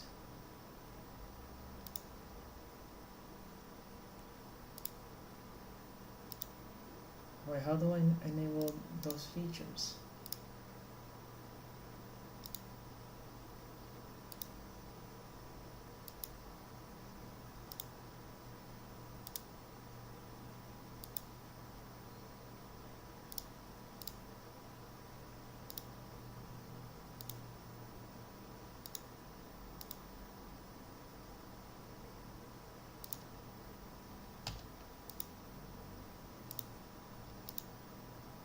This is why I need to privilege only.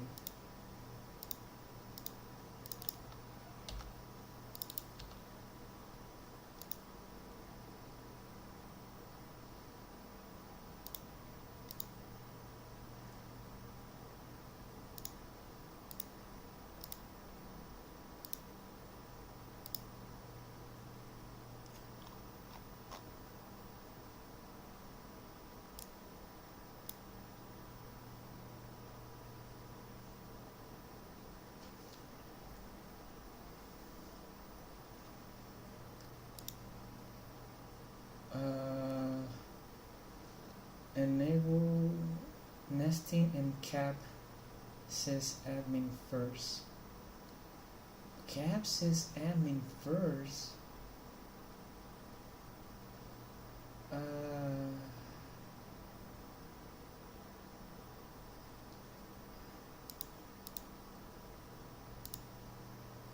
Shell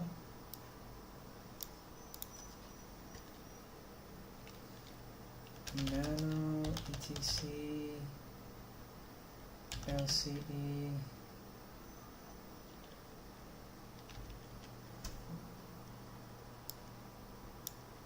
101.config.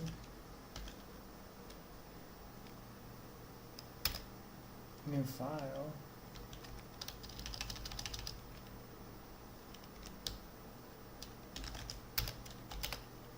Oh, it's called default. Here it is.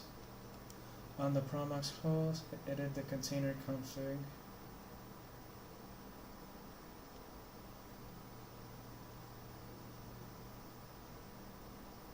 Wait, what? This doesn't make sense.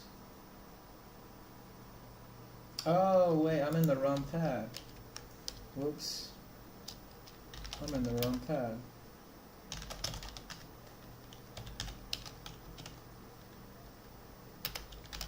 There.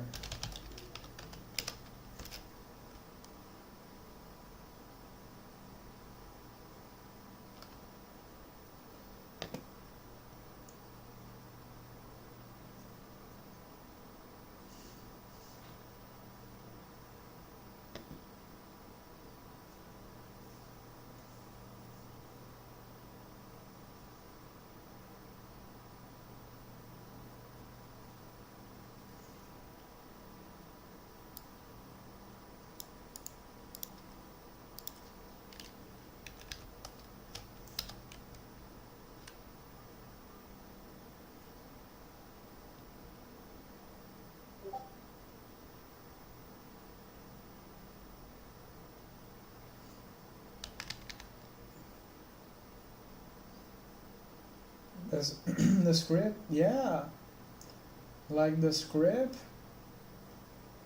that's gonna take like a few hours. It's running everything.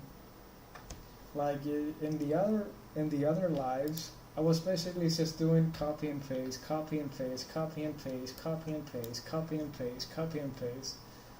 So now so now that's just how it's gonna go. So I think now it's been going for 2 hours because it fell 2 times on the stream. So the first one was an hour and 20 minutes, and I think the other one was around an hour and 15 minutes. So this one hasn't failed till yet. It's now, if I could see a blue one, what step is it at? It's at extracting ManDB. So I think it's... Oh, wait, what was that? Oh, now it's going to step 41. It's not even halfway done. Step 41. It's not even halfway done. Oh my god. And I added more stuff. I added 3 new packages. So those 3 new packages are actually, one is so the system can find an IP from a DHCP server, and I also added wget, so I can actually download packages from the internet via the terminal. And what was the other packages? I can't remember right now. But let me just look at my notes here. Yeah, it feels like it's not gonna end. That's how it feels for me. I'm actually surprised it hasn't failed, and I'm happy at the same time. So guide notes. So the new lines that I add is let me from scratch. So I added this package. That's 1. This package, that's 2. I added 4 new packages. And yeah, it's just 4 new packages. That's all that I added. Nothing else. Oh wait, I added 5 packages. Oh yeah, this is the DHCP. This is so it can find an IP address automatically or dynamically instead of putting it static. So it hasn't failed so far, but yeah.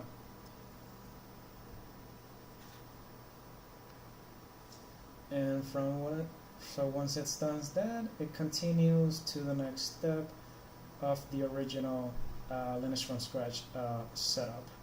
So in total, instead of 138 steps, there's now 142.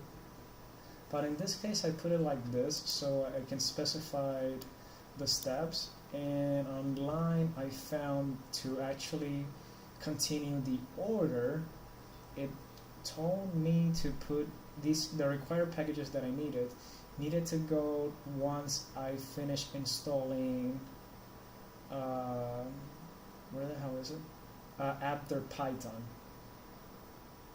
So once you install Python, then these packages can go max in this order. So yeah, that's basically what's happening. But it has been taking a long time. Like honestly, it's now going for 2 hours. You imagine if this fails, then I will need to again put the script back on the AI. And if it's something simple, it's gonna be another 2 hours. I'm a little just leave the computer on and see if it says I need to see the message from the script that says, where is it? LFS system construction complete. If I see this message, it means it worked. Well, I need to try it, because I have no idea if it actually worked. But yeah, there it goes, extracting another package, Bison. So it's now extracting Bison. So Bison is in step 80. So it's halfway there.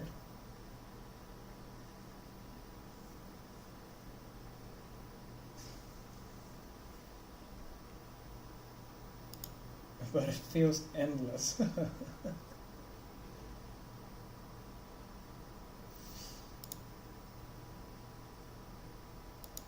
Okay, so here I'm supposed to add these features here.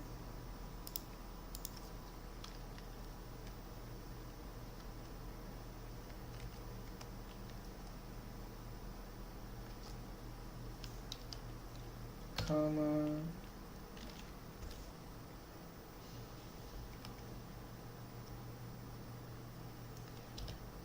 Equals 1, comma. Is this what I'm supposed to do here? Equals 1. Save that.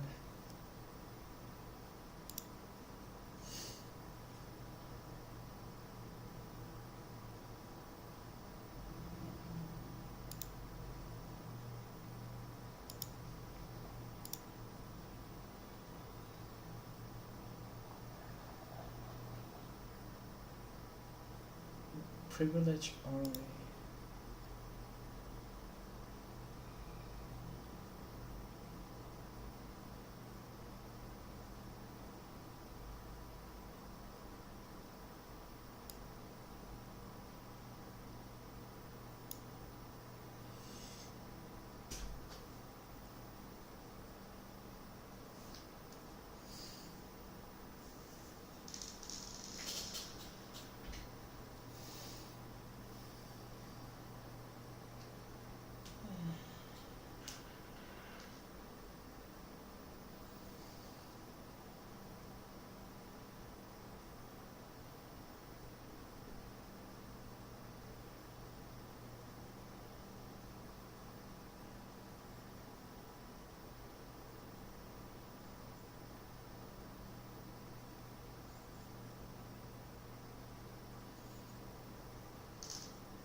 Let's see.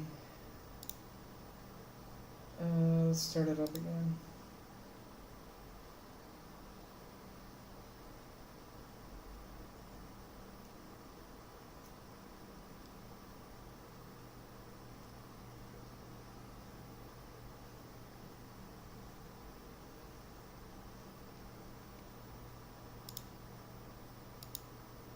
Oh, it didn't turn on. I think these options are not gonna work for him.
Well, there, that started up.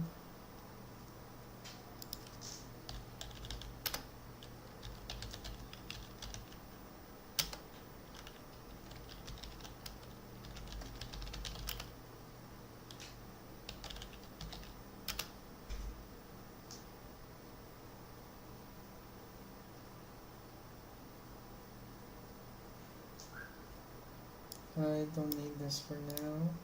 Yes.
Okay, what next can I try?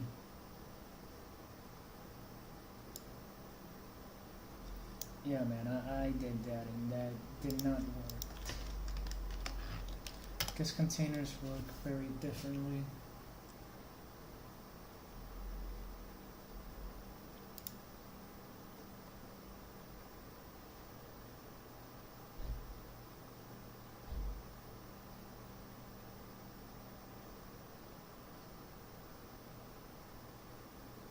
Option features. Yeah, they're disabled. Privilege only. How to enable container promos. How to enable promos container SMB. Right? SMB.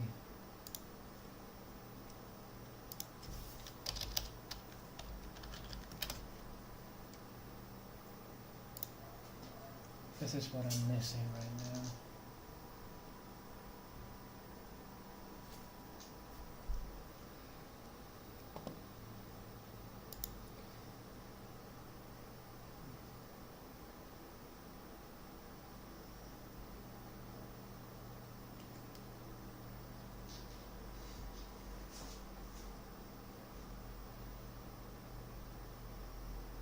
Are you serious? That's all that I had to add.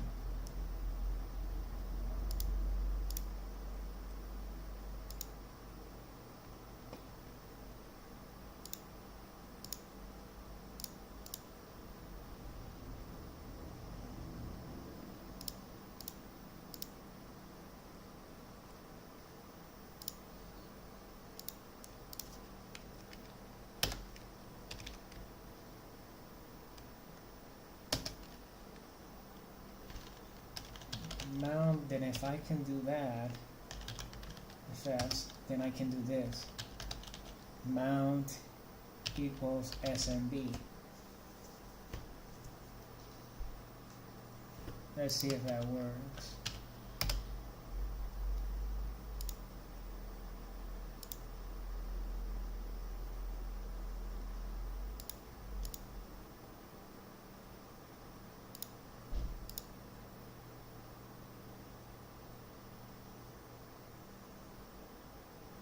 Oh wait, whoops, I added that and then deleted the other parts.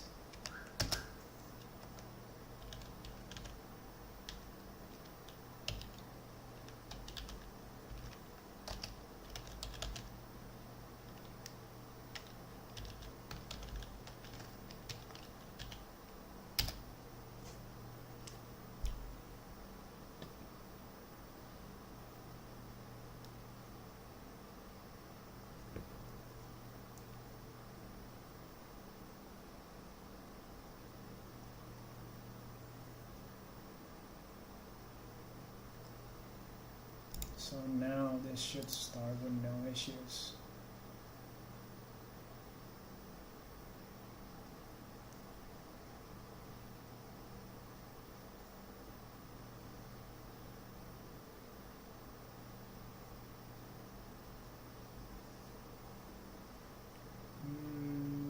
Yeah, it's not starting.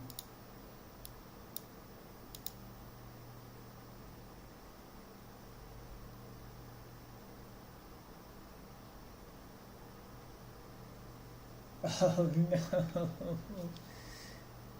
No, it failed. Failed to create symbolic link file access. Ah no.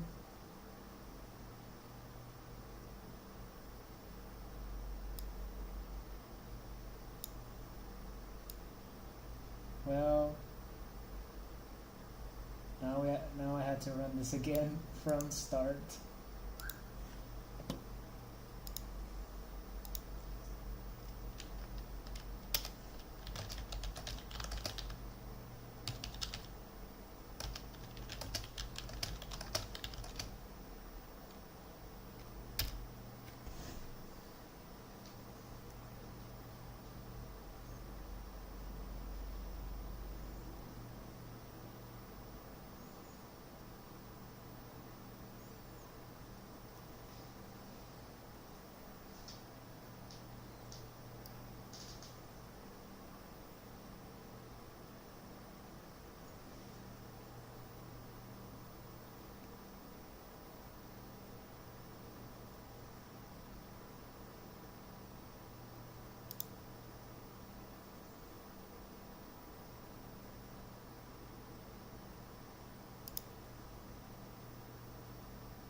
Okay, looks like I'm gonna have to change this again.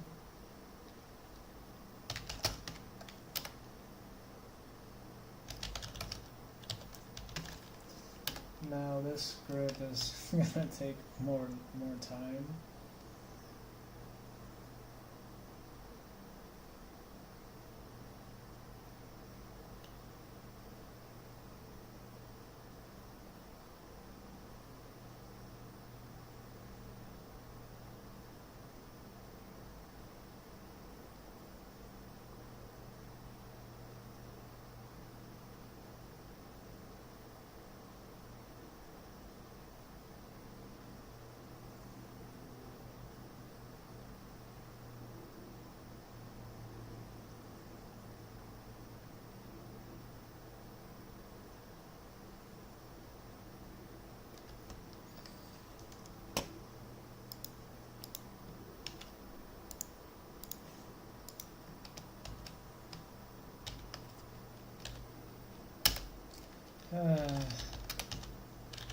Here we go again.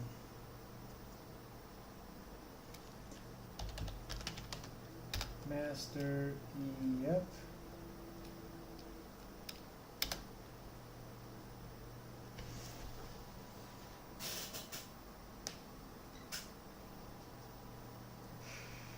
Yes, we do. /dev/bdb. Skip partitioning and formatting? No, we want to actually delete it. Yes. And syncing begins.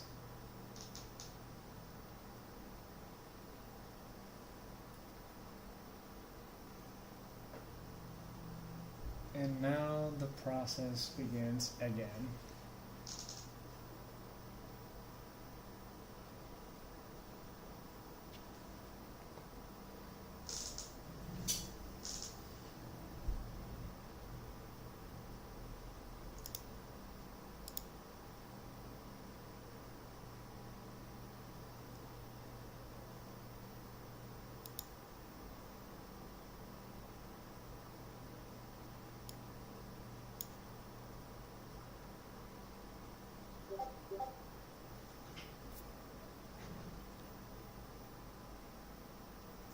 Yeah, it did an error.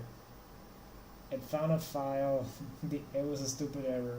It found a file that it didn't. It was supposed to delete it, and it didn't delete it, and it stopped the script. So now it's starting again from the beginning. Well, 2 more hours. Here we go.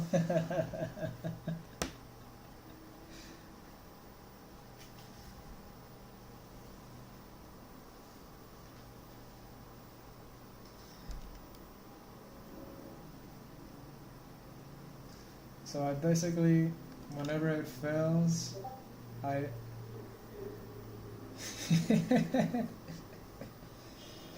why are we here? Just to suffer? That's a very, very, very, very good question that we may not have an answer.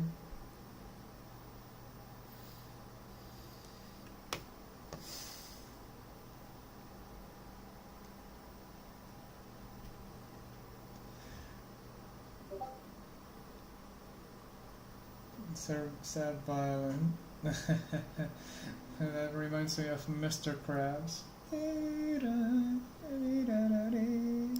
little violin in the hand. Something like that.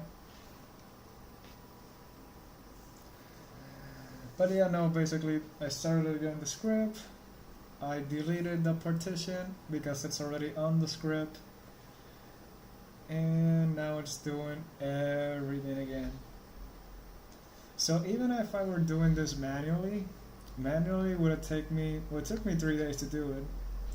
But with just reading the notes, like man, reading all of this is just going copy and paste. This would have taken me, if I send you this note right now and you do it yourself, it might take you, I don't know, maybe a whole day just to do it. Like I just want to let this running all day, and I'm actually getting a little bit tired myself. I think I'm gonna make tomorrow's stream special.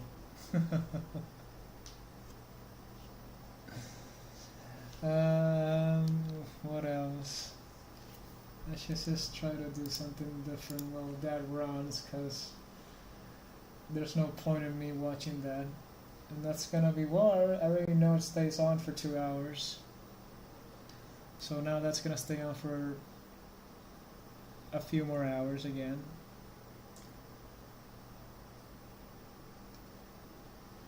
Okay, so I am just gonna try to see. I'm gonna make something different. Since you're giving me a headache, and you do not want to start even with the permissions,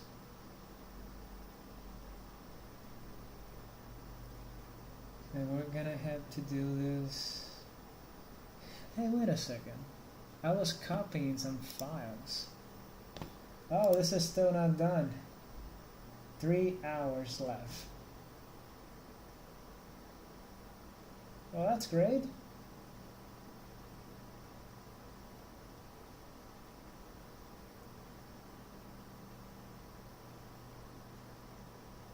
And that's just my movies.